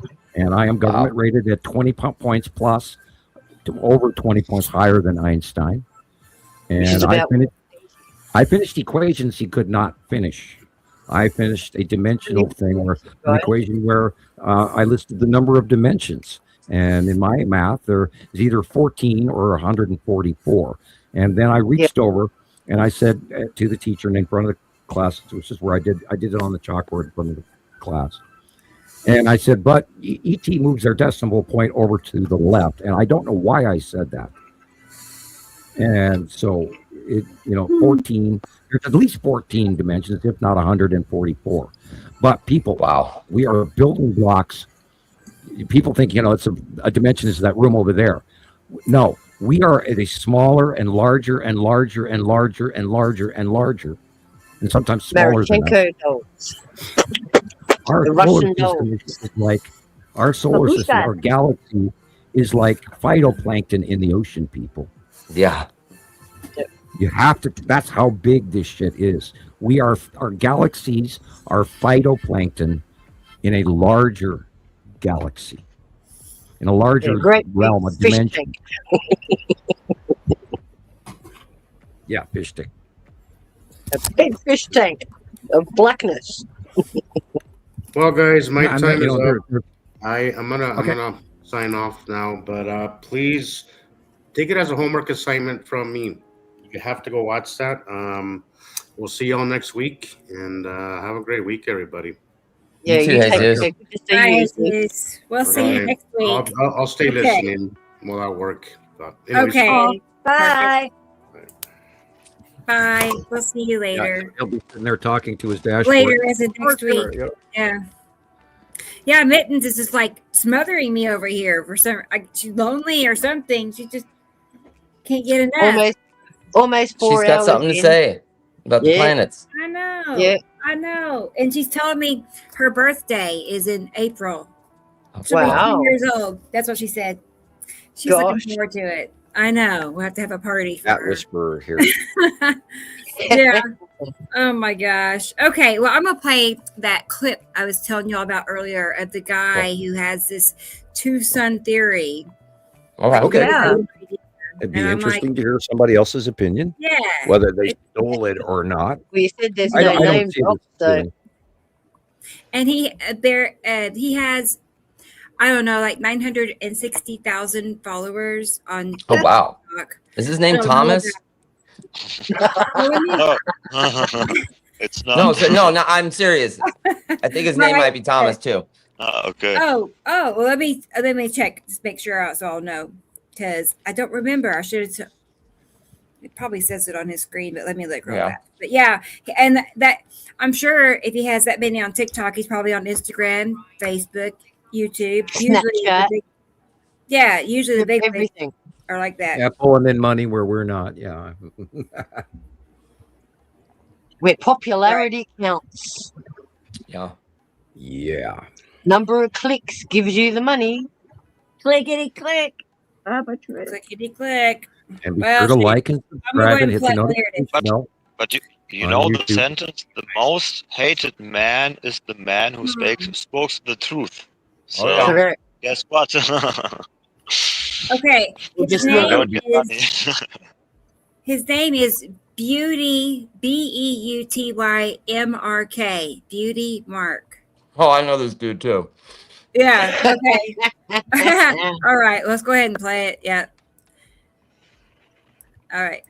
Iceland is so mysterious, but also very serious, and a lot more people need to be talking about it. In the Mid-Atlantic Ridge, you've probably seen it before, is a fault line that runs from the North Pole to the South Pole. It is the longest fault line on the planet, and as you can see, Iceland is right up here at the top. Well, the cracks in Iceland are moving and expanding much faster than they normally do. I believe that this is because of electromagnetic disturbances, specifically because of the pole shift, but I'm starting to think that pole shifts may have not occurred throughout history for just any reason, any natural reason, should I say. And just hear me out. Have you ever heard of the two-sun theory? We, as mortal beings, in theory, live in a binary solar system, which I would assume to be centered inside of a possible black hole. That's what they look like and right within now. this galaxy, right, we are intertwined with another galaxy, aka dimensions. But the theory is that every 3,654 years, second sun comes around with 7 planets and 4 moons. One of them theoretically being Nibiru, or Planet X, theoretically the home planet of the Anunnaki, which we'll get to here in a second. Just imagine a secondary gravitational pull on our planet. Fault lines are going to react weirdly. And why else would people like Elon build infrastructure that can be powered by water in areas that have no water? The magnetic North Pole isn't even any longer over the geographical North Pole. This was 2020, by the way. It's now over Russia. It's been moving slowly each year, and in recent years, moving 40 miles or so. Predicting that water levels will rise where there was once land sooner than we think. Sort of what I assume happened to Atlantis, or Noah in theory. And the return of our creators is due to occur once more. Why do you think the Sumerians made these tablets? The Anunnaki, in theory, descended to Earth when humanity was very young. They, in theory, claim to be God, with only a few of them really having divine purposes in store for them, being Enki, the brother. Enki is always associated with water. Take Poseidon, for instance. His brother, Enlil, was depicted as having attributes similar to that of Zeus. They were depicted as being masters of energy and engineering, kind of like the engineers in Prometheus. But see, in theory, the Anunnaki were not alone. Another race known as the Custodians, shapeshifters from a neighboring realm. Shapeshifters that pierce the dome above their flat world to invade ours.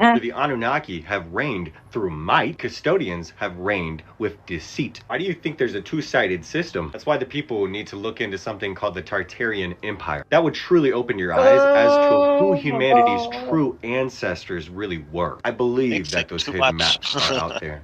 Too and I many also believe concepts that soon enough, they will melded finally together. be built. Look at the announcement that Trump just made on UFOs. Welcome to the He's a age of bastard. people. He's Okay, a remember how bastard. He's taking all these concepts and spewing them all out and trying to connect them all He gave you together. a whole handful of our information. His picture was accurate. That's good. That's what we're going to see. The yellow sun and the red sun this summer, people. We're seeing it now. He is, for the most part, mostly accurate, but he's doing the blender. He's throwing all of his conspiracies in, and he's making the blender milkshake. And it don't work. People just staring. What? But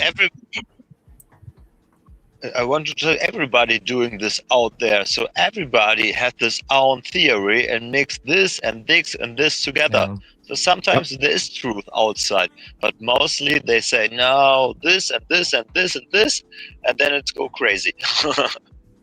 Exactly. You put too many parameters, you muddy the mix.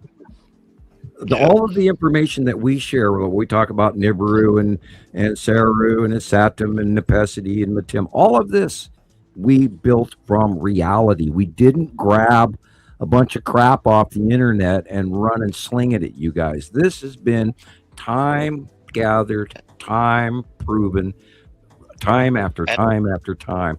Our information is factual. There are a few things maybe we might be a little wrong on.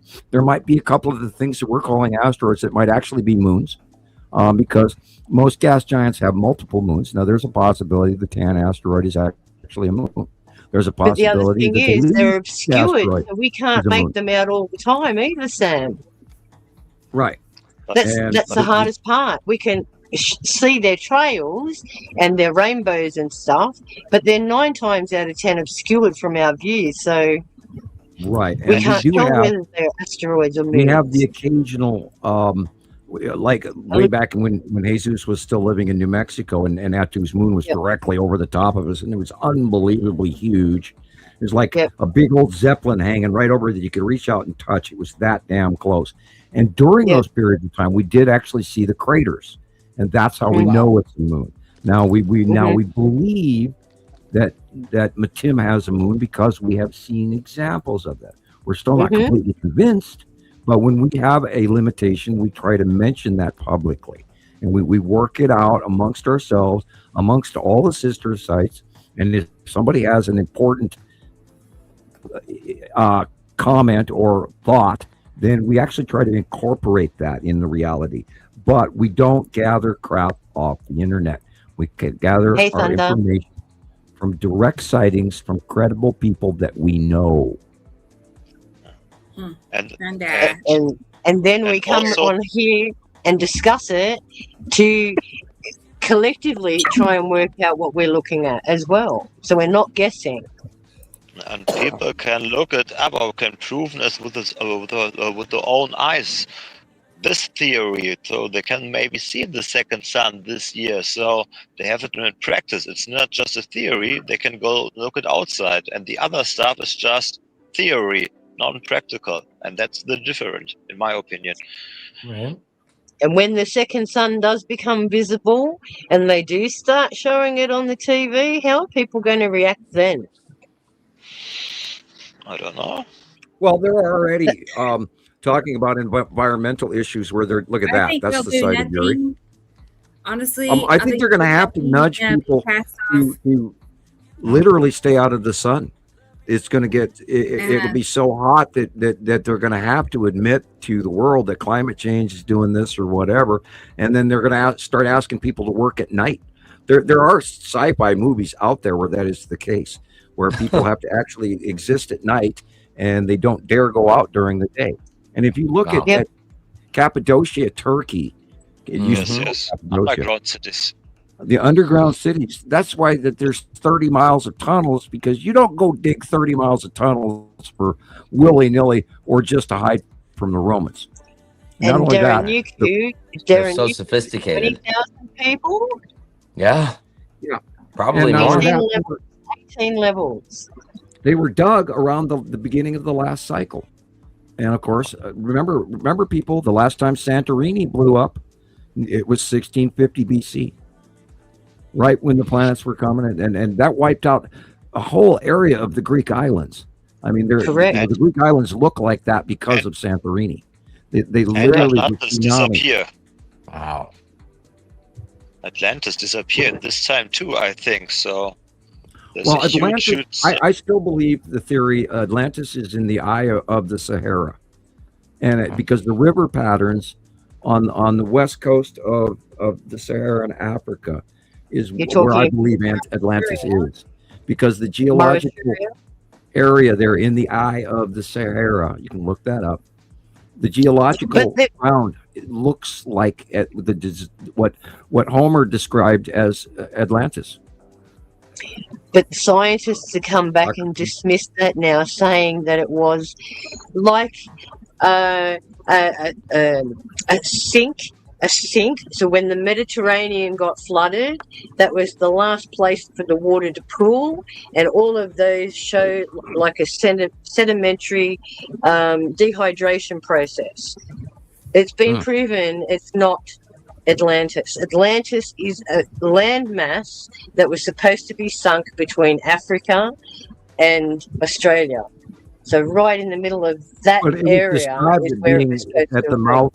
It was described in old tales by being Rock of Gibraltar. Rock of Gibraltar. I can't even say it. Gibraltar. Rock of Gibraltar. I got rented That's lips, why we man. have all the fables of Constantinople and all of those. Yeah. So, well, but Atlantis was off that coast, and they're saying some geological thing happened for that whole landmass to be swallowed under the ocean. True. Or rising of the oceans. Correct. Melting of the ice caps through the pole shift. 12,000 years ago, the glaciers and the ice started melting, and Doggerland happened 8,000 years ago. High Brazil. Now, remember, High Brazil was meant to be incorporate Britain. We talk about the ice age. Now, remember, people, the ice age does not mean the entire planet is covered in ice.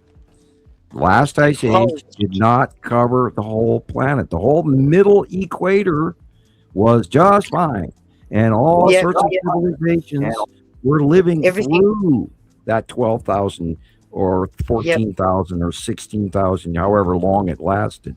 I need to look that up again. It's been a long time since I looked up how long the last ice age was. 12,000? That's when it melted. I believe that the ice age lasted for 25,000 years. I don't know. It melted off in 25 years. It was a long period of time, because again they said it was because we were at the bottom of the ecliptic and we had different kind of effects back then. So you're probably right. Probably 5 million years ago the melt off happened, or the ice age. No, according to there have been Randall Carlson, he believes that there was about 50,000 years ago that we actually started seeing impacts that brought on the ice age melt. If we were frozen for a long period of time, it wouldn't have been, as you said, it wouldn't have been the whole planet. It would have only been the northern hemisphere and the southern. From what I've seen, I believe that we've had 5 different ice ages within known history. So there's no way to actually believe. I can't believe anybody anymore because a lot of these guys. The surface of the Earth keeps rotating and rotating and rotating. So who's to say when something from 50 million years ago isn't going to come to the surface now? Isn't that what they're finding with these out-of-place artifacts? Yeah. Like, just look at the Antikythera mechanism. Yeah. You know, that's supposed to be 2,000 years old, and that was supposed to predict solar cycles, moon cycles, ecliptics, conversions, conjunctions, star alignments, and that was based to be a computer back then. Right. Made of bronze. So for them to have that kind of information and technology tells you that they had a higher intelligence rate than what we currently have now. Like the Tartarian buildings, they also all over the planet, and the wars destroy mostly of them. That's right. They've ripped out all of the old architecture because they don't want us to know about it. You only have to go around to some of the older buildings and look at their capstones, the very first stone that was laid, and they will say, usually on there, a year that it was laid in Roman Orthodox terms. There's a building here that was supposed to have been built in 1850. If you have a look at the year, it says 5737 on it. So they believe that year that was laid was the 57th century that we'd been living through. That sounds confusing. Well, this is what I mean. Calendars are our inventions. It's like the Mayan calendar. Why did it stop? Or why did they say it stopped at 2012? Was it because they ran out of space, or are they having a joke with it? Then it went into the unusual 13th Bach tomb, which was the time of no time. And that was the transition. Right. That was the transition where we were moving in our galaxy from the southern ecliptic plane to the middle of it. That was the time of no time, because now we are on the markings of the 6th age. Yep. And we are the 7th root race, which means we've gone through at least 7 versions of the Kali Yuga. Wow. Yeah. And so the Golden Age, the Iron Age, to the Stone Age, the Dark Age, and then back again. So we're on that peak where we can either tip one way or the other. We could either go back to the Stone Age, or we can increase and become more technologically advanced to the benefit of everyone. Which nobody can agree on the date on that one. But I believe that the breakup of the Bronze Age was the last cycle of the passing of Nibiru. A lot of people talk about 12,000 or 1250 BC, but I believe it was 1600 BC. Yeah, see, they put that between 1200 and 1500 BC. There's a 300-year window there. Yeah, right. And no two scientists agree on that date at all. Everybody I keep watching, everybody believes that the breakup of the Bronze Age was a completely different era. And I go, no, well, what would break up the Bronze Age? A disruption in your environment where you literally had to, move, and your civilization came to an end. Look at what, broke up the Sumerians and the Arcadians and all of that. Wow. Well, Gillian and I were talking about that the other day, like in Lebanon, where they've got some of the unfinished obelisks, like the pregnant woman. Apparently, when they first uncovered that under the undergrowth, there was all of their tools left behind. Wow. Why would workers drop their tools and run for cover if something wasn't going on? Yep. If they just and many civilizations, did they jump through a Stargate, or what did they do? Well, that's what they were trying to say. The Mayans and the Aztecs did. They opened a Stargate and went elsewhere. That's right. Oh. That one, Sam? What You is still that? with us, Sam? Hello, Sam? We've I think lost it's red Sam. asteroid. It has to be That red because of the asteroid. stripings. We'll go back. Pretty sure it's. Yeah, Oh, look yeah. at that thing. Star Destroyer, maybe. Looks like a Oh. spoon, a big To me, it orange looks more spoon. like an asteroid because the swirl shape it has. Looks like a spoon. Tail. There are some pictures of the red asteroid with that tail. Yeah. Exactly. Mm-hmm. Red asteroid.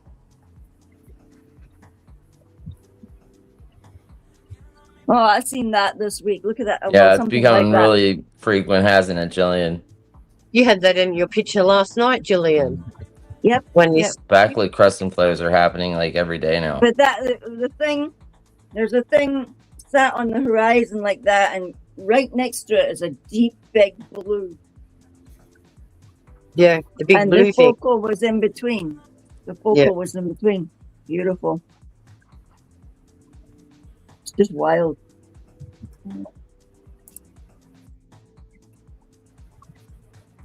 You can see almost shadows there. Yep. It's at the long box there. Look at that thing. Okay, and I have pictures coming in. I'm loading actually from Thunder. Great. So Look you at got that. that more too. And I see Chris has sent me pictures, and I think Okay. Gillian sent me something. What else do I have? This is almost done. Sharon, I think I had some of your reels from like last week. Cool. I had, Well, that's unfortunate, Rebecca, because I'll have to run away soon. oh well, it can but wait. that's okay. You can play them. You can play them if you wish. Yeah. I'm easygoing. I'd much rather, everyone have a fair share at having a look at what these guys have got going on. Yeah, I But feel yeah, the same way, Sharon. I've got a birthday to attend to, so Cool. I hope everyone has a wonderful week. Keep taking those cameras out and taking the best sky pictures ever. And I'll catch you on the lives again, Rebecca, when I can. Yay. Anyway, I appreciate easy, that, everyone. Sharon. Okay, take care. Night, Sharon. Oh, See ya. have a Bye, lovely everyone. birthday. Give a hug to I will. Rochelle. Yay. I will. Party, Take party. care, everyone. Bye for now. Bye. Bye. I know, rebrand. Look at that. Isn't that cool? Mm-hmm. I never get tired. I mean, I really don't get tired of looking at sky pics. Like because they're all just a little bit different. Even though you've seen it before, you never have. Not like that. Never. Right. Look, there's the fishbone effect again. Yeah. But that's the side of Uri, isn't it? I think What is the so. fish- It's Yeah. it's kind of flat above the sun, but it does look like Yeah. Uri. Uri has some asteroid action with it, but that's what it looks like, and that too. Yep. Wow. And see how blue green that is? And Mhm. Saru is blue green. That is so big.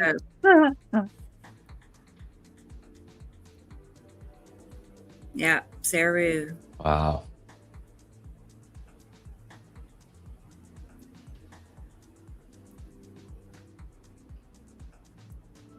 Yeah. I love these drone shots. It Yeah. gets up Oh, high yeah. like that.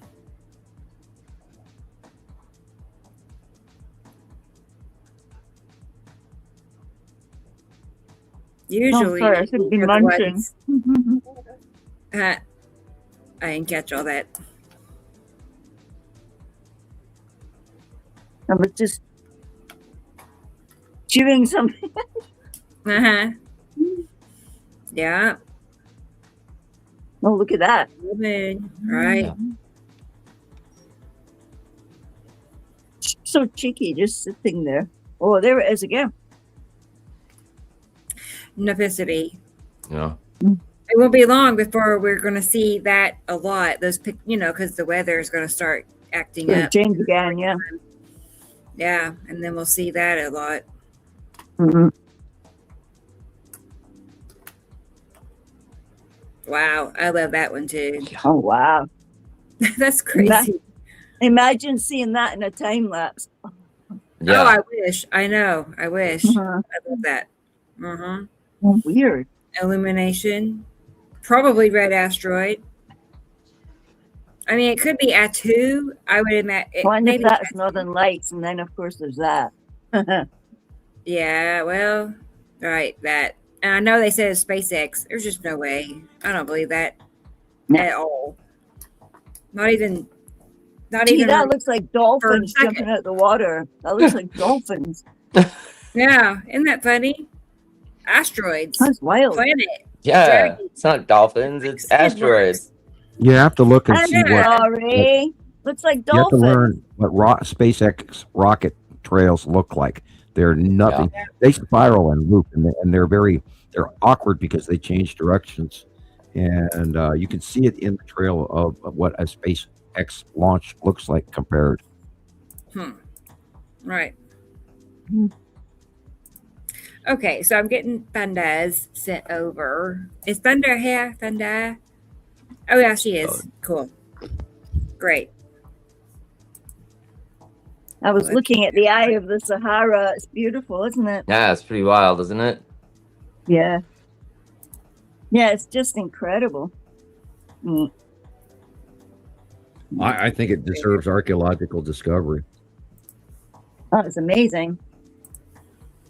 There is so much hidden stuff underneath the sand of the Sahara. It's unbelievable. I mean, it's a treasure trove for inland ocean, early whales and early sharks back when parts of Africa were underwater, under an ocean. And now, Africa is moving north quickly. Within the last decade, it has moved 75 or 78 kilometers north. Wow. Yeah. Mediterranean is getting smaller. That suspiciously looks like the green asteroid dead center. Crafty, isn't it? Very square. Right there too. Wow. Yeah, that's Casper, that black dot. Yeah, look at that little face sticking out. The black dot is Casper. Wow. Cool. Yep. That's so cool. Yeah. Sam just says it also nonchalantly. Jason in New Zealand was going, "Where's Casper? Where's Casper?" Well, we've been talking about it for weeks since. Hello, Casper. Casper's really cool. It is the most rainbowy out of all of them. Okay. Beautiful. It's really sparkly.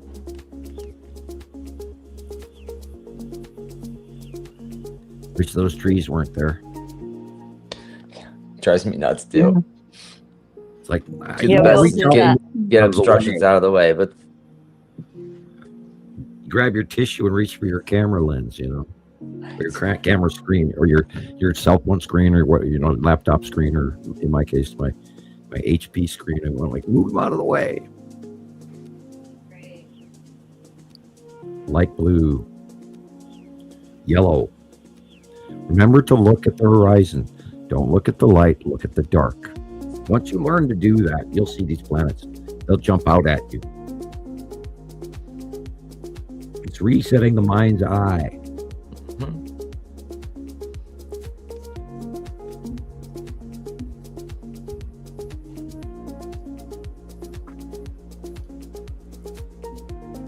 So whose pictures are these? Thundas. Okay, thank you. That looks like Atu's moon. Remember, Matim is on the left-hand side of the sun. Very big now. You can see it. I can see it right there.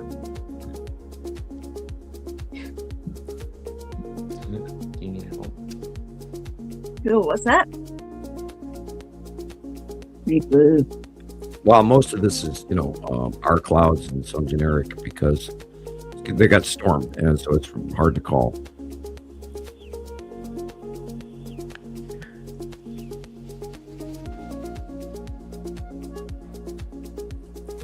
Remember, we can see the planets at night. Now, people, go outside. If you don't have too much light pollution, you can see these planets at night. They're not always out there. It's just when the lighting is right. And you can, sometimes you walk out the door in the first 5 minutes, you see something awesome. Other times it takes a half hour or more to actually see something, or longer. Again, the other night I saw the two crescents on the moon, and I immediately ran in the house and made a drawing. That is Aptu's moon illuminated at night. Wow.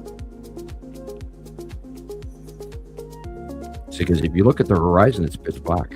There's no reason for that light to be up there. Yeah. Cut off on the left. Notice there's a shaft of light coming off the left-hand side because Matim is cutting into the sun. I can't wait to see what she's going to do this summer. She's going to get big. And again, it's either that one nighttime sighting was either the Tan asteroid or Matim, because it was right there, both on the left-hand side of the setting sun, which was already set. God, I did it again. Coca-Cola can rips out mustache hair. No fun. Oh, no. Ouch. Yeah, those little cold tabs are dangerous, man. Shouldn't be drinking out of the can anyway. I'm supposed to pour it into a glass, right? No. Aluminum and all of that, bad for the brain. And how many people went through that? Don't drink out of aluminum. Not only that, the top of the can is so dirty you wouldn't believe. I heard that pop cans, other cans in general, have a lining of plastic. Yeah. As well, so there's plastic lining. What? So even more plastic. I'll never drink a pop again. I know, right? Oh, I've absolutely reduced. On the first, hundreds or so shows, I do drink 2 to 3 pops. I can't do that anymore. The other day, we did the show. I didn't even finish the pop, and I was so uncomfortable after the show because I couldn't even get a decent burp out of the deal. It's going down in my stomach and intestines and bothering me for hours afterwards. So I apparently can't drink that stuff no more. That was it. Get a nice healthy glass of Culligan water. Thanks, Thunder. Thank you, Thunder. Nice. Thank you. Yes. We have not seen today. What? You know who's missing? Dubaloo. Oh, yeah? He's been here. Dubaloo. Is Dubaloo here? He's been here. I was a little jealous yesterday, or the other day when we went on the live. She kept beating me to number 1 on the comments stream. She is That's usually funny. first one in the chat when I go live. She's a professional tiki Okay. talker. She is there. Pardon me for not noticing you, Dubaloo, if you are here. It's okay. I'm gonna A true throw this up tiki here. talker. I'll show you a little bit of the live. Let's see. Yeah, that was a good day. Huh. And this, of course, is her recording on YouTube, so she can't show you the drawings, but she show a good feed. Yeah. But I can hold my camera sideways as a compensation for that. Yeah. Yeah. Just amazing. It was Literally, that is the sun peeking out between like 4 different planets right there. thing. There's the ion tail of a Saturn's yellow moon, very thick, and above that patchy weird thing is the long box, I think. And there's Nipacity right there. Really showing. Wow, look at that. Yeah. Big 3 asteroids, and this, of course, that's the ion trail right there off of Saturn's yellow moon. Oh, cool. Look at Nipacity. All right, somebody just whipped out a doobie. Uh-oh. I can smell it. I can smell it. Oh my god! Wow. It's fresh, unlit. So somebody's rolling one somewhere. Huh. Who is it? Not me. I just smelling unburnt marijuana. Raise your hand. Yeah, it's legal in many states. Yeah, it's legal. Well, it's and in my medical opinion, highly over about time, because oh my God, can you imagine the resources we wasted on and all the poor people that got put in prison over weed? That's man. horrible. That was sad. And by the way, that was brought to this country in the 1700s along with the revolution. Most of the hemp, of course, was used for making rope, but there was a lot of folks that were taking part of the buds. But now it's, of course, highly hybrid comparison to way back when. Oh, yeah. When I was a kid in Minnesota, if we ever wanted any of that, all we had to do is go over to the neighbor's field and harvest all we wanted. But, they were, of course, male leaves. And, of course, you'd have to smoke like 18 of the 18 joints in a row so you can get a buzz. You probably smoke, alfalfa just about the same. But, because they used to call that Minnesota ditchweed. And, oh, my God, marijuana type rope in Minnesota is just everywhere. I'm sure. And, of course, Nebraska and Michigan and Indiana and Ohio, I'm sure it's mostly eradicated by now. But there was a period of time where we, in this country on the 13 original colonies where hemp makes the best rope. There is rope that is 200 and 300 years old, and it's still intact. Yeah. What do they call it? Tensile strength? Yeah, it doesn't lose any tensile strength. Yeah, hemp. That's why Levi Strauss used to make their original early blue jeans were made out of hemp. Yeah. But they lasted so long that they weren't selling as many as they should. So they moved to cotton. Oh, it's a cheese sandwich, not that. Did you put oregano on your cheese sandwich? I know. It's like, does it smell like that? I don't know. I have never associated cheese what sandwich. What kind of cheese sandwich you got? Unburnt marijuana. But I got this strong whiff of like somebody was rolling a joint or something. It's like, that's not happening here. Where'd that come from? Right? Better not be. Well, Aren't you kidding? Remember, I'm the guy with the halo. Right? Remember I know. I can't imagine you having to get authoritative or the disciplinarian type. Yeah, well, remember we had complaints about that picture that Rebecca made of me, and I mean there are people out there going to complain about everything. Oh yeah.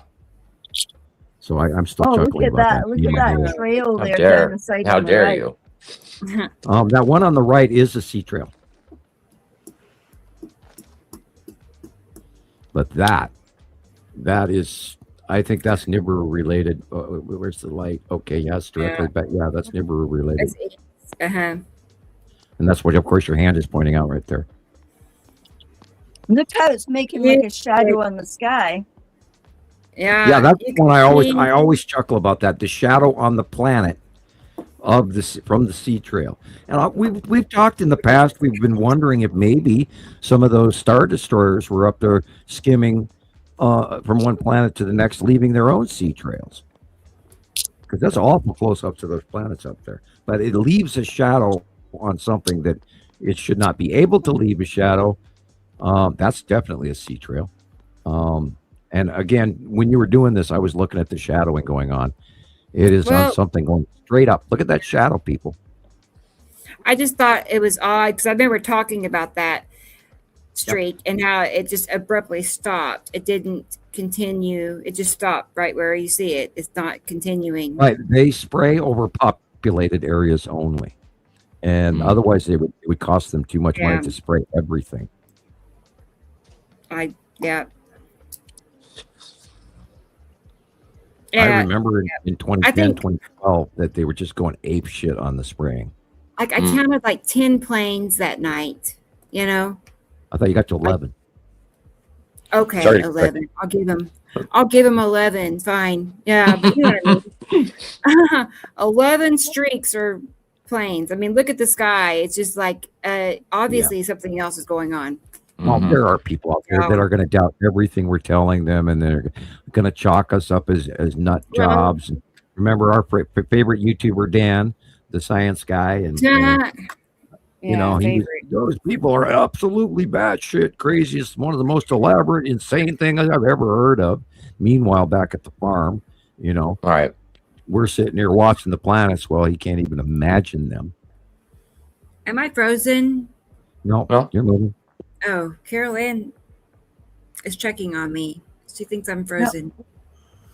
I don't. Yeah, Maybe you got to we're be more frozen in animated. time for an instant. Yeah. Yeah, the Cool. first thing you do is you check the light source. Where's the light? And I'm always, when I look at a picture, I look at the buildings and I go, okay, where's the light coming from? And then I look at the planet and then I know what I'm looking at. Because you guys count on me for the correct answers, not the wrong ones. Oh, look, you can see that curve. So right there. Look. Yeah, that's the edge of So your. beautiful. And you were right. Now, see that rainbow over by the tree on the right? Yeah. Yeah. That is where Casper is, right next to the lead asteroid. Okay. Oh, So yeah, okay. that big blue shape in there is that the lead asteroid on the right. Yeah, behind it. And Casper and lead asteroid are right next to each other right now, currently this week. The little nuances of the side drawing. A lot of people missed crescent flares have been getting bright. I was very proud of Rebecca. She noticed that Yuri had risen and noticed the nuance change in the drawing. I was proud of you. Thanks, Sam. It's true. I mean, I've never seen Yuri up where Atu's moon usually is. Right. Basically. And you've gotten literally, you're in the high 90 percentile of accuracy while doing your shows. You know what you're talking about. You know exactly what's up there. You're doing an excellent job. I haven't had to correct you in forever. So you're doing great. Oh my goodness, Sam. Thank you. Wow. That's nice to hear. Well, you know, that way, if, you know, I suddenly don't wake up and I take the long dirt nap, then you can take over. Dirt. Stop. I guess, but yeah, I don't, hopefully that's a long time from now, really. Yeah, I'd like to have another 20 years or more. And I was telling, I think Jesus the other day, or Mark, I can't remember who I was talking to. I said, yeah, I plan to live to 125. Like by then, my elbows and knees will be worn out, but you know. Bad joke. Let's fast forward it a little bit But more. you know, I could always study Lazarus syndrome. Yeah. You know, there's a term to look up people if you don't know who Lazarus was and what happened to him. And there, you know, there's huge sci-fis about the Lazarus syndrome. Oh yeah. People have been writing about that in sci-fis for years. Oh yeah. All the juicy movies you can make.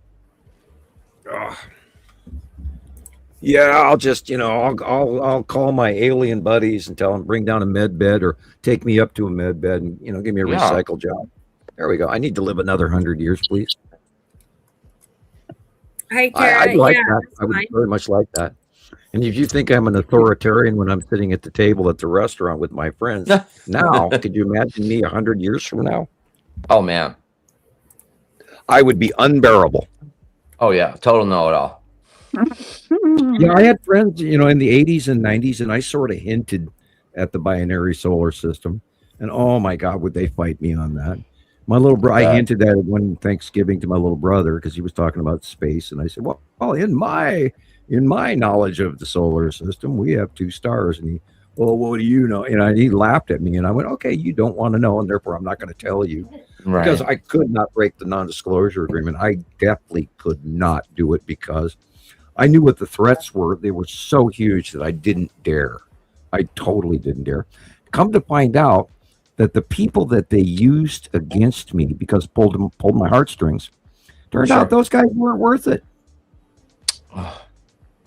My family has completely abandoned me, and I hate to say that they weren't worth it, but in actuality, my family has completely shoved me away because of whom and what I am. And you know, my mom called me Mr. Know-It-All, and it was rhetorical, and it was also accurate because I don't forget things. I used to have a perfect memory. I remembered everything, not so much lately, but I knew shit, and I was very strong in my opinion. And God has saw it fit to hand me one of my children to be just as big of a smart ass as I was to pay me back. So, and we won't name names. Right.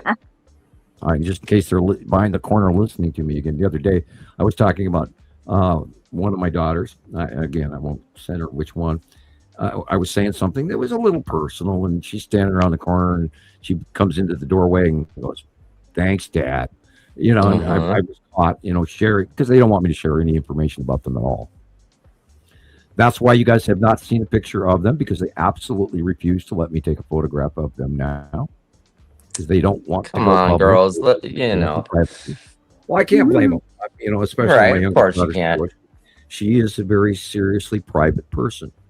And we were having at Nova's birthday dinner, we were having the conversation how much we actually enjoyed being hermits as a family. And I was briefly worried about that when they were little, like, we're hermits because we live out of town and nobody comes out to visit us.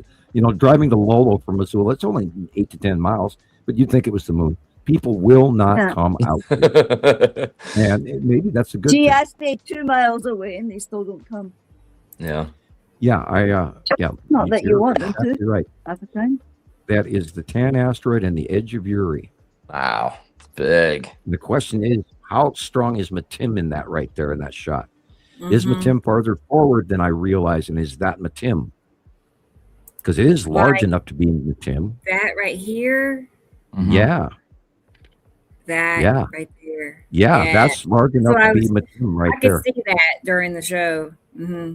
Yep, I got pictures like that during the weekend. When I took, filtered it a little bit. My question is, if you could rewind that back just a little bit, or when it next drops down again, hit pause. See that yellow edge on the left-hand side of the sun that's brightly, almost stripy? Is that's where Matim should be? So is the big blue thing the Tan asteroid with Matim behind it? Is my question. Yeah, is that the Tan asteroid right there? Which is way too all big. the other asteroids around big it. to be the Tim. I mean, Tan asteroid. That's way too big for the Tan. So wow. So which part is the Tan asteroid, though? Like, where is it? Yeah, right in front. The Tan would have to be up higher to the left, but the size says Matim. I do see it. Look, you see it right here. I see it. Okay. See a curve right here. Yeah. Yeah. Yeah, and we did get some captures of the Tan asteroid right in front of Matim all week. Right there. All week. That's what's cool about everybody sending their stuff into us, because we get a chance to cross-reference all of this and learn. Did you hurt your hand, Christopher? No? That big, you just wear that big bandage for a reason, right? Of course, I caught him again. It feels like carpal tunnel. I feel like I've been having cramps in my hand all day. And yeah, that was my right elbow. My right elbow all day has been really sore. No reason. I didn't hit it. I didn't do anything to it. There's no outside owies. It's just inside owies. I thought that was so strange looking. How so weird. Looks like a train track in the sky. I forgot to mention it was freezing that evening. I had just been up there 2 hours earlier, and it was pretty warm, comfortable. And I put on an extra hoodie and took off, and the temps had dropped like 40 degrees in 2 hours. It was just right. And look how windy it is. Very windy. Look at that weird low. Look at that big long thing going down, like from up in the left all the way down. 2 hours. I'm like, I am not leaving. That? We're going to see this through. We're going to follow it through. Right. Wow. Yeah. Dark blue, light blue is so intense, and of course, curve. Just pattern watch, people. Look how obscured that sun is. So, of course, the tree helps a lot, but look how big that blue is. Down. Tell them they got to chop their tree down because that's right there. Cube. Yeah, that. Well, could. Yeah, it is a little cubey, isn't it? I mean, it's got a little trail going back behind it too, but there's something cubey cube. Look at it. Corner. Looks big like a cube. And then long box cube there.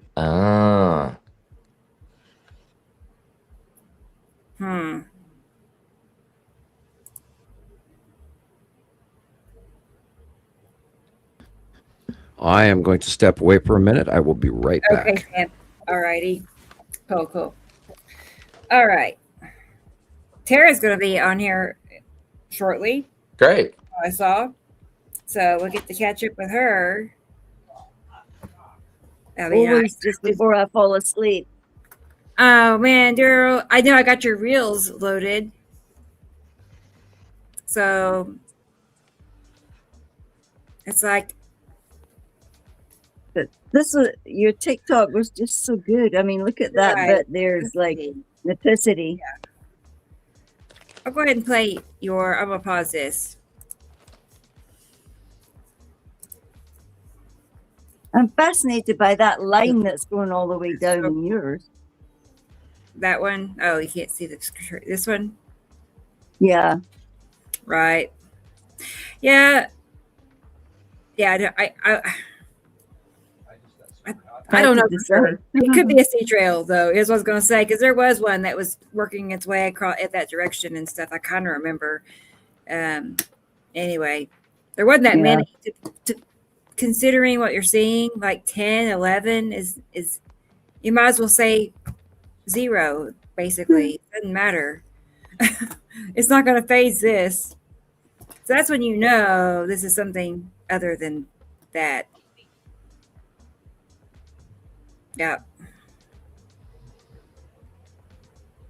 You know it. I know you all know it. I'll pause, and then in a few minutes we'll go back and we'll see how it turns out. Yeah, I'm back. See the conclusion. I'm gonna go ahead and play Gillian's reels. But before I do that, I forgot to play this earlier. This is Sam. He's Superman this week. Wait.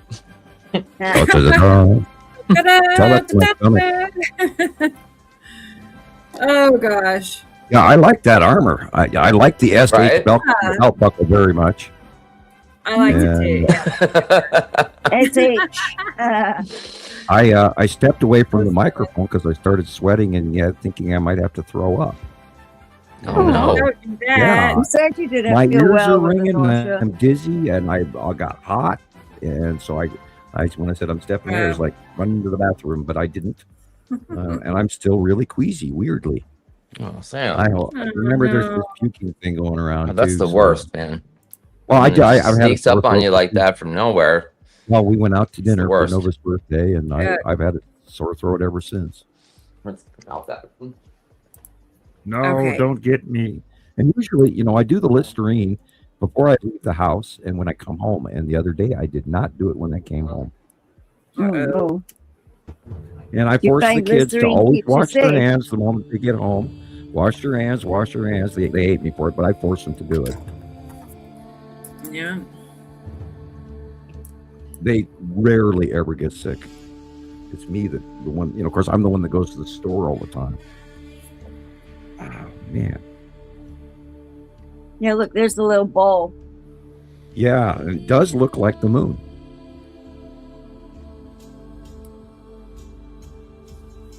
Yeah, love that. Oh, yeah. Tell me that's not a planet. Tell me that's not a planet. Yeah.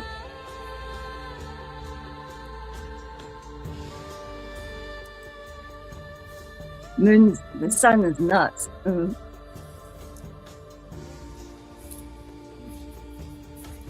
It was figure of 8. And the light's all dim. Look.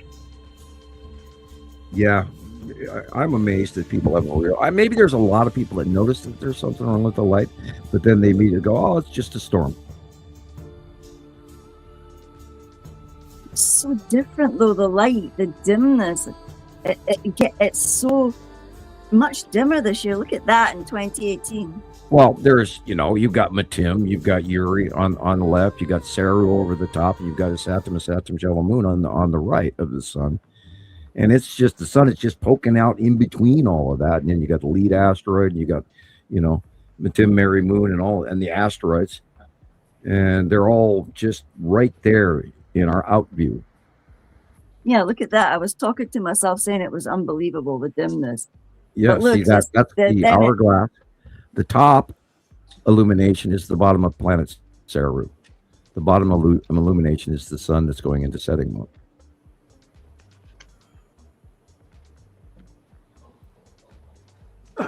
We know what's up there. And again, the sun is on the right-hand side. It's coming this way. Nibiru and Atu and Nepesity are now past the sun. Over the top of us is Nepesity. And we're seeing facial illuminations. Now, Matthew Eagle in Minnesota from Minnesota Skywatcher was asking me what facial illumination was, because it's a term he hadn't known before.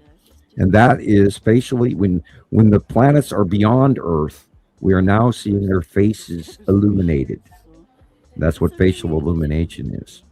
For the most part, for all those years prior, for literally 14 of the 16 years, nothing was past Earth. And so we were always seeing the dark sides of these planets.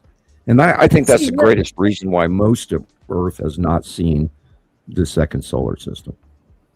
That's changing now. When they leave, and when that second star separates from our star far enough that they're out of each other's out view, then we will see both stars. Look at the focal, Sam. Yeah, let me blow it up. Yeah, there's a lot going on. And again, I wonder if people actually believe me when I talk about star destroyers and the cubes. People, we have thousands and thousands of captures of the cubes and the ships. We're not guessing. I watched them offload by eye in 2019 in April, when they came out of hiding because they were in front of the sun or next to the sun for years after arrival. And that was at night. Look there, it just glowed. And he came out to see us as well. Your deer are so funny looking. It's like they're a cross between a white tail and a I don't even remember what we call them here. We have whitetail on this side of the state, and then we have mule deer on the other side. That's what they call them. But yours is like a cross between the two of them over there in Europe. And your elk, you guys call stags. We call elk. Mm-hmm. Elk. Elk. Sounds like you're getting sick from eating too many sweet potatoes. Elk. Yeah. Look there. Does that match him? Yeah. Wow. It looks like oh, wow. Well, okay. Yeah. I bet it looks like the location top left of the suns, and you do see the left side of the curve coming back down. Yeah, stripes of beautiful. With the first thing I saw. Yeah. Uri. Wow, Yeah. Uri's smaller. No, it's much bigger. You're only seeing a part of it, though. Yeah. Okay. You're talking about the 11 o'clock position of the sun being. I wish you could see my cursor. I mean, it looks like the size of Matim. I know it's striped, though. Yeah. Yeah, you're right. Now, I just saw that. I hadn't seen that prior to that. You are right. Wow, Does there that is mean a that small. Matim Yeah, is? that is literally, the black area is literally the size of Matim. You're right, Rebecca. Oh, good. I saw stripes and I immediately thought Uri. My brain I know. automatically. Yeah. So that's some weird Matim. dark shadowing going on. I'm sorry, Jillian. Go ahead. So there's two little eyes inside there. Look. The little square ones. Okay. Cool. Now we got that confirmed. Yeah, that's what it looked like. See? Interesting. Yes, I love this. It's so cool. This is science podcast. We're like the Avengers, man. Yeah, we're the Avengers. We're the truth Avengers. The dogs got all wet. They were trying to dry themselves. Wasn't that, Mommy? We need to be combed. They didn't get wet, man. Oh, I just love how NASA's tiptoeing between. We discovered a planet, and it's most likely already inhabited. Duh.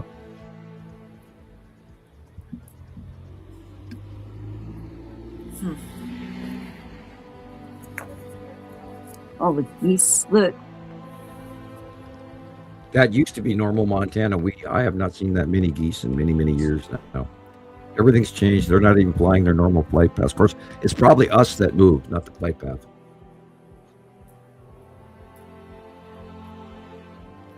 It was actually peeing rain on me when I took that video. Yeah, then there was this lady. And then the hill of stains I just found out about.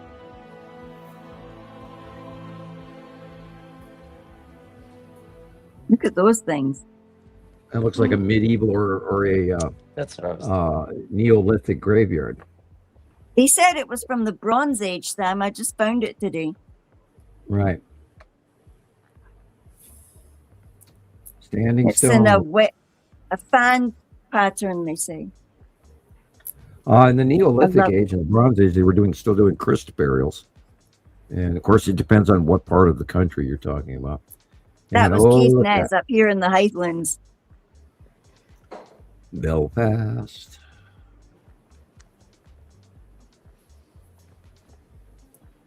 I love this picture. It's beautiful. And everybody, you have to really learn this to size out the reality of how big these planets are. Kitty cat. Yuri again. Gracie. Yeah, such a great Awesome. picture there. Yeah. Love it. There's that at Glen Shee. Look, it's amazing. It's like a pyramid. Yeah. Well, now remember that there are volcanoes in Scotland.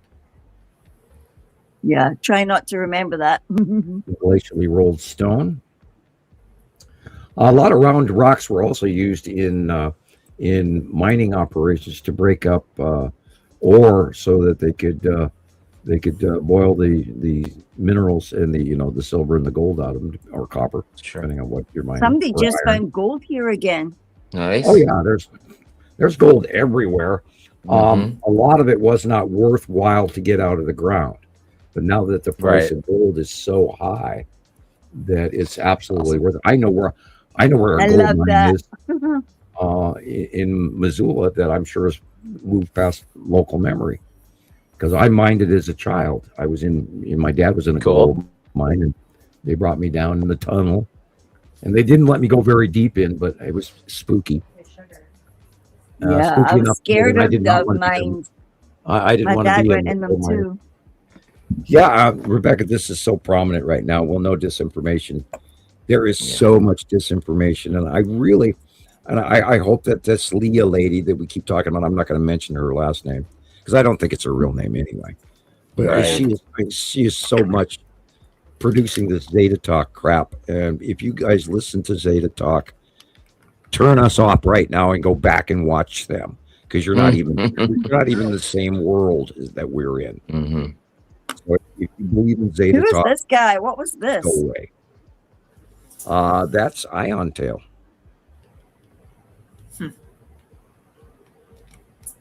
Yeah, I was watching this thing about the pyramids being underwater, and which makes the pyramids far older. They say the pyramids are 4,000 years old. I think they're far older. Because I reckon they are too. I think they were underwater, and being the top one that has the capstones, and it goes down a little bit, and then it's all washed away. That is shoreline water processing. And of course, the Sphinx was underwater. You can see that because the plankton ate into the limestone. No, thank you. That is it. That's where it ends. Yeah. So you're going to cut that out now? The sun was doing such bizarre things up here in Scotland. I mean, even Sharon McKee, that light pinch one, the one picture, was so striking of Sharon's as well. You guys, it's a calendar marked day. My daughter's growing up. She's cutting her own pizza. Oh my God. Oh, wow. Well, yeah. Everybody's clapping for those guys, they hate digging things out of the oven, and they don't want to get burned and all of that. So they have be careful. Put your oven mitts on. Yeah. I'm a big cheese now. I'm a big cheese carrier now. Yeah, well, they're getting independent, and they're cooking in the kitchen by themselves now. God forbid you should see my kitchen. That's awesome. Yeah. Well, Daddy, it was bound to happen. Yeah. Hey, I was doing laundry and dishes this morning at 5 a.m. So Yeah. No way. You should get one of the serfs up to do it. Sorry, girls. I mean, girls. I first I gotta have money to hire somebody, but I mean, I'll be calling hospice before. I'm joking. Bad joke. Bad knock on wood. Bad joke. Bad joke. She has this little spring. It's a spring like a cat. It come in a bag of cat toys, but it's just a little plastic spring, and she is just wigging out. She's like rolling around, and that's like her little best friend. There's always that one toy in the. I know, like a 2-cent toy, you know. Hey, She's having a great time with Mitten? She has not had any relapses lately. That is great. She's feeling No, better. actually, the doctor tested her again, like a follow-up test for feline leukemia, and he said it was definitely negative. Oh, good. She hasn't got it. See, it was a false net. It was a false positive. You know, like Right, you got because I was told the C in October it came back positive, but then I learned there's a lot of false positives, so I just kept holding out hope that it wasn't that. But he says I told you. She would be a sick not pup. our Mittens too. I told you. So, and they tested her for something else, another terrible cat disease, and that was negative too. So, yeah. I mean, he's It's like just they were treating looking for it, symptoms. man. Yeah, every now. I mean, she still has a little bit of the kind of like. I mean, he's to the point of wondering if it's polyps in her sinus cavity. It's making her breathing sound. You know. Yeah, she's like probably gets allergens. You know, like people with sinuses, like me. It just drives me insane. But it's, right, something like asthma. Mm-hmm. So we're. Oh but no, you're dying. good. Oh, we'll have to cut your nose We're off. good. Oh no. Mm-hmm. So okay, now what? Now what about I think Thomas is being awful quiet today. Thomas. I'm gonna switch headsets because I need to charge this headset. Hang on. Oh, He may be we're sleeping. going into whisper mode, guys. Yeah, It's you guys whisper were mode. talking about the cat sleeping, and I immediately looked over at Thomas and I went, "Oh yeah," because we had an event once in one of the early shows where Thomas was sleeping, and we could half about it. You get allowances. If Thomas has been on for 14 hours or something, I would Yeah, it's the Right. middle of the going night. for a It's wee the snooze. middle of the night where he is. Yeah. So it's just prep. He's gone to sleep, which is okay. We look at his smiling, Right. hairy face. That's right. I'm definitely gonna have to get some hair tips from you, Thomas. Yeah. Yeah, we want curls like that, Nope. man. Jackie said no. Hey, I went You don't want me to grow my store. hair like that? I went to the store the other day and looked like that myself when I got out of the wind. And I was sure. like, Oh yeah, the I went other in day I public went like to that. work and my hair was like. I'm gonna start this video. It's some pictures that Christopher had sent me. Oh, cool. I'm gonna show you that. I'm gonna step away for a minute and make sure there's one kitty cat that didn't get to eat. So I'm just gonna make sure. Uh-oh, she's chicken setting her ready girl. for me. Chicken She's girl. sitting there, outside kitty. So anyway, and then That we'll be all. reminds me, we need to feed the There we outside cat. Get Shiloh on that. Oh, Yeah. how's your outside little hooligan, Sam? Oh, okay. They've been around. They've been eating. Simba, which is a gray and white cat, hissed at me the other day when I came on the porch, and he's been normally friendly, but his brother Garfield is always just really nice. And Shiloh even asked me, "Can we bring him?" And I went, "No, no more cats." No, I'm not. Dad. I am dying from asthma already from this damn one cat that we've got. And not only that, Roosevelt would never tolerate another cat. No, she would be fighting her or hiding, or we'd have fur flying, or God only. Oh yeah. She's already in enough distress as it is. She's itching still and all of this, and she's a psycho. And she peed on Nova's robe day before yesterday. That was the laundry I was doing this morning. Oh no. Kitty pee. I want that Did you in my salvage washer. it? Well, yeah, I washed it in bleach water, and because it's a light color, it's light brown and white, so I was able to add a little bit of bleach to the water and get the smell out. So Normally something like that goes right in the garbage, but I mean, this was her robe, Right. so I'm going to toss that. She's due for a new one. I mean, Nova is like 5'6", 5'7" now, and she's huge, a little Viking girl, And I would hate to see her punch me or anybody else. Be a knockout. Oh well, yeah, exactly. More ways than my one. girls early, how to protect themselves and defend themselves. And when they were 7 or 8 or 9, some neighborhood boys decided to try and steal their scooters from them. And Nova defended her little sister and clocked the 14 or 15-year-old kid in the face and gave him a bloody nose. And she was like 12. She was like 12. But she just beat the crap out of this boy that was years older than her. Just smacked him hard, and they backed away and ran. And they gave the scooter back, but they stole it off our porch later. But I never took that again. My daughters can protect themselves. I taught them minor karate moves, how to do a snap punch and things like that. Did you get your scooter back? No. Little beasts. Yeah, we didn't know where they lived or anything like that, and it was a cheap scooter, and I'm not going to create any.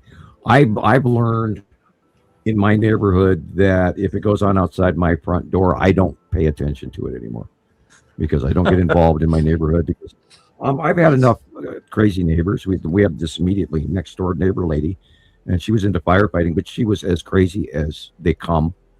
She would be screaming at things in the living room at 5 o'clock in the morning, throwing her house furniture around. And I repeatedly had to call the sheriff because I thought somebody was in there beating her up because you were hearing crashing furniture and screaming, So, after the third time of me calling the sheriff on that, she used to come over and break my sprinklers because my sprinkler hit the side of her house. And no way. You can't control water pressure. When I put it out, it was not sprinkling on her house. And I was careful about that. But the water pressure changes and, a couple of splash. I mean, she's got aluminum or vinyl siding. It's not going to hurt it. And but still. Yeah, so she'd go over there and break my sprinklers over and over again. That's nuts. I think we've all had that one neighbor that's just a total, too much.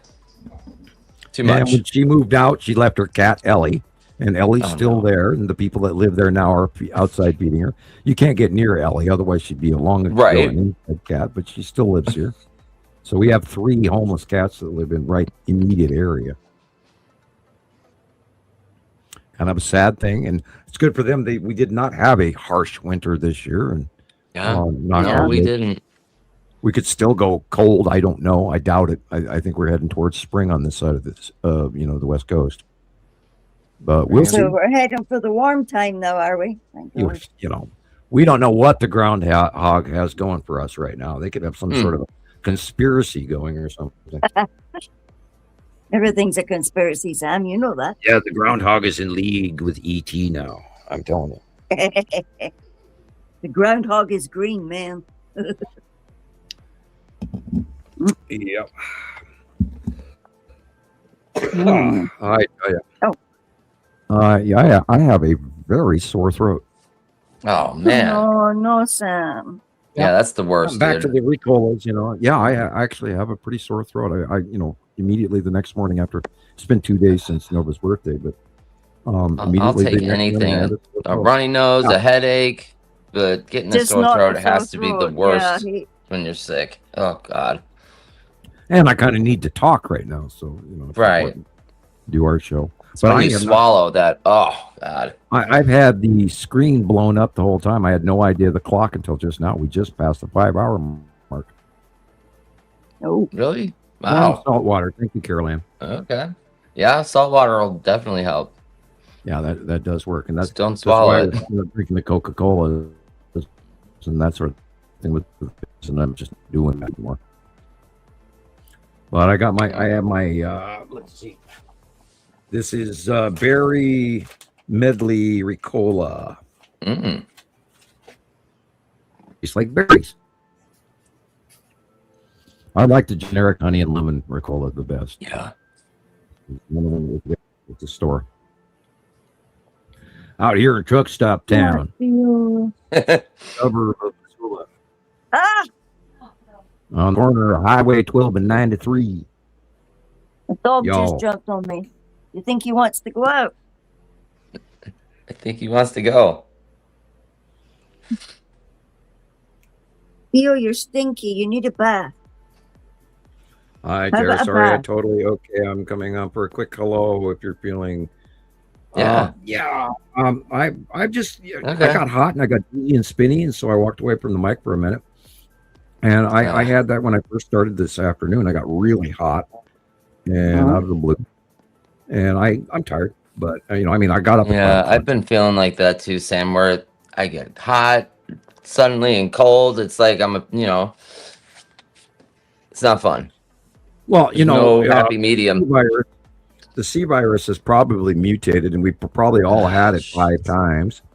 I know that SARS did the same thing, and that's literally the same kind of virus. The construct of SARS and the corona are literally, twins or cousins. And by now, I know it's running around the country. And there was that. Remember, they had that announcement about the I think it was a Hunta. No, not Hunta is with Ruda. There's it's called Nipsey or Nipah or something like that. Nipah virus, yeah. Yeah, is that it? Yeah. And that's the one where you puke your guts out for 3 days. And that was a variant of the flu mixed with the Ruda virus, and now it goes around, and they actually hantavirus is that one's terrible. They warn people at daycare services by putting a notice on the door that it is going around, but it's in really, really small print and type. Right. And of course, people. There are certain people that have to drop their children off every day for daycare. Right. And if I saw that notice, I wouldn't even let my child in there. Right. But we have super diseases now. People should be ready for it. I've had West Nile virus. Oh. Yeah. Yeah, that's been a prevalent thing here in Vegas. There's signs everywhere, billboards, and just warning signs everywhere. Talking about don't let there be standing water near your home. The mosquitoes just. I got bit on the cheek while I was mowing the lawn. I went to work, and within 2 hours, I was just my ears were ringing. 2 hours. Yeah, within 2 to 3 hours. Yeah, and I literally had to have my boss drive me home because I couldn't even sit at work anymore. I couldn't even sit up in the chair. I was delirious for 5.5 days. Whoa! I lost 35 pounds. What? Yeah. In 5 days? Yep. Holy shit. I was feverishly sweating off everything. I couldn't even swallow water. My throat was clogged. I couldn't swallow. I'm amazed that I didn't die, and I should have been in the hospital. But at that time, my wife was not on board with reality. Wow. Yeah, she should have sent me. I should have gotten the ambulance driver to take me to the hospital. But yeah, I lost 30 pounds. I got up, put my hands on my butt, and I didn't even recognize my own ass because my butt cheeks were gone. I mean, I lost. I was like, "Whose butt is this? This can't be my butt." I mean, oh my god! Yeah, I lost 30 pounds. Sorry, that took a minute to do. Almost killed me. Two babies are looking on me. 2 of them are just like, one was looking through the window, like thinking, "Is she ever going to come back?" Oh god. Oh my gosh. Yeah, I encourage people to definitely. I need food. It's toxic, but I mean, deep woods off and everything. I would, if you live anywhere in the South right now, in the southern part of the United States, from California to to Florida, I would not go outside now without deep woods off and stay away from the Zika virus, and because all of that is coming up here now. I mean, we've got Africanized bees now, and we've got great white sharks off the coast of New York City. Yeah, that's not normal. No. No. Is Gillian still here? Yeah, she's still here.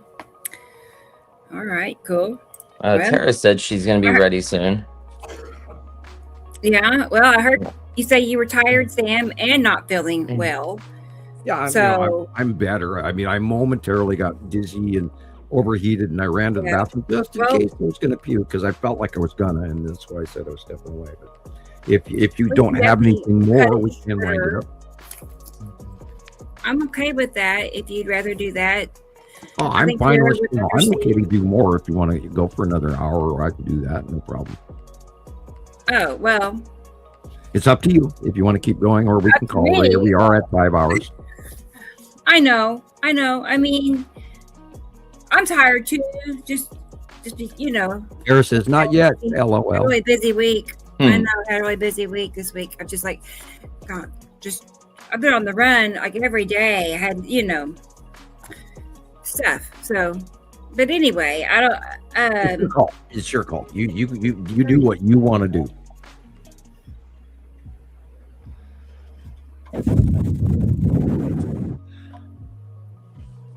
Oh, yeah, Tara, you want to plan on next Saturday? I feel bad. I know. It's like I don't have just a tremendous things to watch. I could go find things to watch, but well, then we're done, and I could do that. I don't have a lot of notes for this week. Anybody? My notes were talking about Stephon Burns and the coronal hole that was on the sun. Oh yeah, that was pretty cool. And there is a new green comet, C2026A1 MAPS MAPS.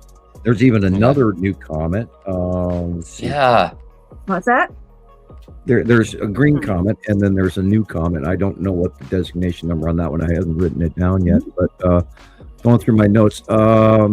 They're saying you should be able to see it anywhere on the planet. So right, yeah. It's quite. It's really. I haven't seen it yet. Green one. Where's that? Few sightings in the sky, all over. I know in the sky, but like the green comet. That's even better, Tara. Cool. And we covered the top, talking about the Soviet era dead satellites turning on by themselves, even though they don't have a power source left to do so, but they're on. That's wild. Well, they're who knows what's going on in there? Because they're rising from the dead. And Soviet era satellites have turned back on. Well, it's on YouTube. You can look it up. Tara Lynn got it figured out. And that did happen.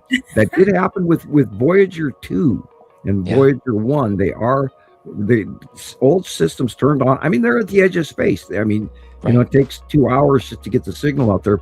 But old operating systems that long ago had been turned off all came back on. Old operating systems. And it's rewriting subtext, which Voyager shouldn't 1 be possible.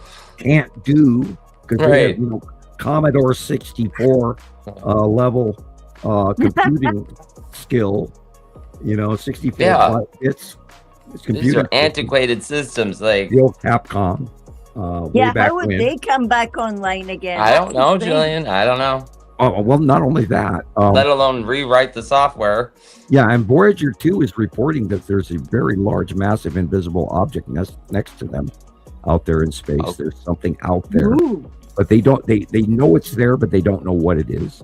And they're talking about all kinds of other shit going on out there that they don't know what it is. And a lot of it is classified, so therefore they go around it. Which is like I can't wait to see if it comes in and hangs out in Jupiter's. Well, that's why Michio Kaku, he said, this empty area called X7, and then he used the term slingshot. You can't slingshot around nothing. Right. So, he had to describe it, and he could have said bank turned, which of course would have also said that, good comets don't bank turn, especially since the stress forces in physics would break it into a million pieces, but it didn't do that. It put off this unbelievable light, new signals hit Earth. The event, they're calling it the Cairo event. There was a machine that turned on underground in that area of Egypt, and now that whole area is cordoned off and restricted. Oh, I wonder what that's all about. Well, what area is that, Sam? Well, there were more events after that as well. So literally through the 20th of this month, running all the way back from the 17th or so. Things underground all over the planet started turning on. Oh, I can't wait for something to happen. No, something's really got to happen. It's already happening. We haven't compiled the information to. We know that 3i Atlas is signaling Earth, and it's turning things on. We know that it terraformed Mars. We know that it's now gone around and done. It's what 50th change in direction. Which apparently it's gotten really bright. I thought it was on its way out of the solar system, but but it didn't stop. And then it stopped rotation. I mean, the movement stopped, and then the rotation stopped, and then it started rotating the opposite way. How is that possible? I mean, what kind of ship does that, Sam? Come on, you ship could that tell is us at getting least ready what kind to of do ship does that. Another jog. They stopped. They stalled. They put out. They contacted Earth, bombed it with a couple of these cycles, and you can look into the information. There's a couple of guys out there really talking about it. Yeah, are they honest guys? Stop rotation. Guys you rotation. Trust? Yeah, so it stopped, changed its to an anti-clockwise rotation from a clockwise rotation, and then it's proceeding on. And that's the last of the movement that I heard. And of course, they're talking about it's heading toward Jupiter, but we don't know that yet because it's a long way to Jupiter. Right. So it could come back around and change directions yet. We don't know, or it's going to go land on Io and gross. Right. Exactly. If it's a comet, it'll get ripped to pieces. Yeah, before it even gets the Io. So if it gets close enough to Jupiter without falling apart, then we're gonna know something isn't right at all. Helium, we're going to blow Rebecca's mind here. It went. I know. No, I'm sitting here thinking, I'm like, I really need more evidence than what they're offering for Atlas. I just can't. I'm just over here, just like, I'm not seeing anything that just totally, seals the deal. Well, the gaseous output alone is absolutely not a comet. The amount of nickel. They can show you anything. We don't know what I'm not looking through that telescope myself with my telescope. Worldwide amateurs were. This was really, really popular. I don't trust those people either. I don't know who they are. I don't know who they're working for. I'm serious. It's just that bad. The depth of their lies are so horrible. I just can't. Right. I can't. You still got to go investigate, and then you take the little pieces that match, and those are accurate, and the rest of it you throw out. You watch 5 different guys, and you come up with one story that blends in the middle. And if you don't look because you're overly saturated with too much bullshit media, then you've already buried your head in the sand, and you can't do that. You have to keep investigating. Focus on what I can see and confirm for myself. I can't. See, Rebecca loves her planets and her comparisons. Stranger that's to me. Comfortable. Just that's a stranger. Comfortable. Tara's not a stranger. Thank you, Tara. Tara. Right. Thank you, Tara. Yeah, that's super thoughtful. I can't wait till next Saturday. She'll be here early, she said earlier. She says it's her daughter's birthday too. Happy birthday, you Tara's guys, daughter. Your daughter's birthday's in February. Cool. Well, cool. That's neat. Let me find a little something. Something here. So, we got to get come up with that soundbite from Batman and Robin in the '60s where it goes da da da da. They had the spinning. That's good. We need our spinning alien, and then we need that sound segment that goes da la la la. I think we could probably split the contract without getting in trouble for that. It's pre-1973, so therefore the copyrights don't apply. I would think so. Stella, you've been fighting again. Are you saying for thank yous? Is that what you're saying? Well, no, just for a segue. A funny segue. Video that you can stick in between, la la la la, as an attention grabber or something like that. You want one of the Sam's face to do it? Goodies, Rebecca. One of the boys. What does that mean, Tara? It's 7:34 at 7:34 a.m. It's when her daughter was born. It sounds like. Oh, okay. Oh, how sweet! There we go. Yeah, I guess moms know those figure that out. On the 22nd, Birthday, see, so it's going to be I don't tomorrow. remember. birthday. Or whatever. Isn't that wild? That's the same day as We gotta do mittens again. Sharon's girl. Oh yeah. Because Sharon's girl's birthday is Sunday, as well as Eli. Yeah, when Nova was born, we were in the Look at my hospital for 2 days. Yeah. When Shiloh was born, we were in the hospital for 5 hours. Wow. Wow. That's nothing. Wow. Yeah, but Nova was your firstborn girlie. Yeah, that's so, pretty yeah. fast labor. 5 hours. Yeah, she was in her final labor with Nova for 2 straight days. It was Yeah. insane. Oh God, I can't even imagine what she went through. I know I was exhausted, but Yeah. Daddy's always there, like and carrying then the we got our slippers little and the dressing gowns Nova and getting has her screamed name. at. Nova has her name because she is an exploding sun. She has that much energy. And then Shiloh, of course, is the Shiloh in Jewish terms is a resting place. It's an alcove in the wall, resting place for a holy artifact. Oh. That's what a Shiloh is. Okay. And Shiloh is, even though we took the H off of it, it's Shilo, not Iloh. But we took the H off the end of it. But she is the resting place of a holy artifact. It's a great kid. Shiloh is a treasure, and Nova is very active. Your chaos factor. Yeah, I got 2 sides of the coin going here, and they're just awesome kids. Sorry, we know you're proud of them, Sam. You're proud, Daddy. Daddy It shows. binging, your daddy binging. Daddies are allowed to do Well, that. I have donated my life to 2 things: Montana Skywatcher and these kids. Keeping your girls And safe, we just don't- like you knew you had We to. don't get out of the hermitage much. We stay in our little dusty cave and let all the grizzly bears run around with the mountain lions. And the cats. Yeah, And the planets. neighborhood cats. And I haven't seen a raccoon out here, and our turkeys are gone. The other day, The we had turkeys 50 are gone, deer too. in the field across from me. I've never seen 50 deer before at one time. It's like wow, and they were running like a herd. I couldn't believe it. You'd think we were watching, migration of yaks or wildebeest or something. It's just amazing. It was like they those deer that were here the other day as well. I wonder if it was all the same day. Well, One of what's the weird planet's is the frequencies deer are must be usually pushing them. alone in small groups, 3 to 5. But this was an entire herd. Of course, there was no snow this year, so maybe their Wow. mating season changed, or whatever. So I don't. It's weird. That's all I know. It's weird. Everything's not normal. People, pay attention. My Entering chat the, GPT says free 3i electron. could be a free electron entering the atom, a fragment from the electron cluster, a scout or precursor particle. I had that sounds thought of that. interesting. Thank you. A free radical electron. Yes, that is. That was one of my first thoughts, putting it to chemistry terms. But then it started direction changing and changing speed and speeding up and slowing down. And then they got close-ups of it when it was, let's see, December or something. When it came back out from perihelion from behind the sun, they got a good close-up and they read it. And there's actually geometric shapes on the outside. It does not look anything like a mud ball of ice and dirt, which is what comets are.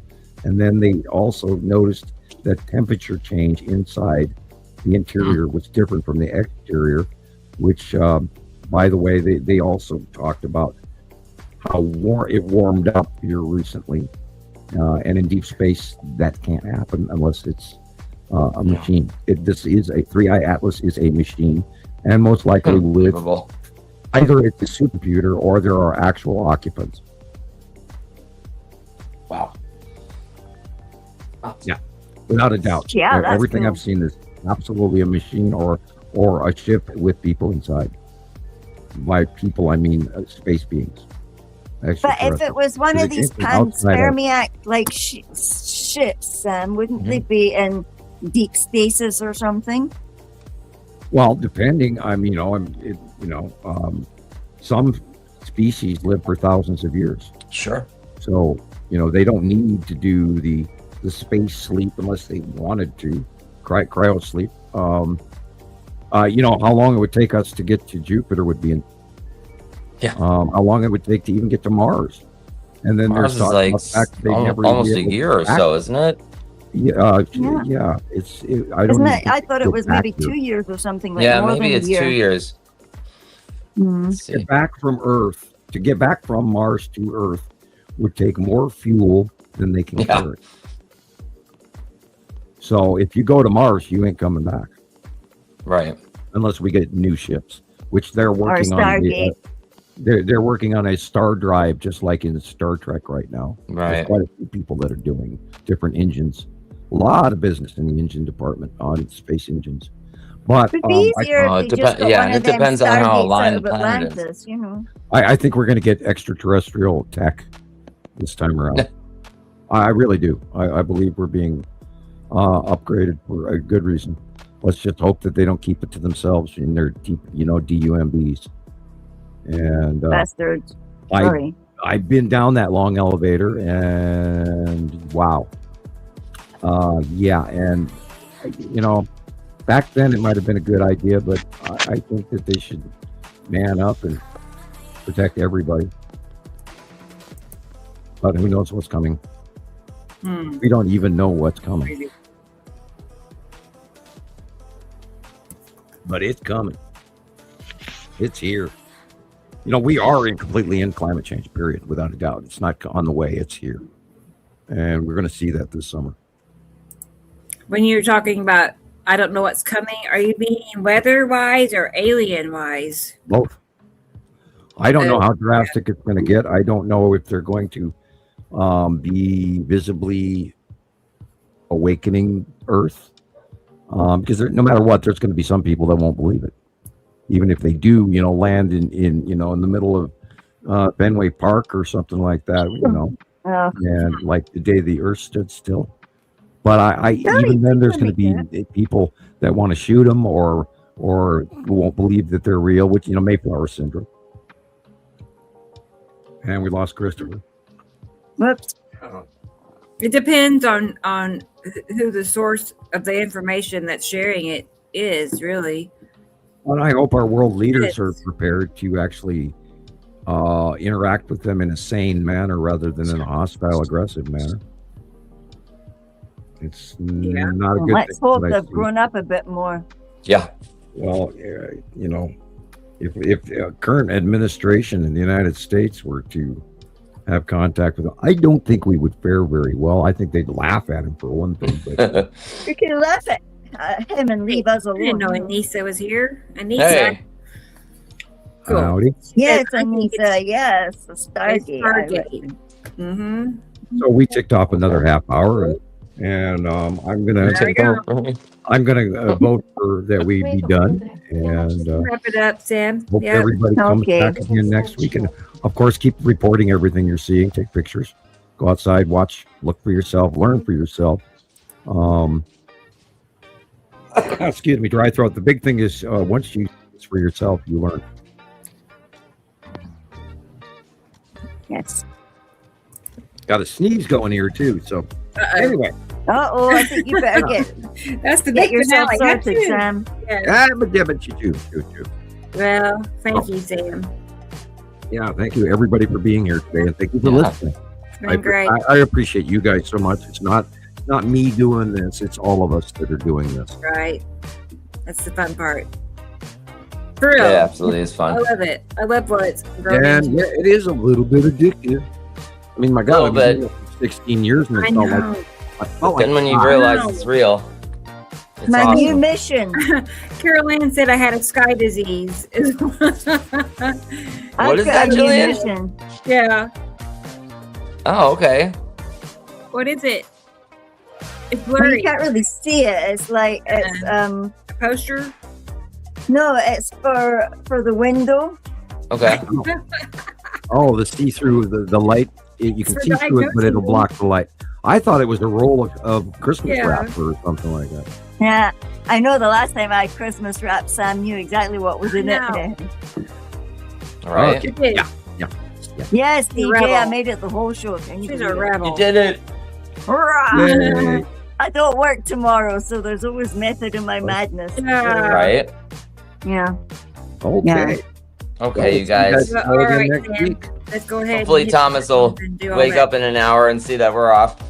Yeah. Good night, Thomas. I think Thomas is awake. Like, this is like the Waltons, you know, like, night, John. Yeah. Night, Michelle.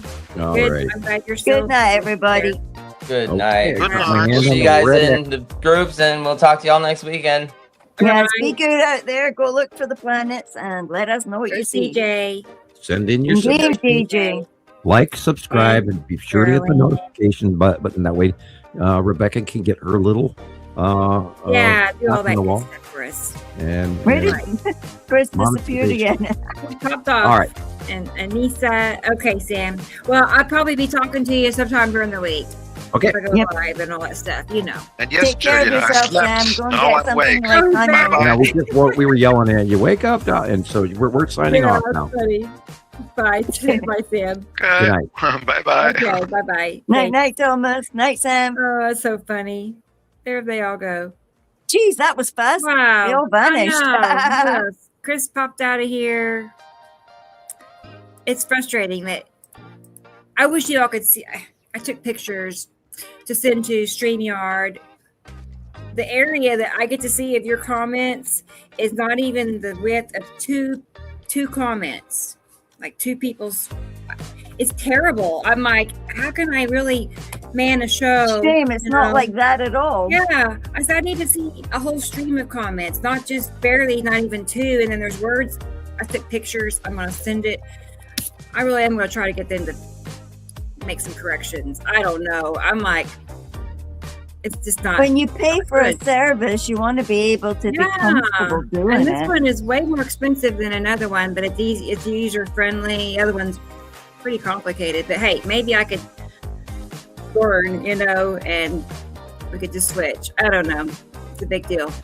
Anyway, I would hate to miss your comments, but that's what's on my end. There's my kitty cat. 2 a.m., like My 20 boxing to cat. 3 here. 20 to 3 a.m. But Jesus is still listening, probably. So good deal. And Robbie maybe still be out there, possibly. I think that's the gist of most people hanging out right now. It does show we have 25 people here with us, so that's awesome. So thank you guys for, Yeah, it's night, Caroline. joining us for show 155. And DJ already pointed out next Saturday will be the 28th, the last day of February. And just think about it. I mean, we're almost like a third of the way through the year. It's like, it's going to be like that. This year is just going to zoom by. It's just weird, isn't it? I mean, it's Hopefully like the hot 20 part to, zooms by. I can't believe it's 20 to 3 here, and I was kind of getting sleepy when it got to about 2 a.m., but then Yeah. kind of, I've left the dogs outside. No wonder. Oh, girl, you better get. Well, I'm going to go ahead and hit the buttons. You take care of your dogs. Yeah, they're going to be all wet again. They're going to I be in know. the kitchen crying and going, All right. they do this tragic under their breath crying, Yeah. and then they stick their snouts through the baby gate and they look at me accusingly like, I'm Yeah. so cute, mommy, look at me. Of course they are. Of course they are. I know, and it feels that way. I mean, I know it. It feels like I don't have time any is proof for speeding, that, like but- something weird is going on, and that if you take It's just hard on us. notice of if you don't want something to go past a certain time limit on the clock, if you're looking at it, don't move, you can actually make that thing stay there for like long enough, and then boom, it just goes really fast after that. I know. It's not, I mean, there has to be something to it in a way because so many more people are thinking that, or is But it time must be getting squished as well as the planet, as well as being tilted. Yeah. Although they say Does seem like- to the aliens, time is not relevant because there is no time. Right. There's no such thing Because as past, time. present, Yeah. and future are all one, which Just now. in remote viewing that they say as well, like past, present, and future is all one to a remote viewer. Mm-hmm. It's just whatever they see or whatever My mind is impression. like that. Oh, blow up, DJ. Watch out. Oh, it's funny. I know outro teaser. Actually, DJ, I can't say I'm in the works on it yet, but I have it it's planned. An outro. I have an outro planned. So it shouldn't be too much longer. I'll have it. And then every time I hit the end button, it'll automatically, I guess, go into a video, the outro video. So yeah, if we have an intro, we need an outro. I know. So yeah, got that going on. I like the way you think. We think alike. So I keep getting tickled by something, and I realized it's this thing. What? This music? Actually, you know why? It's because it's made by the same artist. Yep, the same artist. This song and our intro song. The synthesizing stuff. I like it. I know I kind of picked out a song for an outro, but I'm afraid it's a little bit too exciting. I love it. To me, it's like a rave or something, but it might be a little bit too much. I'm going to think about it. I know, Tara, it hurts your brain thinking about these metaphysical things like time and time dilation and all that stuff. Would it startle people? I don't want it to startle people if they're like, no, you don't want to relax. You're talking about music, and Tara's talking about the time dilation. It was a little excitable, but I do like it. I can't. I'll have to play it. I'll send you a copy, DJ. You have to tell me what you think. DJ into the synth as well. Peek. Yeah, I'll get into the tunes, man, DJ. He'd be like, "That's horrible." Be honest. Tell me what you think about it. Oh yeah, actually, I thought about this one too. This one is acceptable. And if you like this one, I think you would like the one I'm thinking about. Oh, have you got another one you're thinking about? I'm thinking about it. Yep. So anyway, contemplating. I know we got fun things happening all the time. Okay. So, well, all right, guys. I'm gonna go ahead and do what we do and get out of here and let you guys go do what you do, and have a good rest of your evening. And Stella says night night. Go to bed. Yeah, go to bed. And we'll be back next Friday. I say Friday, next Saturday.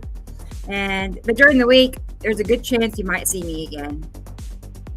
If the sky looks gray, we'll see. It's supposed to be back up in the 60s. Sam is forecasting snow. I don't know when, but that'd be crazy if it did. 60 and snowing? No, I'm kidding. That'd be crazy. All right. Well, here we go, guys. Y'all take care. Thanks. Bye-bye. Bye, baby. Stella says bye. Stella. I can't tell Stella and Grace apart. They're basically the same kitty cat. Yeah, but one's bigger. You'll message me, Tara said. Okay, Tara. I'll message you about. Okay. Yeah, do that. I'm going to plan on you being here next Saturday. Maybe you have a sunset you could show us even. Whoa, maybe I'll do like that. Because that's, we all love that. Yeah, she's got that open view. Sky disease. She runs over the cats to get to the I know. It's true. I'm like, I gotta get out of here. No, stay back. Can't go out. Yeah. Honestly, I can tell Mittens no. She literally stops in her tracks when I tell her no. That's unusual. Usually cats do not care if you're speaking to them. And she's highly intelligent. So and the she's like these dogs. Too. And the dogs are still outside, so I'll have to go and get the dogs. Okay, Julian. I'm gonna hit the button. We can just carry on for hours and hours. Hear hours. them crying outside, I'll get shot for my animal's been out at 20 to 3 in the morning. Okay, Julian. Well, thank you too, and we'll be back next Saturday, everybody. Y'all take care. Love y'all. Bye-bye. Good night, everybody. Here we go. Yep. Bye.